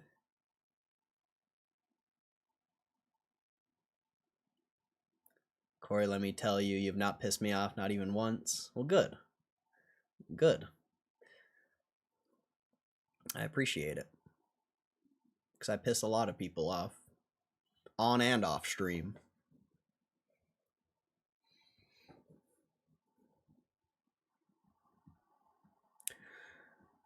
You're not screaming Mo ass, that pisses people off. Work for Kenny, become a moon man. Ew, reality. Yeah, reality sucks. Reality sucks. Bullish long run, long. If you were to do all that plus add a stripper pole, you'd get definitely more people. I'd have to start at OnlyFans too. What's my 3-year price target market cap wise? I don't give a shit. Doesn't matter. But if you want to be realistic, probably 30, 40 billion. And I would say 40 billion is still relatively high. So I would say 30 billion. But I don't give a shit what the price is going to be in 3 years. As long as it keeps going up, doesn't matter. Doesn't matter. If it outperforms the S&P, that's all that matters. If it outperforms the S&P, then I win. If it outperforms everything else, then I win. I don't care what the market cap is. I care about it outperforming everything else. Because that's if it doesn't outperform the S&P, I'm wasting my time. Should have just been in the S&P. Legitimate waste of time.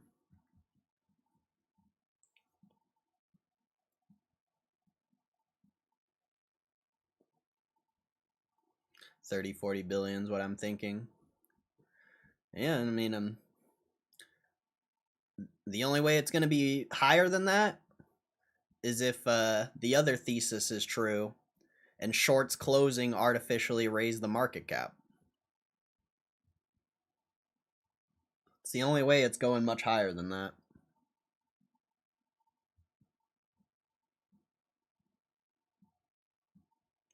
If it hits 30 billion, it'll be more because that will include them in the S&P, and then comes ETF rebalance, bigger premium for future on PE. That's fair. That's fair.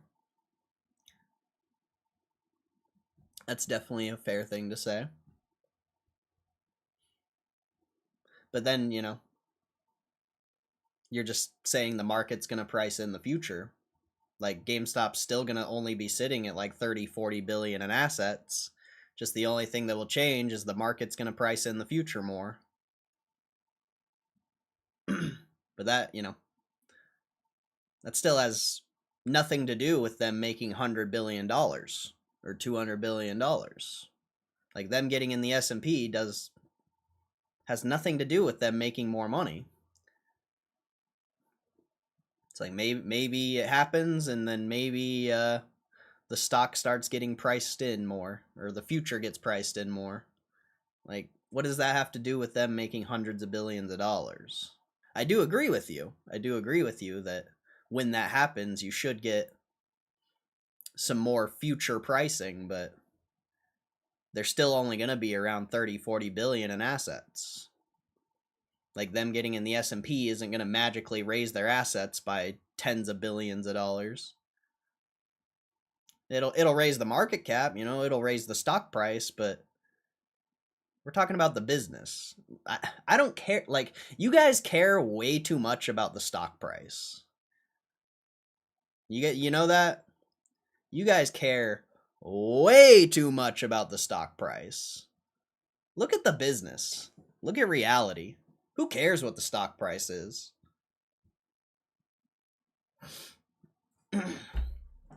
We all want to have Lambos and Tendies, so you're going to sell? You're going to sell? I'm not selling. For a Lambo? Lambo's a piece of shit car. Sure, they're nice, they're cool, but I'm not going to sell my GameStop shares for a fucking Lambo. Lambo's a piece of shit. Toyota does it better. You know, I might go rent a Lambo for the flex pick, you know?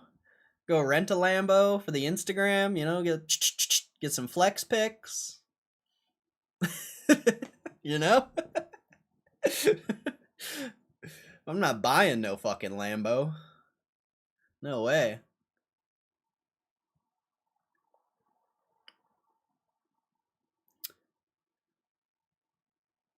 Just joking, I'm not selling this gem.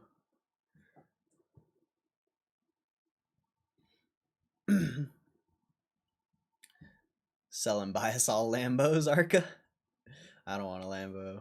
It's Lambo season. If you're moving too slow, probably couldn't ever see me. I'm happy with my Mazda CX-5. Exactly, bro.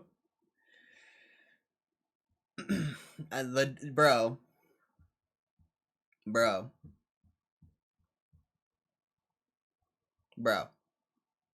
The day you see people buying Lambos because of GameStop, that's how you know it's going much higher. You know that? You know that, bro? The day you see people selling GameStop for Lambos and mansions and real estate, that's when you know it's going much higher. I'm just saying.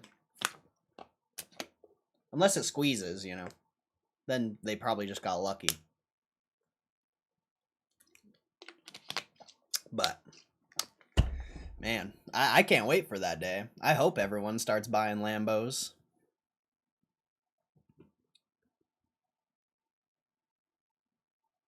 Where's Diamond Hands when you need them? Let me make a YouTube video of the 2012 Toyota RAV4. It got keyless entry, remote start, 18 mpg, plenty of room for work stuff, hose in the homies. Damn right. Damn right. Corolla gets 55. Damn. Is it a flex fuel? Is that why it gets so much? I didn't know they made flex fuel 4-bangers. Can you explain that? That's how you know it's going higher? Because when everyone sells out, they're not getting back in. So it's going higher. And then when it goes higher, they're going to want to get back in. It's just market psychology. Everyone sells at the worst time. Think about all the people who invested in Bitcoin early, or, name whatever top asset right now that's gone up a fuck ton, Pokemon, real estate. Everyone sells at the wrong time. Everyone. Every single person always sells at the wrong time. So that's how you know. It's market psychology.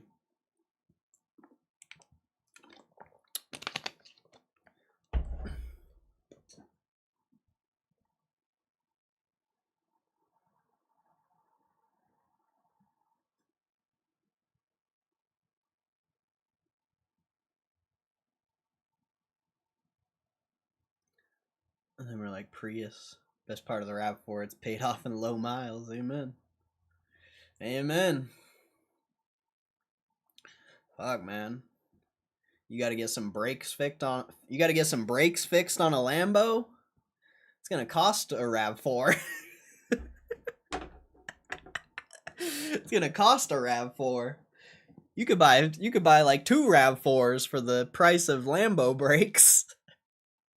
I don't know. I don't know how much Lambo brakes actually are, but you get the idea. Like, all that luxury shit's dumb, bro. It's a fantasy. It's something you got sold on social media because you want to flex like the rappers and shit.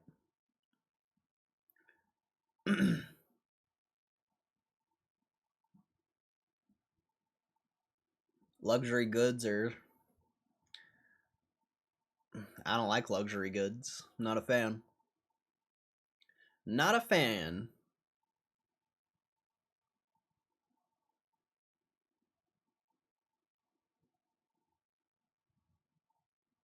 I think GME's a psyop from the CIA. Well, you need to get off fucking Twitter, bro. You've been reading way too much fucking nonsense. You need to get off the internet.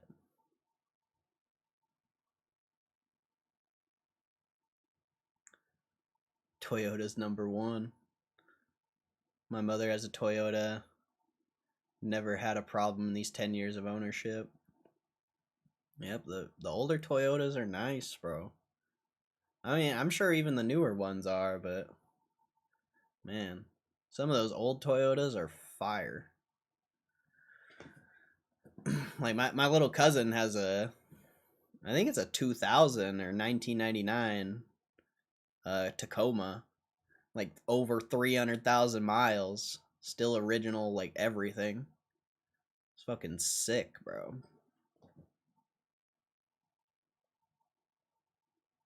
Still driving my Mini Countryman 2011, 120K miles, still going strong. It's fire. It's fire. The internet's a psyop. It really is. It really is, man. The internet's a terrible place for many people. It's a terrible place. But at the same time, it's also, I love the internet. I grew up on the internet. Like, I love it. The access to information. Like, you could literally learn anything.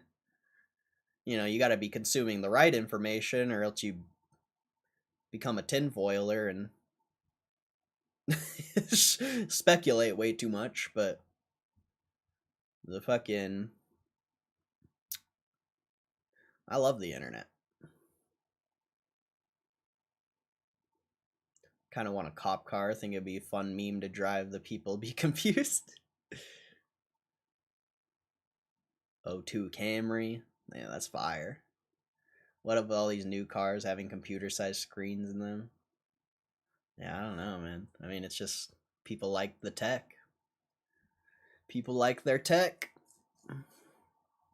And I would say, having a larger screen would be safer in a lot of ways, potentially. If, you should be looking at the road and paying attention to driving, but if you have to, like, press something for the navigation or something, like, I feel like a larger screen would be a little bit better, I don't know. You should definitely just be paying attention to the road, but maybe a little safer to have a larger screen. 2010 Civic, 90K miles and running like a champ. Let's go. Damn, there's a lot of Oh wait, that's Honda, but a lot of Japanese car owners in here, bro. A lot of Japanese car owners.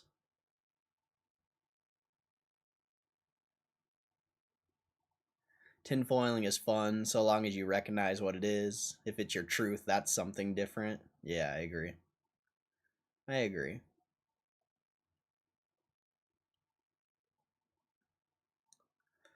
Hondas are good cards too. Repairs and all. Toyota's probably number one.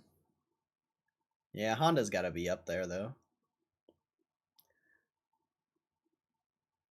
Soon they'll be full self-driving and the screen will be there for you to watch Cordell on. Exactly. That's funny. That's funny. Not bad to work on. We just replaced the whole components under warranty. Toyota's number one. Everything's hands-free. Because we all broke. GME takes our money. Mazda's Japanese as well. Death, we aren't broke. We're pre-rich. I drive a Jeep 2010, 2012. Jeep Patriot. It's got like 130,000 miles on it. The transmission's probably going to go out soon. And, I probably need to put a little work into it, but it does everything I need. Toyota's same parts as Lexus. Yeah, Lexus is just like a little bit more luxury Toyota, basically. As far as I'm aware. Had a little Renault Clio, 190k miles. Always needed something doing, but I could do it all myself. It was kind of fun. A Renault Clio? What the fuck is that? What's up, Hugh G?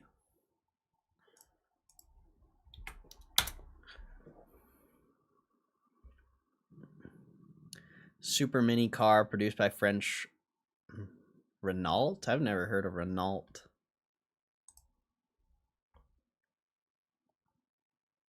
Mitsubishi.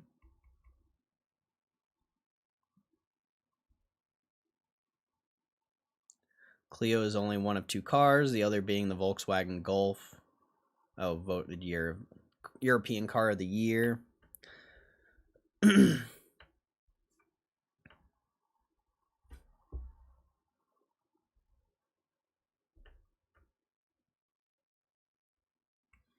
Renault, huh? I don't think we have these in America. I don't think we got those. At least I've never. Maybe I've seen like one. Sometimes people import cars, but I don't think I've ever seen that. I'm gonna put a Lambo badge on my RAV4. Renault Clio, that's Europe for you. My Honda sounds like an RC car. CRZ or CRX, ever heard of the thing looked sick? Was like a hatch race car looking thing. Wait. CRZ? Yeah, I'm pretty sure. I've seen that. It's like the Honda sports car. I don't know, maybe I haven't seen that.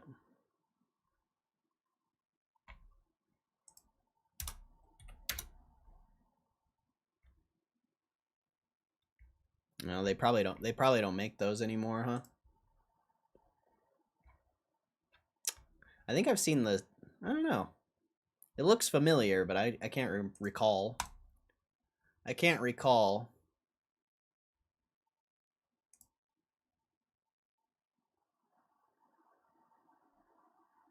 GME badge.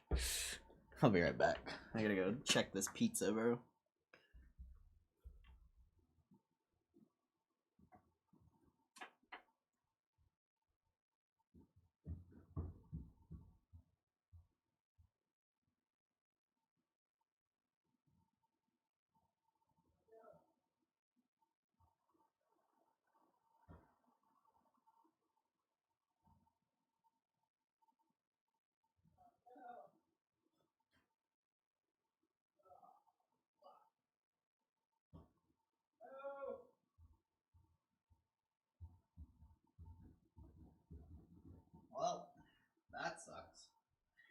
I may have slightly burnt the pizza. Son of a bitch, it wasn't even in that long. That's annoying. That's annoying. That sucks. First car was a Peugeot 205, was a 1.9 engine. Must only weighed 100 kilograms, was a flying machine. Hondas were real fancy. I don't know about fancy, but they are reliable.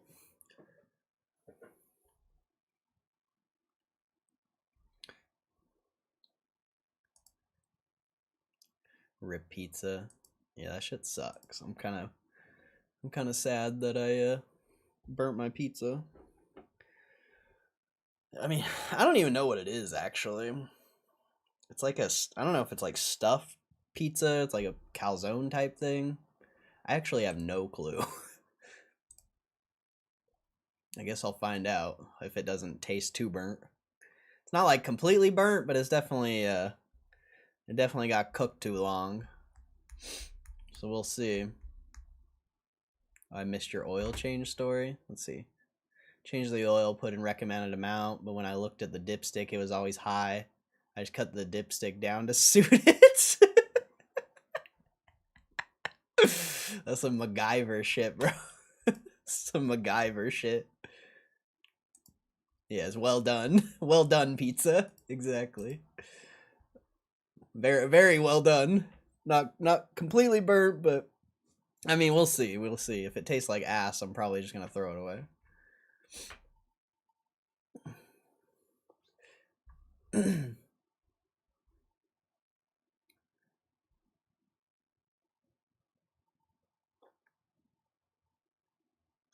Honda got any good tin?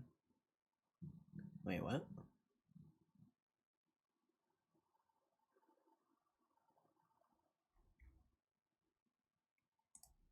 Clever. I mean, I guess it's pretty funny. It's funny. Hey, the engine didn't blow up or anything, so it was fine, I guess, right? That shit's hilarious, though.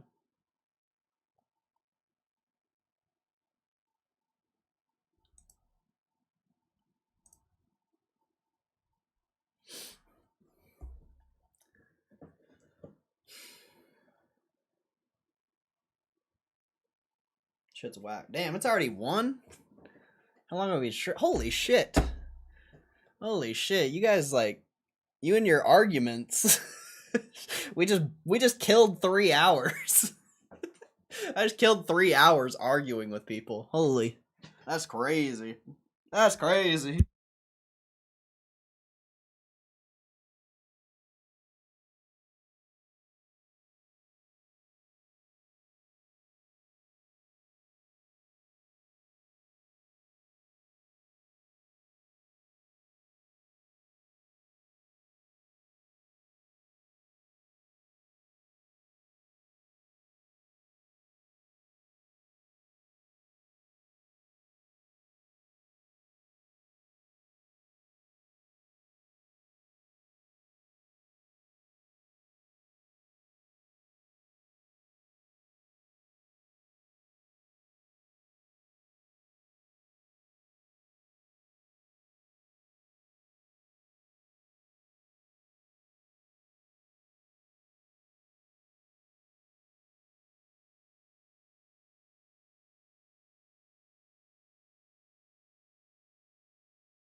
That pizza was trash, bro.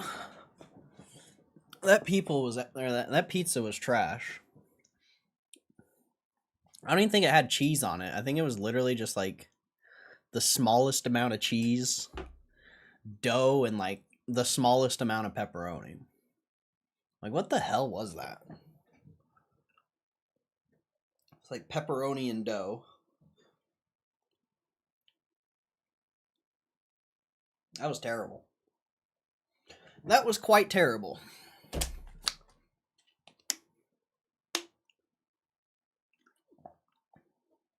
Time flies when you're having fun, I guess. I do enjoy arguing with people.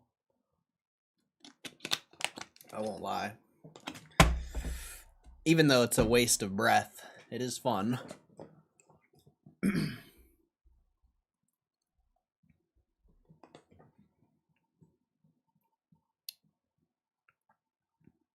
VW Scirocco. Swear they all still look good now. Scirocco? The fuck is a VW Scirocco? Probably not even saying that right. You guys and your foreign cars. Oh, it just looks like a Golf.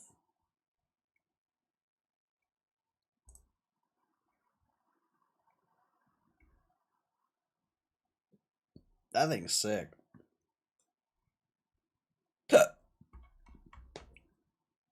That thing's sick. What was the other car you said? A Pugat? Pugat 205? Oh, that's why do you have such sick cars, Kev? I like all those cars. Some badass cars right there.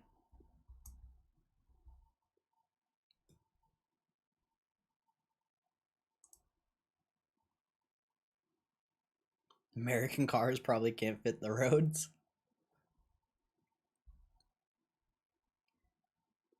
American cars aren't even street legal here without them being adapted. Really interesting.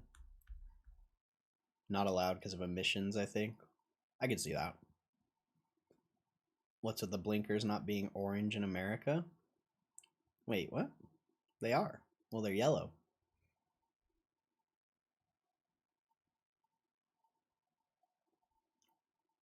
Are they?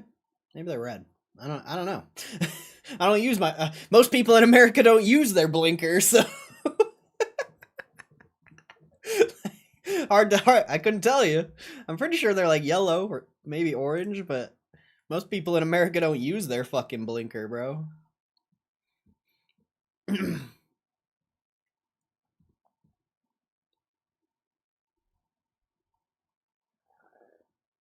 Freedom. Never seen a Hellcat in my life. Only thing sometimes see is big American trucks. Kids' cars, they were fun. They look nice. I would love one of those. Hellcats are sick. You gotta come to America and rent one. Some American cars don't have dedicated blinkers.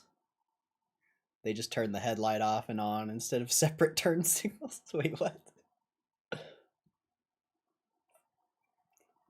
Blinkers are red in America? I don't think so. I'm pretty sure they're yellow. But like I said, most people don't use them. So I can't even picture it in my head right now, but I'm pretty sure they're yellow.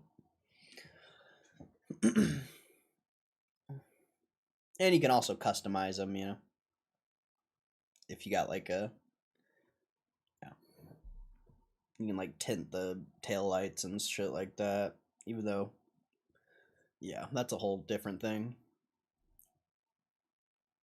That's a whole different thing.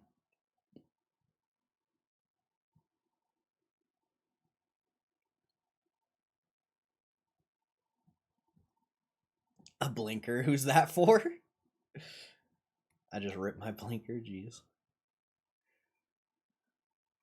My uncle drives around in a Rolls Royce Kamichi. He's been balling as long as I've ever been alive. What the fuck's a Kamichi?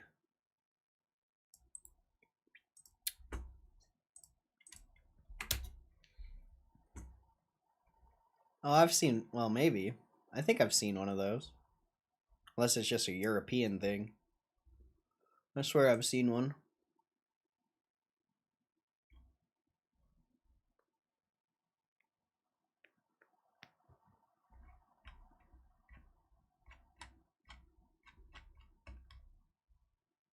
Yeah, that's gangster. I mean, cars like this that they don't make anymore, I think those are cool.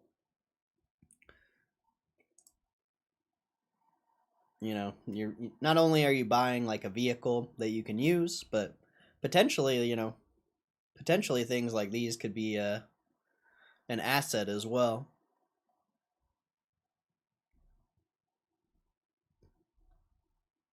You know, driving around in it, that's a different story, but still, I think like classic cars are sick.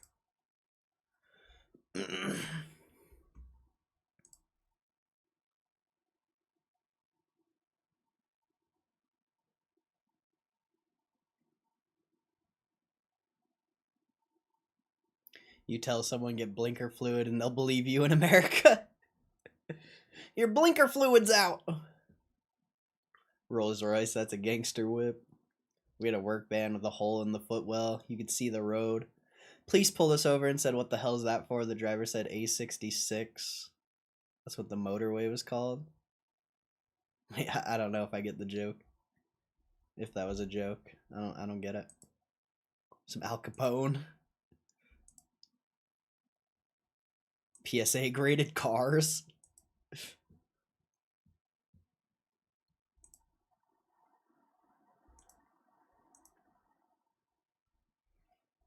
That shit was just wild, bro. Like, don't get me wrong. I hope they go to a multi-hundred billion market cap, but like, your argument has to be in reality. You just can't just be speculative and I don't know.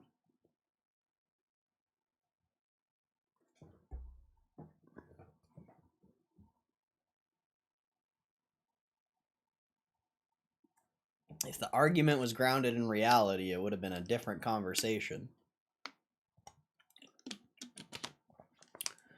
He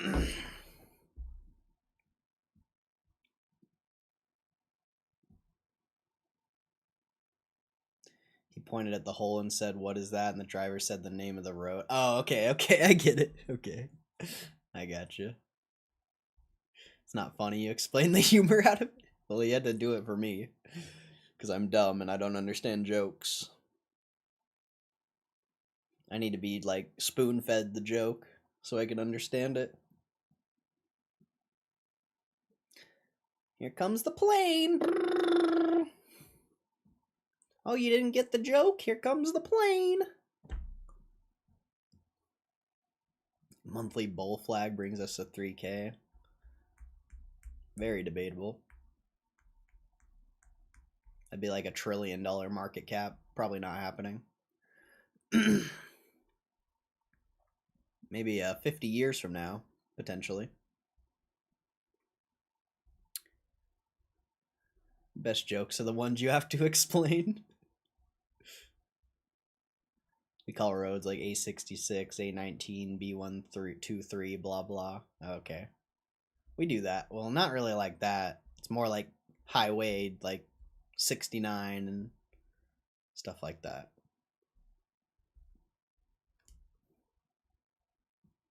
Interstate 42. Like, I don't know. I'm just making shit up. But yeah, shit like that.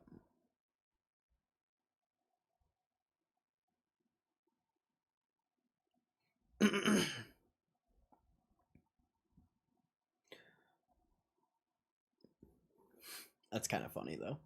That's A66. It is funny now that you explained it.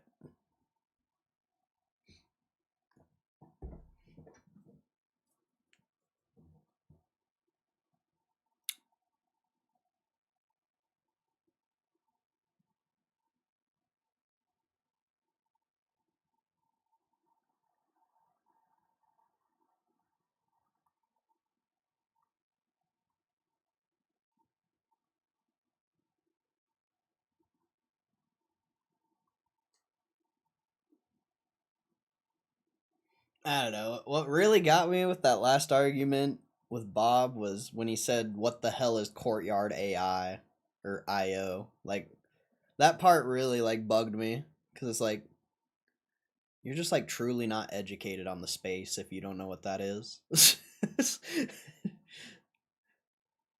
That shit was wild.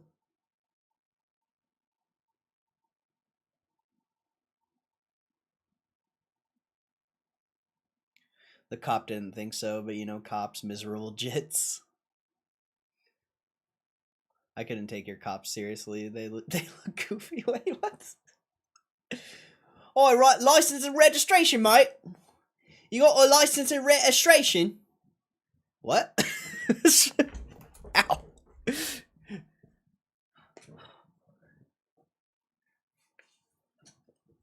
You know why I pulled you over, mate? You were doing 72 kilometers in a 42. I don't know. I don't know why their I don't know why their miles per hour or their speed limit would be 42, but it's just yeah.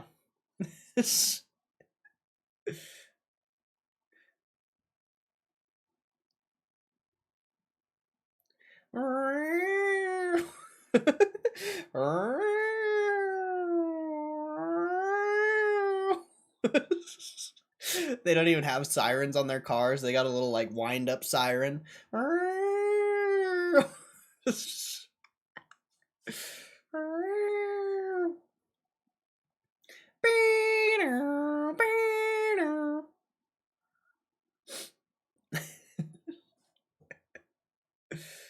Oh man.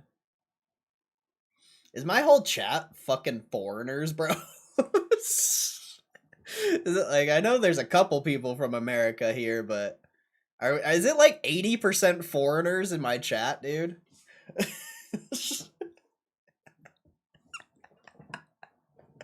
That shit's wild, bro. That shit's wild.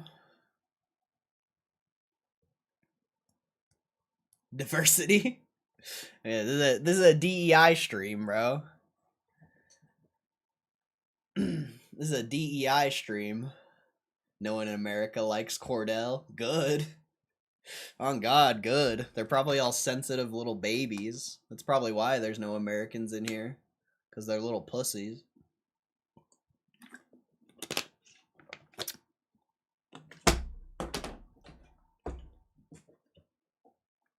He said something I didn't like. I'm gonna unsubscribe.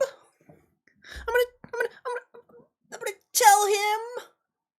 I'm gonna tell him in a comment. I'll show him. I'm gonna show him.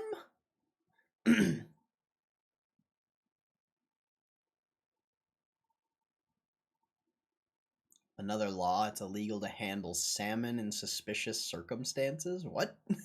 What are you even talking about?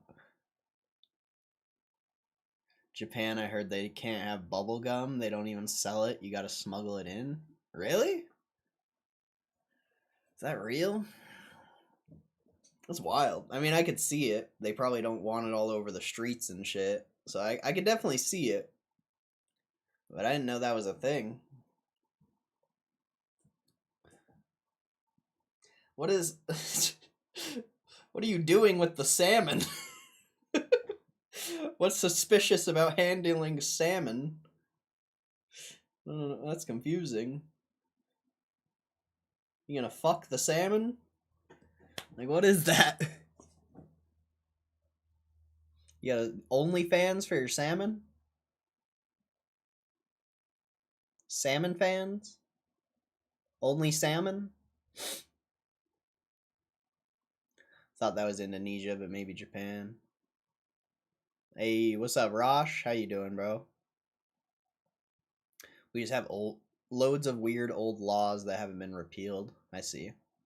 That is a weird one. That's a very weird one.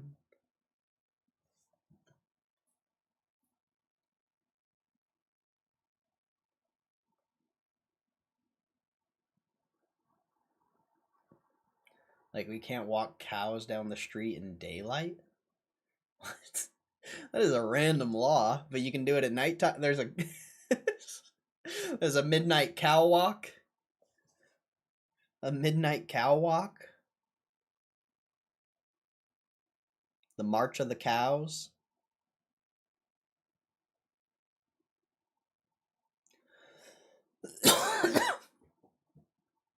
Anything new?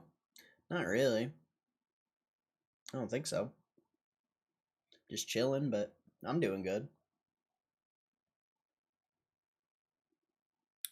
Smuggle gum into Singapore. That's a market. That's a new market right there, bro. You could be the Pablo Escobar of bubblegum. The El Chapo. The El Chapo of bubblegum. El Chapo!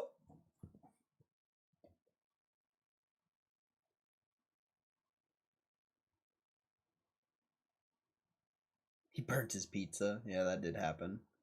I don't even think that pizza had cheese on it, though. I'll be honest. That shit was garbage.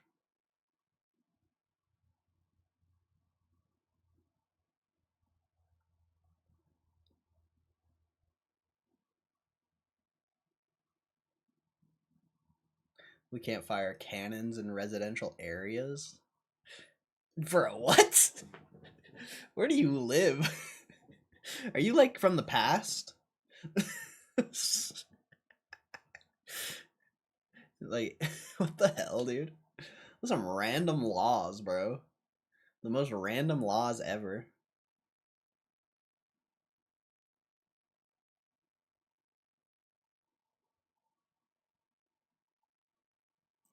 The queen won't let you protect your home with a cannon. Ridiculous. Oh, man. You can't return a library book while clenching with cholera. Wait, what? What is that? A cholera? What the hell is that? I don't even know what that is. VIX? Is the VIX going up? Yeah, it's up 6%. Why, though? The market dropping? The vol? The vol going up? Well, obviously the vol's going up, but usually the VIX only goes up if the market drops. Kind of interesting if the market's been up all day and the VIX is going up. That just means the market's expecting volatility going here soon.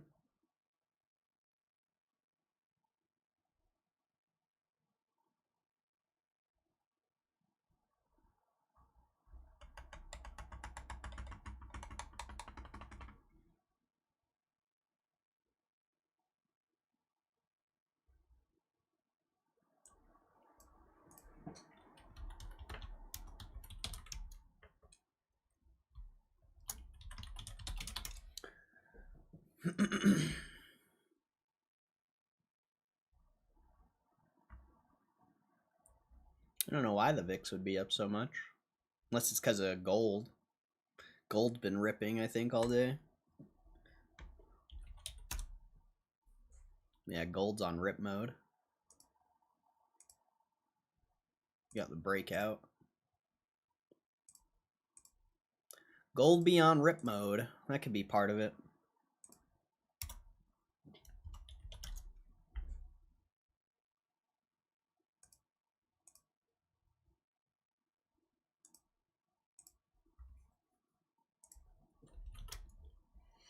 But yeah, the market's like flat.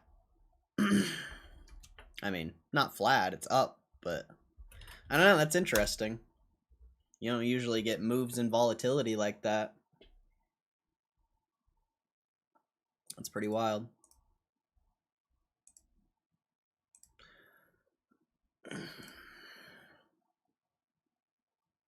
Hopefully it's for GameStop. Hopefully the vol's for GameStop.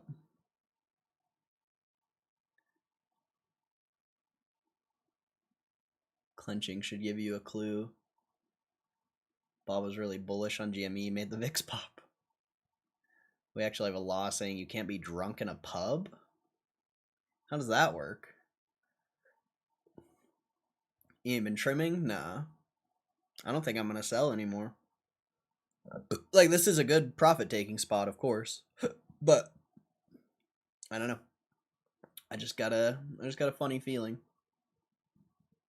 There it is again, that funny feeling. That funny feeling, there it is. Yeah, I could be wrong. Maybe we regret it here in like a week or two. But everything's bullish as fuck, dude. Like, You know, not even just GameStop, like the market as a whole is so fucking bullish. It's like, how long can GameStop really be down? I don't know. We'll see. You know, we'll see if I'm right or not. We'll see if I'm right or not. But yeah, I don't plan on selling anymore.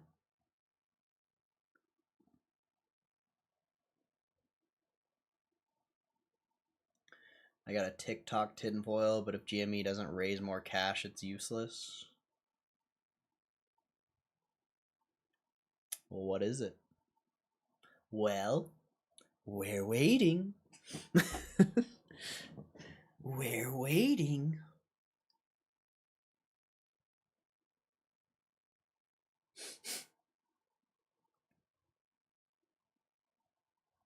And you can't be Welsh after dark in Chester? What does that even mean? What does that even mean?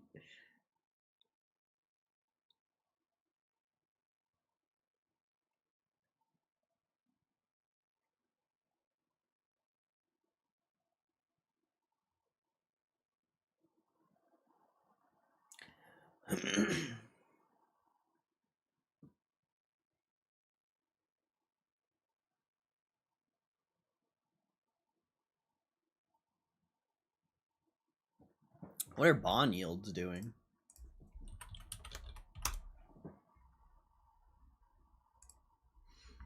Flat.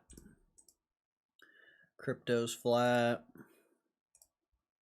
I don't know why the vol would be going up so much. Unless they're just trying to clap options traders. Could be. Or you're going to start experiencing volatility in the market. That's a possibility too, but it's just so rare the vol goes up when nothing's moving. You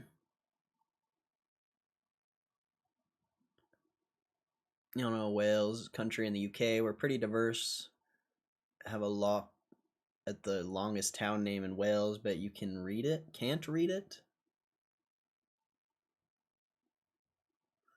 Trump announced a buyer, and the timing is pretty close to the 3rd of October. What? Based on really tinfoil stuff, the clock from children's book. I have no clue what you're even talking about.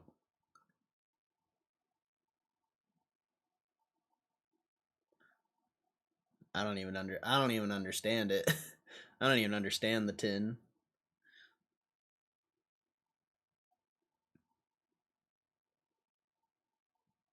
Saying GME wants to buy TikTok.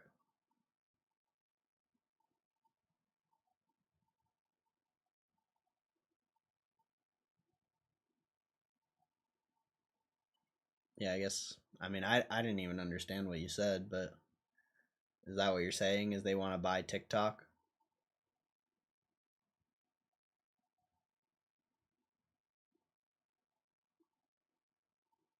Hmm. Do you think they would be able to afford it? Or do you think they would buy it with someone else?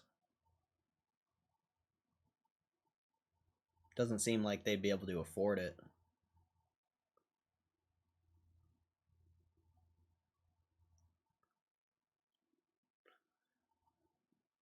Warrant cutoff dates, holders 10-3.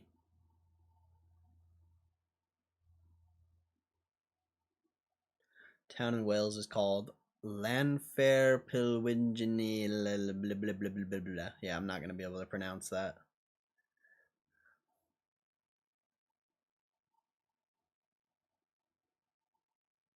It's almost as realistic as them buying Valve.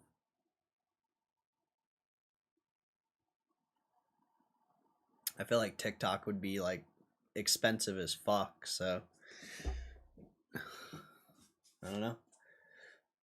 Unless it's like a full-on partnership where there's like 5 different investors or something. I don't know.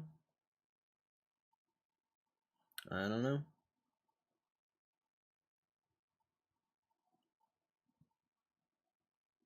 Damn, are we? Did we just travel back in time, bro?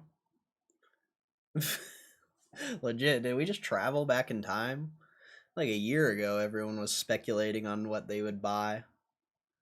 We might have traveled back in time. That's crazy.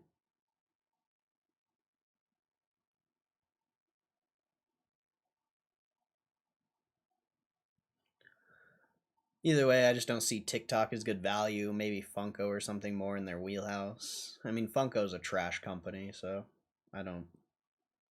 Maybe just continue to focus on GameStop and make GameStop the best business it can be. That'd probably be the best move.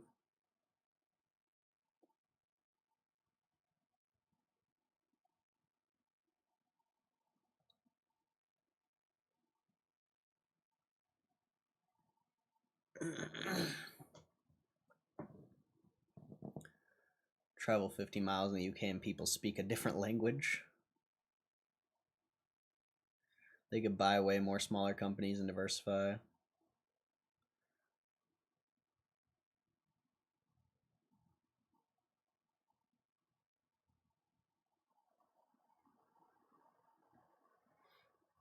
Or they could just focus on GameStop and actually make money instead of buying terrible companies that don't actually make money.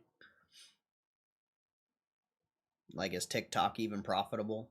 I don't know. I've never looked at their financials, but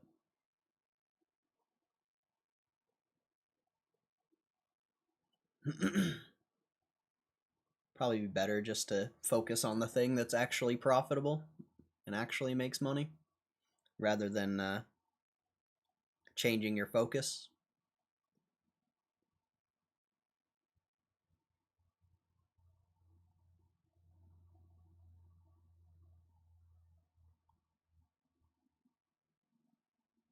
I heard Rowan Kitty was buying TikTok.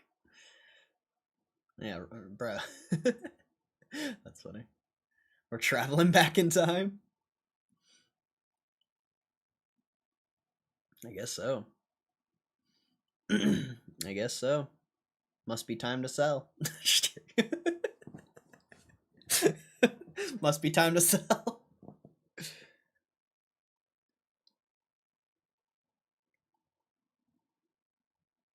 Not language, but the dialect's different. Don't mention that to Ryan Cohen. He loves to turn a company around. He's created Chewy and now GameStop. So, two companies.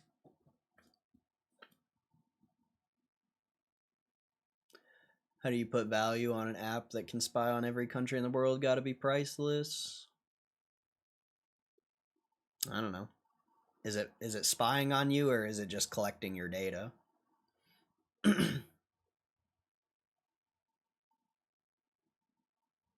Either way, it's valuable, but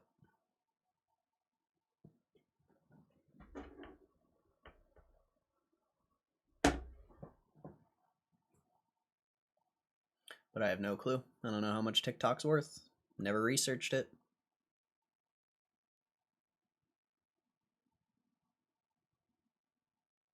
Buyers the CIA.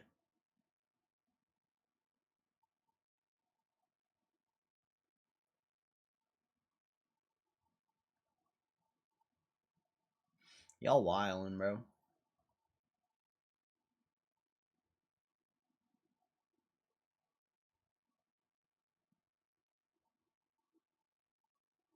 You should look in the terms and services. Scary shit. Nah. I'm good. I'll just take your word for it.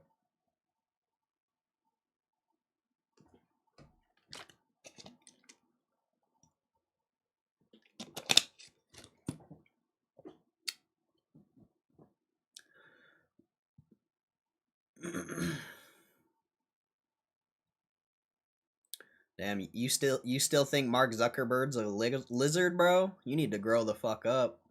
That's crazy. That's crazy, bro. You still think Mark Zuckerberg's a lizard? Like, seriously, grow up, bro. People were talking about that like 5, 10 years ago. That's crazy. That's crazy.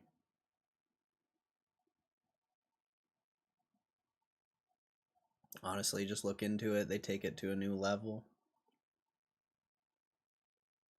I mean, if it's not too long, I'll check it out real quick.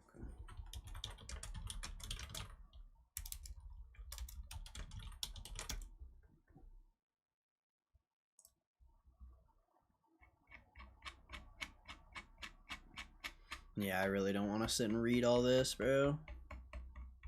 Maybe I'll read it off stream. But I don't want to read that on stream. That's a lot. I would just skim through it.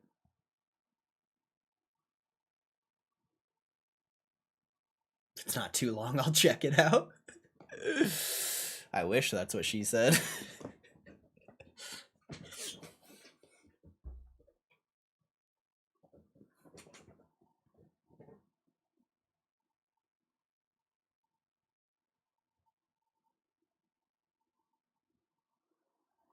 Yeah, we have a dude called David Ike. Swear our royal family is a breed shape-shifting reptilians. Wait, what? That's wild. That's wild, bro.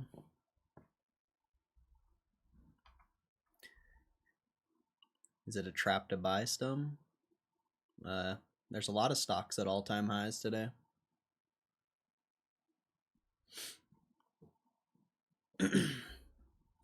So wild stream today. Weird stream. I mean, I appreciate all the conversation, but there's some wild takes. There were some wild takes today. But I guess that's just what happens when this piece of shit stock goes up. Everyone just comes in here and just starts spouting nonsense. That's how it was last time. Everyone's a genius when the stock's up, but none of you were here when it was doing nothing for 3 months straight. Kind of funny how that works, huh? Kind of funny how that works. Nobody had an opinion when the stock was down. Nobody cared. Now all of a sudden you guys care and you guys think you know it all. It's kind of interesting. It's kind of interesting, you know. And I'm not talking to the people who are here every day, obviously.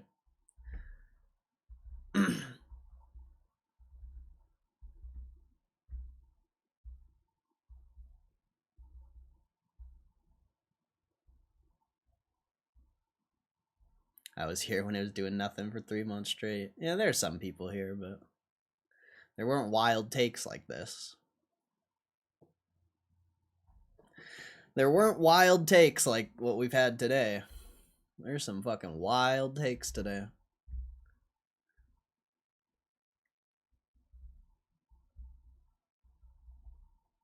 I've been spouting conspiracies for years. Some real comparisons can be drawn, as unlikely as it seems.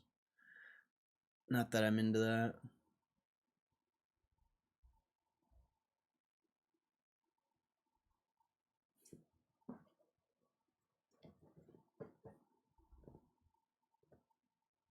Wait, who?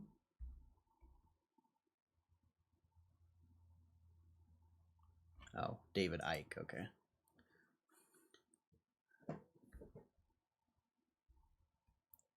What's up, Jeff Jolly? Funny comments. Well, there's some wild stuff.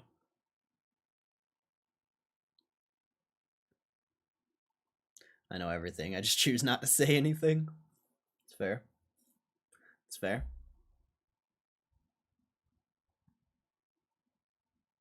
That's fair. It's probably the best thing. Take it from me, you know. Take it from someone who has to say stuff. People don't like when you know it all. You know, I don't think I know it all, but man, how wrong people are all the time. It sucks. It sucks having to tell them that they're wrong, because I know, you know, the human bias can't handle that.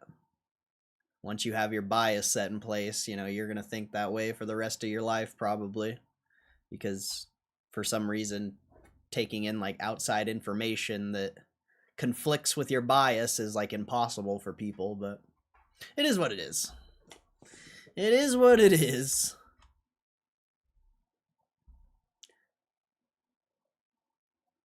If GME is fairly valued or overvalued right now, we would all sell? Nope. I think GameStop's fairly valued, so.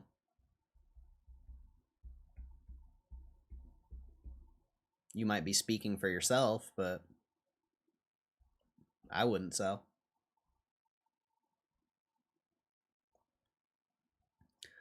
That's the truth. Don't promote people in my stream, bruh. Nobody gives a fuck who that guy is. He used to be a professional soccer player, changed his life to warn you about reptilian races. Hey, alright, he's been apart from the lizard shit. Wait, what? Oh man, I want to kind of look this guy up now. David Icke. This fucking guy, conspiracy theorist, author, former footballer, written over 20 books. Visited a psychic who told him he was on Earth for a purpose and received messages from the spirit world. This led him to claim 1991 to be the son of the Godhead, and the world would soon be devastated by tidal waves and earthquakes. Good lord. Good lord.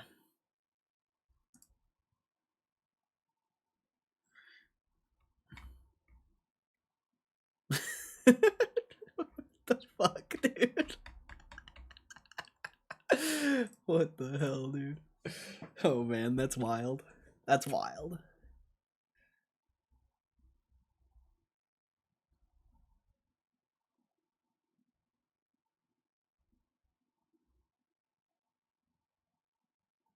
I know nothing. That's the best way. That's a good way to live, bro. It's a good way to live.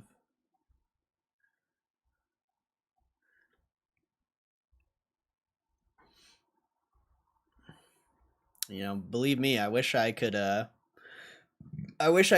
just agree with all the random takes people have. The stream would probably be a lot bigger, but I just can't, man. I just can't let these people come in here spreading their nonsense. I just can't do it. Forgot the CPA. You said GME could arguably be valued around 300 right now, considering the valuations of many other companies and their fundamentals. Oh yeah, that guy got so upset with me. Everyone gets upset with me. the second I open my mouth towards something that I don't agree with, someone's getting upset. Someone's getting upset. Very consistent thing. Why wouldn't you sell if you think it's fairly valued? Because it's fairly valued? Why would... What?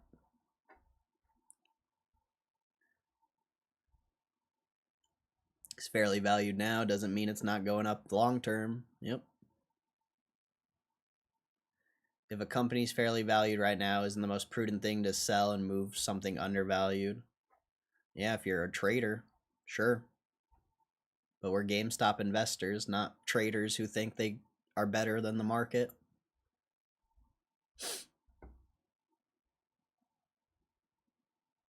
I hope Bullish Bob comes back. He's not coming back. How often do people come back when I disagree with them? It's basically never. Like Kev. Kev's probably like one of the only ones that I can disagree with, and we can have like an argument where we would never agree with each other, but he'll still come back. Like, he's probably the only one. Most people, you know, most people are gonzo once I shit on their speculation.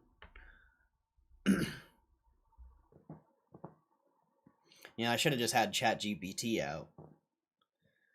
Here, I got you. I got you, bro. I got you, bro. I'll answer your question in the way you want. This is for you, bro.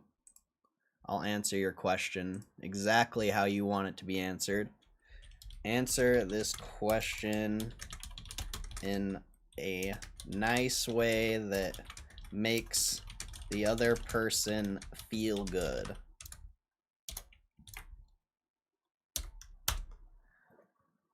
Sure, here's a warm, thoughtful way to respond that affirms the other person while gently adding perspective. That is a really insightful question, and you're absolutely right to be thinking about valuation when making investment decisions. Moving capital from fairly valued assets to undervalued ones can definitely be a smart strategy, especially if you're confident in the long-term potential of the new investment. At the same time, it's also worth considering other factors like the quality of the business, your time horizon, and how confident you are in your valuation of both companies. Sometimes, holding a fairly valued but high quality company can still make sense if it has strong growth prospects or if selling could trigger taxes or missed compounding. Your thinking shows a solid understanding of value investing principles. Just layering in a few more dimensions can make your strategy even more robust. God, that hurt me to read. That hurt me. That made me like, holy shit. That's what people get their information from? Holy shit. Holy shit. I forgot about the arc. Who says I left? It's just an assumption. It's just an assumption. We've been here before. I've been in this game for years. I've been in this game for years. It made me an animal. There's rules to this shit. I wrote me a manual. A step-by-step booklet for you to get your game on track. Not your wig pushed back. Rule nombre uno.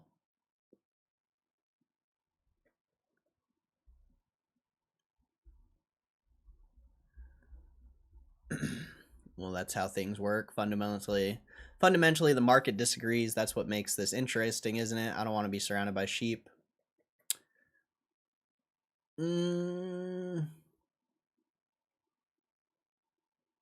I would say the price you're seeing on the screen is what the market thinks the price is. If the market thought it was worth more, the price would be going up. So there's a big difference between your opinion and reality. If GameStop was worth more than it is right now, the price would be going up. For any stock, any crypto. If the market wasn't correct, sometimes the market gets wrong. It happens. But the price you see today is what the market thinks it's worth.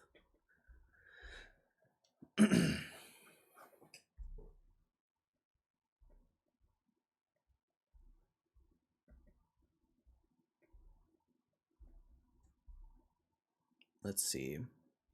Let's see. I'm surprised it seems like you would have rage quitted on me a few times. Nah, I'm used to disagreeing with everyone. Literally. It's my life. Nobody agrees with anything I say, and then I always prove them wrong. That's usually how it goes. That's why, that's why I'm willing to entertain it, because I'm very certain that I'm correct.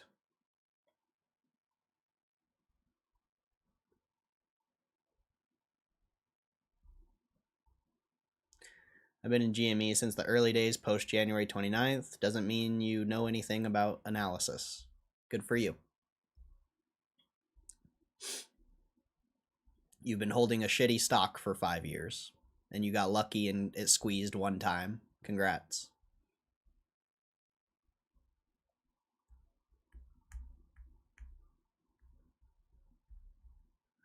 I just mean for every buyer, there's a seller, so disagreement's the game. It's fair. That's fair, but if the market doesn't know what to price the stock, it's going to price it at its fundamental value. I don't know where I read that from. I can't remember, but I think it was from that Peter Lynch book.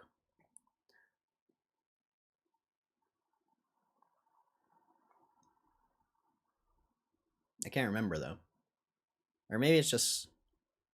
I can't remember where I heard that from. But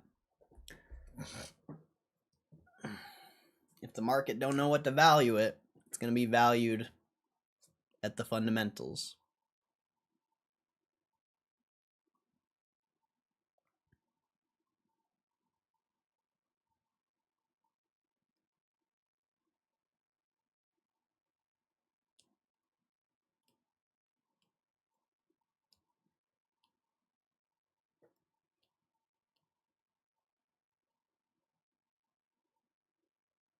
Ask ChatGPT if GME could buy TikTok. Nah, I'm good.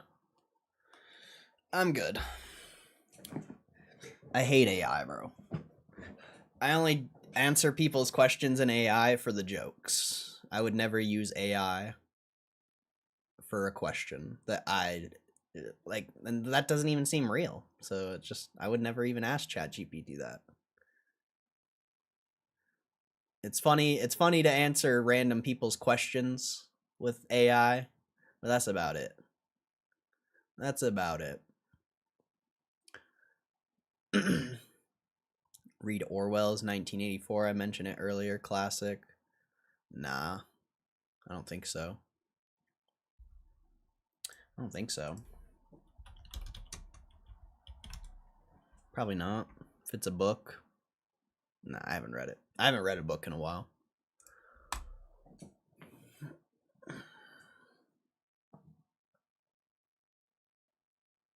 I don't even think I finished the last book I was reading.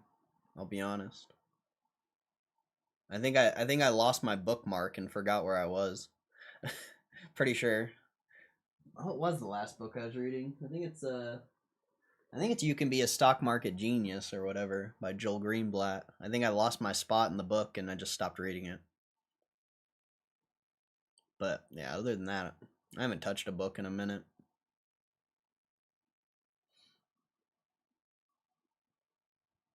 I need to be told how to think and feel, bro. It's all good. It's all good. It's all good.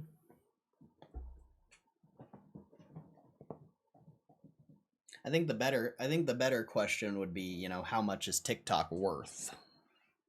If you're gonna ask any question, and then you come up with the estimation by yourself. I think that would be the better question. Which YouTubers do I watch? Lately not many, but Penguins, Ordinary Gamer. I watch Sam Solik sometimes. Voidzilla, well, Coffeezilla.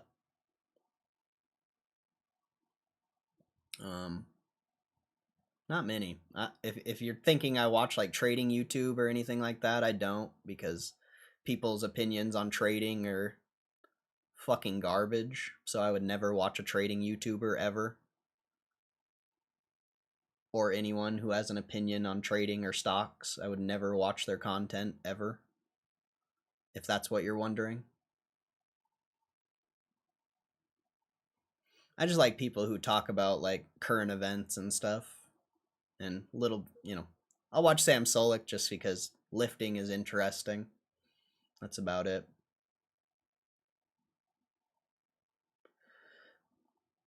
Yeah, I just told you I don't care about people's opinions on stocks because they're wrong. I would never watch that video, even if I saw it. Anyone who makes a video on GameStop is irrelevant to me, because I know what GameStop's worth. I know what it's going to be in the future. I don't need some clown on YouTube to tell me. And that you should feel the same way about me. Like, you shouldn't be watching me to get my opinion on GameStop, because you should be able to form your own opinion and come up with your own thesis instead of getting all your information from Reddit and YouTube and Twitter and thinking it's relevant. Like, I don't care about anyone's opinion when it comes to stocks or anything when it comes to investing in general. Like, yeah,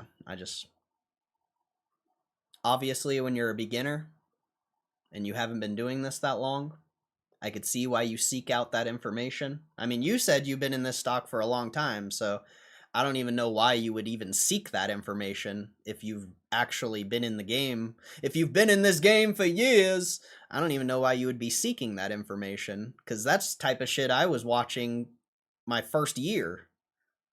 Like, I don't know. I mean, I didn't watch shit like that. I mostly just learned about option trading and stuff like that. But I think you get a certain point once you've gambled enough and once you've invested enough and once you actually understand how money works. I think you get to a point, at least I did. I got to a point where I didn't give a fuck what anyone had to say about investing, because 99% of people's opinions are wrong from my perspective. So, I don't know. I don't know.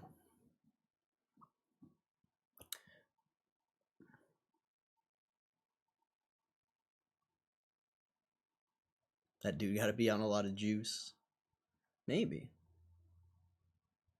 Read Gary Stevenson's Trading Game, probably up your street if you want. I'll put it in my Amazon wish list.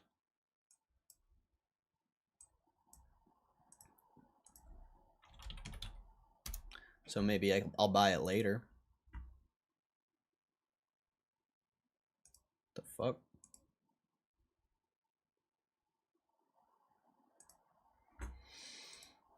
Did the market close?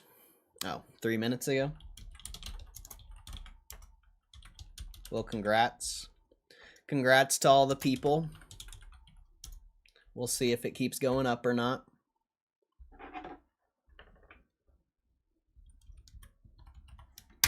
Congrats to everyone, though, who's holding the stock. God bless you.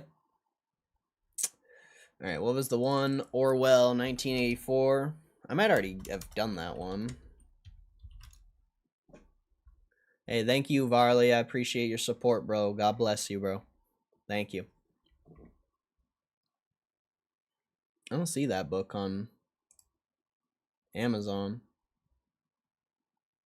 Oh, this is 75th anniversary edition. 1961? God damn. That's an old-ass book, my guy. That is an old-ass book. What was the other one? Trading Game? Is that what you said? Trading Game.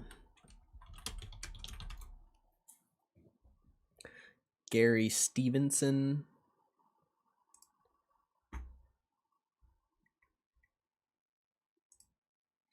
I just have too many books that I would want right now. Like, and I just never read them. Like, there's 14 books that I want to buy right now in my wish list here. You know, some of them are from here, from the stream. Some of them are just ones I want. But yeah, I got a lot of books that I need to buy. That, who knows, you know, I gotta be in like the reading zone to start buying those books. I can't just buy more books that just sit on my shelf and I never read them, because I have a few of those.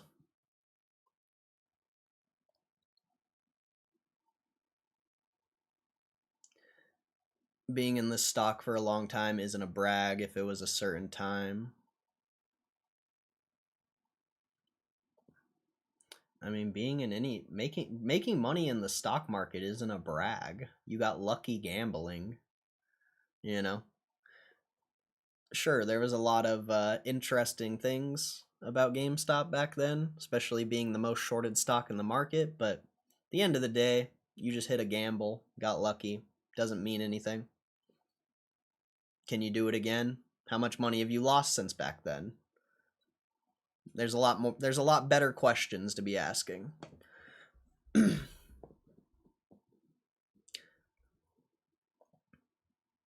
It feels good to have your beliefs reinforced. It also even more interesting to hear the complete opposite opinion. I disagree. I mean, I agree with I like hearing the opposite opinion, but I don't like having my beliefs reinforced. It might feel good to you guys, but I don't like it. When my beliefs are reinforced, it makes me question my beliefs, because generally most people are wrong. I like hearing the opposite to reinforce my beliefs. I don't need someone to reinforce my beliefs for me. I need someone to tell me I'm wrong to reinforce my belief personally. Because I know if someone thinks I'm wrong, I'm probably right. Majority of the time, that's how it goes. In my experience of gambling and being a trader and yada yada.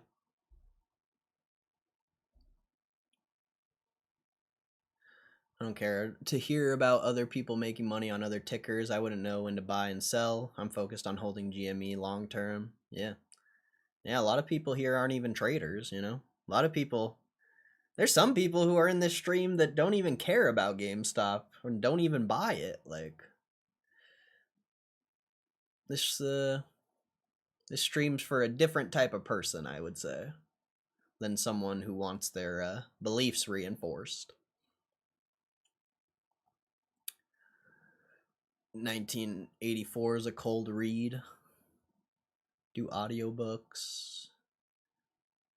I'd rather read. Unless I'm driving around. That's the only reason. I used to read or listen to a lot of audiobooks when I was doing like DoorDash and shit. Just because, could listen while I'm driving. But if I'm just going to sit around, I'd rather just have the book. It's old dude was kind of telling how he thinks things would go. He's not far wrong. Get the audio files instead of reading. I like reading. Local library has audiobooks. It's amazing on app and everything. Oh, that's pretty cool. Where did I get the Buck the Bunny toy? They released it on the GameStop website like a month ago or something like that. I don't know if it's still on there.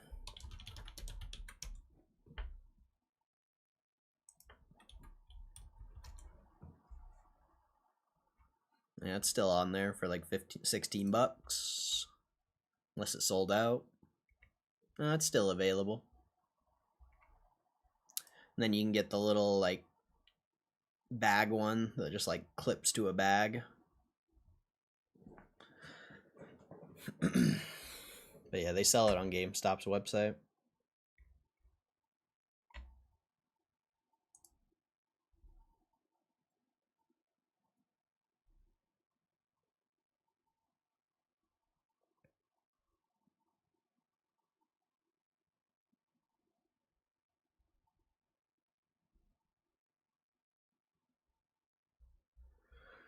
When I say certain times, some poor folks bought way high.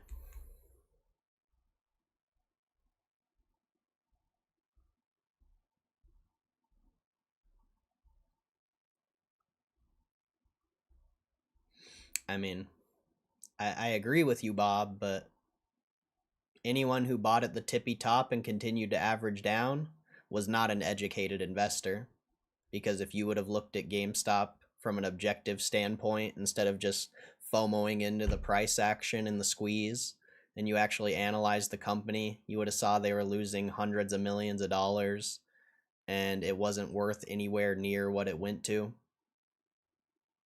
So, I agree with you. They could be in the green now, but they weren't educated investors. If you're buying a garbage company, you're not educated.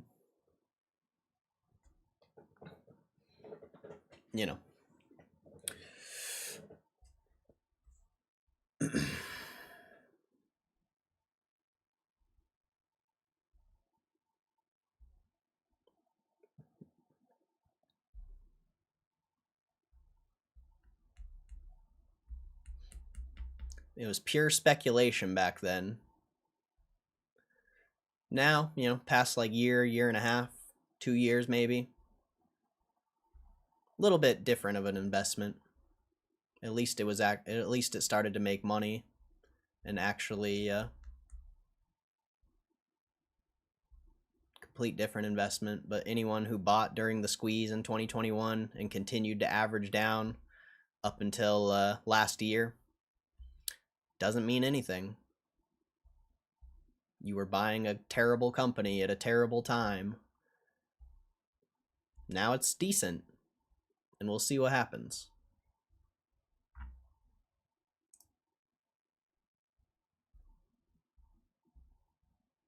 The market as a whole from 2022 to 23 was dog shit, so I don't know.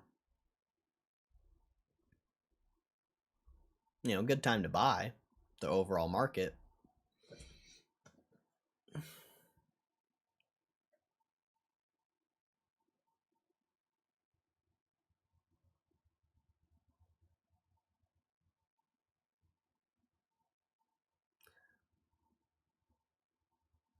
What's up, Nip Sauce? Yo, Nip Sauce. GameStop problem might be a real thing, bro. It might be coming, bro. I met with this. I found this. I met this audio engineer at the skate park the other day, and he's potentially gonna help me make that song. So it might become a reality, bro. I don't know. We'll see. We'll see.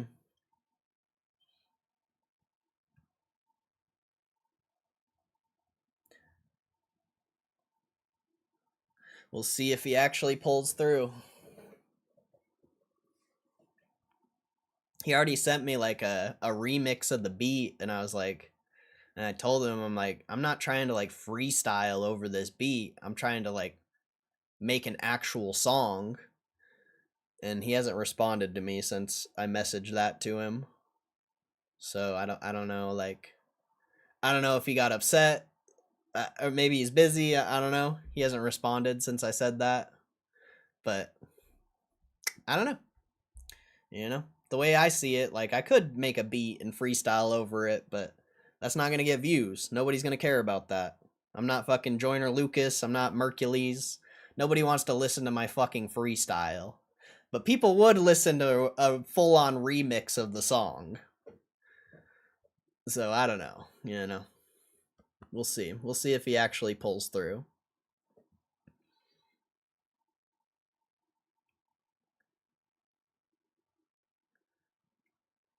Currently the entire company's market cap's cash. We're not talking about now. We're talking about from 2021 to 2020 or last year. Doesn't matter what it's doing now. Now it's a good investment. Now it's a good time, potentially, you know, allegedly. Allegedly, it could be a good time to buy. But if you were buying from 2021 to last year, I would argue you're not an educated investor. That's all. I would argue you FOMO'd into price action, and that's it. That's what I would argue. I would argue you never did analysis. You didn't see what the company was actually doing. But I don't know. I don't know. I can only assume because people don't come in here with compelling arguments ever. Really. It's very rare. Very rare. You would think someone who's invested in a company for 5-6 years could come up with way better compelling arguments. But for some reason, nobody does. So that's a, you know, I don't know. I don't know.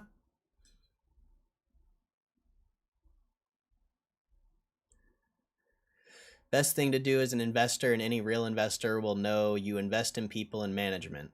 No, you invested in profitable business. Having good people and management is great. That's awesome. But you invest in profitable business that can continue to grow in the future.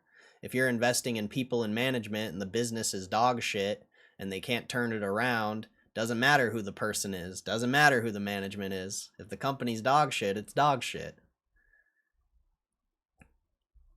GameStop's just one of those rare cases where the management and the people were able to turn it around. A very rare case. Extremely rare case.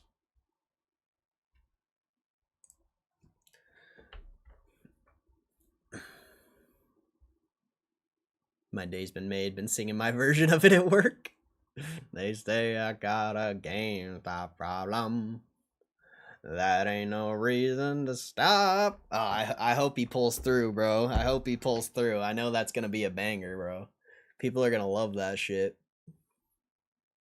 Market cap's just the last price traded X the amount of shares, isn't it? Doesn't that mean anything?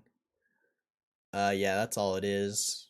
It's just if the market cap's the same as like the assets or the cash. Market cap being relative to cash is a very rare situation. I've only seen it a couple times, but it is usually like a sign of the market being wrong and potentially the stock's undervalued, but they could have all that cash and be losing money, and then, does it really matter at that point? It's very debatable. It's very situational, but it can be, an indicator of something being fairly valued, undervalued, overvalued. It's probably, one of the only ways. It's one of the only ways to really tell.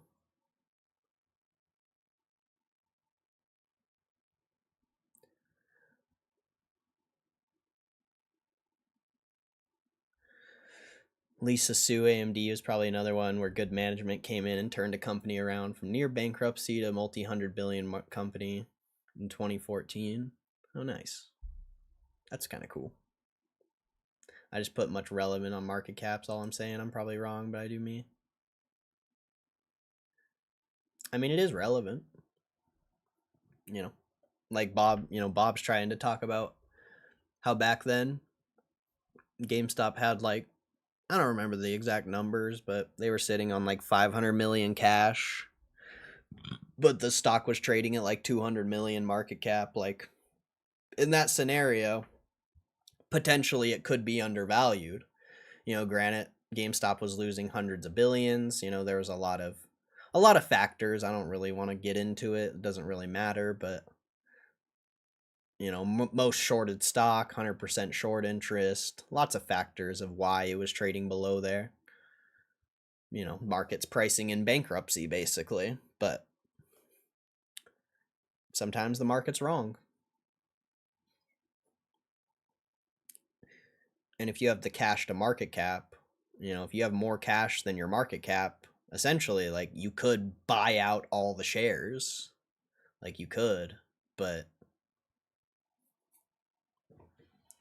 just, it's just a small little thing. I mean, it's mainly what I use, market cap towards asset prices. Like, whenever I do analysis on a company on the stream, like, that's all I'm looking at, really, is I'm seeing how much assets the company has, seeing how much they make. If the market cap's trading under their assets and they're making money, it's potentially undervalued. Could be different. Could be different because of debt. Like, there's so many factors that if you were actually going to invest in the company, you would have to dig in. But for a basic, quick analysis, if a stock's market cap's below its assets, and especially its cash, it's probably undervalued. Unless they're losing a fuck ton. And there's no, like, chance they could turn around.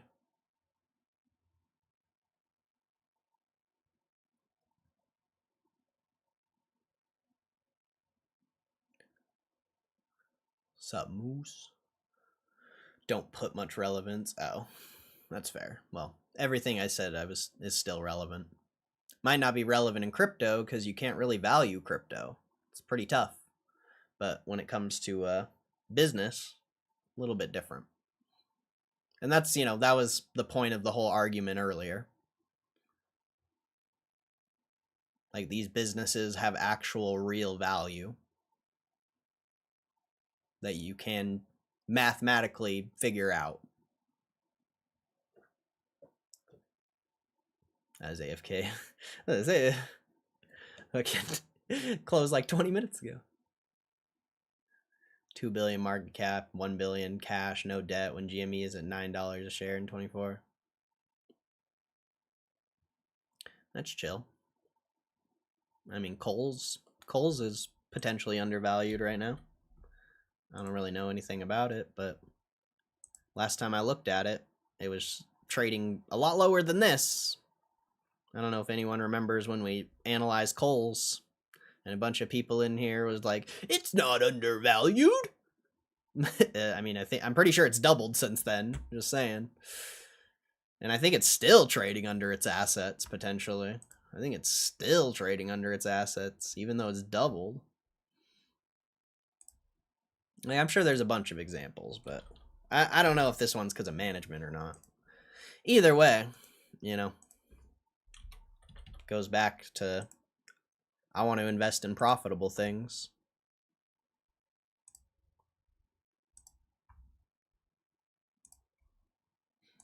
You know, if stock to market cap's trading under its assets, it's potentially not profitable. You know, there's probably a reason why.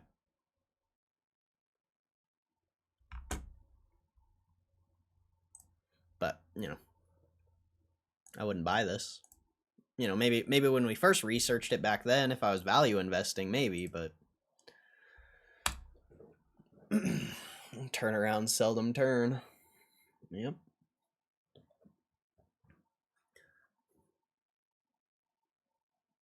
I mean, how would you have figured out Planter's market cap, and how wrong would you have been?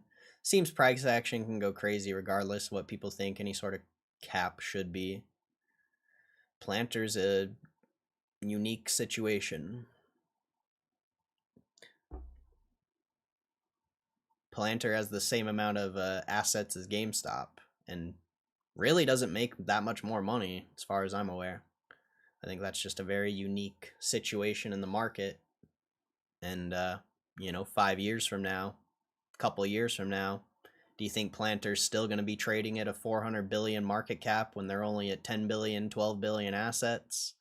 That's very debatable. Sometimes the price you see right now in the moment doesn't mean it's going to be that in the next 5 years. We'll see. We'll see. Sometimes the market gets ahead of itself. And in that scenario, potentially the market is extremely ahead of itself.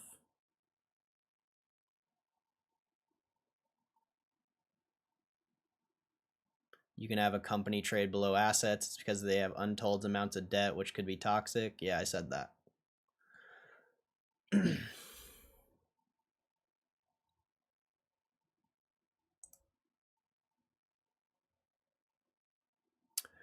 I don't think anything speculation can go wild regardless of what we think market cap should/could be. Yeah, but you're seeing what you see right now. What does 5, 10, 20 years look like? I don't care, you know, I don't care what Planter's trading right now. From my perspective, Planter is not worth from anyone who does fundamental analysis, Planter is not worth that. Do you think it's still going to be trading at that price in 5, 10, 20 years? We'll see. I don't think so. I don't think so. I think a lot of people think it's going to be, but I don't. So we'll see. We've had this conversation many times before. Just because something's at a certain price right now doesn't mean it's going to be there in a few years. Yeah. Doesn't mean it's going to be down either. It could be up more. Like, I could be wrong. But I don't think I'm wrong. We'll see. 5 years is a long time. It's a long time.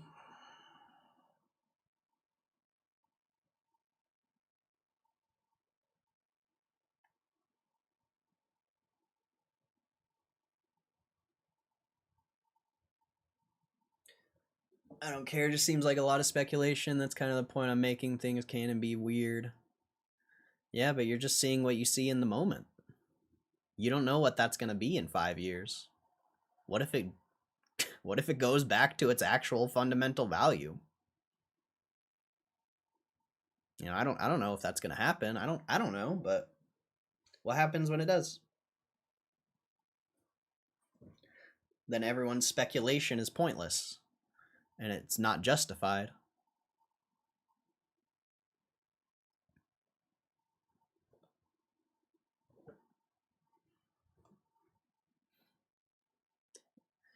I mean, from my perspective, if I'm correct, and it starts to recorrect back to its fundamental value, It just goes to show you how much FOMO can what's the word I'm trying to look for? I don't know the word. It can create an exuberant price, potentially.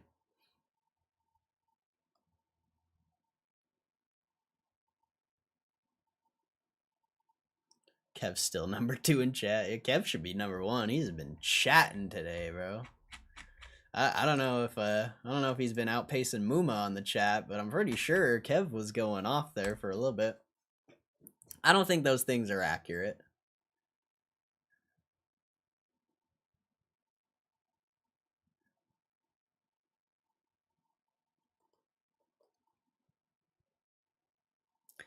Power packs will launch fully before Christmas. Power pack revenue in Q1 will be over $1 billion, margin of 13%. Q2 power pack rev 1.9, then squeeze begins. You said last time you're not betting on a squeeze. What happened to that? I'm just saying.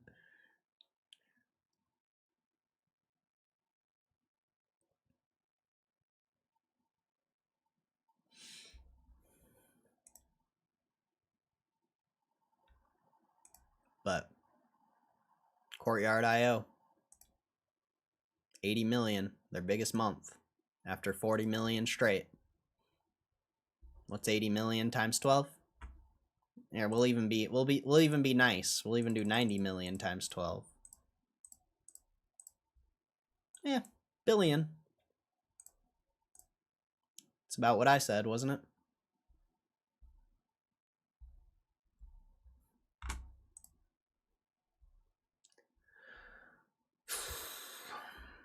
If it does, I know you said that, but then the opposite, what about the things that trade below fundamentals for that long too? Things don't always have to make sense. I mean, if something's trading below fundamentals for that long, people want value.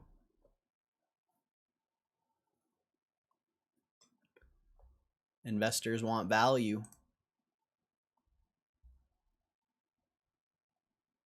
So I don't know if I get what you're saying, but investors are always going to want value.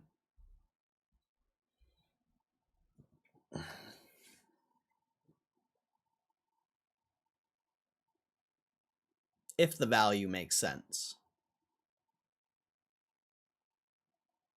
If the stock's trading under its fundamental value, there's probably some issue there.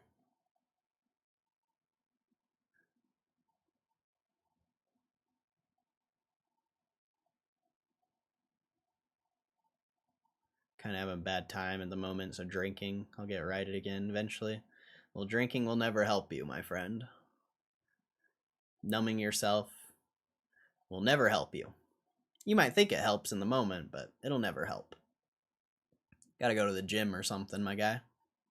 Go lift some weights, go for a run or something, do some cardio. A lot better things you could do.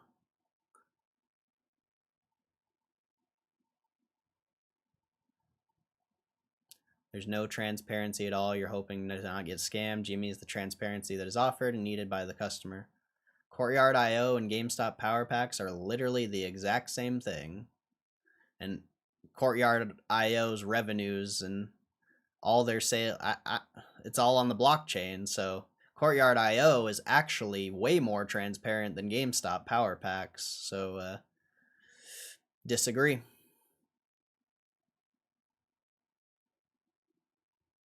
But you're trying to, bro, that's GameStop's competition. You don't think they're going to perform the exact same?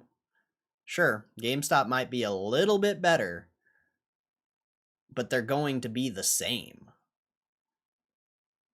If Courtyard IO makes 80 million one month, GameStop's probably going to make 80 million. Maybe they make 90.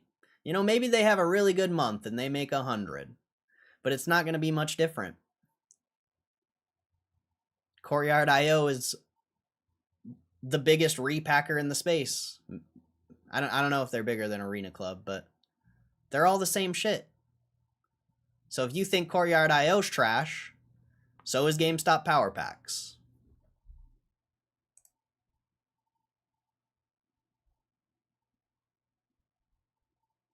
I know what's up, Corey. I just need a temporary fix. Beats antidepressants. Only need a week or two.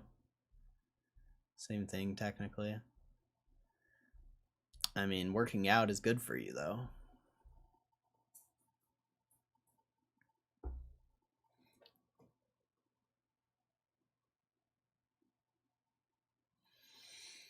Getting the gains is good. Drinking alcohol is not good.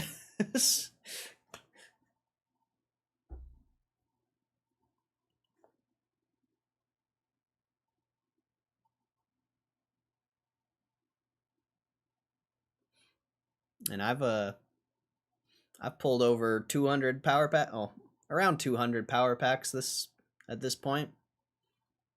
There's no transparency. It's dog shit. GameStop Power Packs is legitimate dog shit. Unless you're a card collector. And I haven't opened any packs on Courtyard or Arena Club, so I can't really judge it from a personal experience, but I guarantee it's not much different.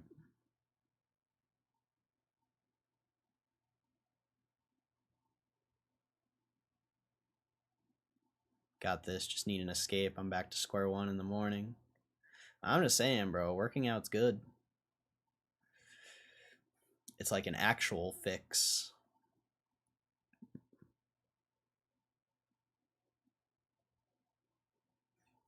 It's an action, like, and it's an escape. Like, it's an escape and an like potential fix.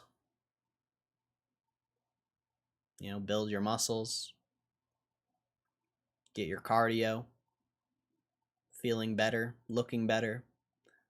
That's gonna make things better. That's all I'm saying.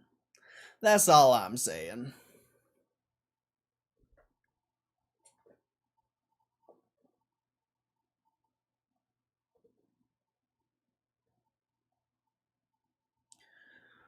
Oh, how long have we been streaming? Over 6 hours. God damn. God damn, son. Pretty interesting day, though. Pretty interesting day. But I'm out of here. God bless you. I hope you have a good one. Enjoy the rest of your day. Courtyard.io doesn't have any values associated with their chase cards. Can't see dollar amounts. Courtyard.io operates on what their assumed value is for the chases. GME shows chase values. Okay. They can show the chase values all they want. Doesn't mean anything. I haven't pulled no chase card. So, you can show the chase values all you want. What does that really mean? Doesn't really mean much. Can probably go pull $1,000 card on Courtyard. But I'm out of here. God bless you. Have a good one. I appreciate you guys supporting the stream. And yeah, that's about it. Hope you guys have a good rest of your day. And I will see you tomorrow for another exciting stream. God bless you. Peace.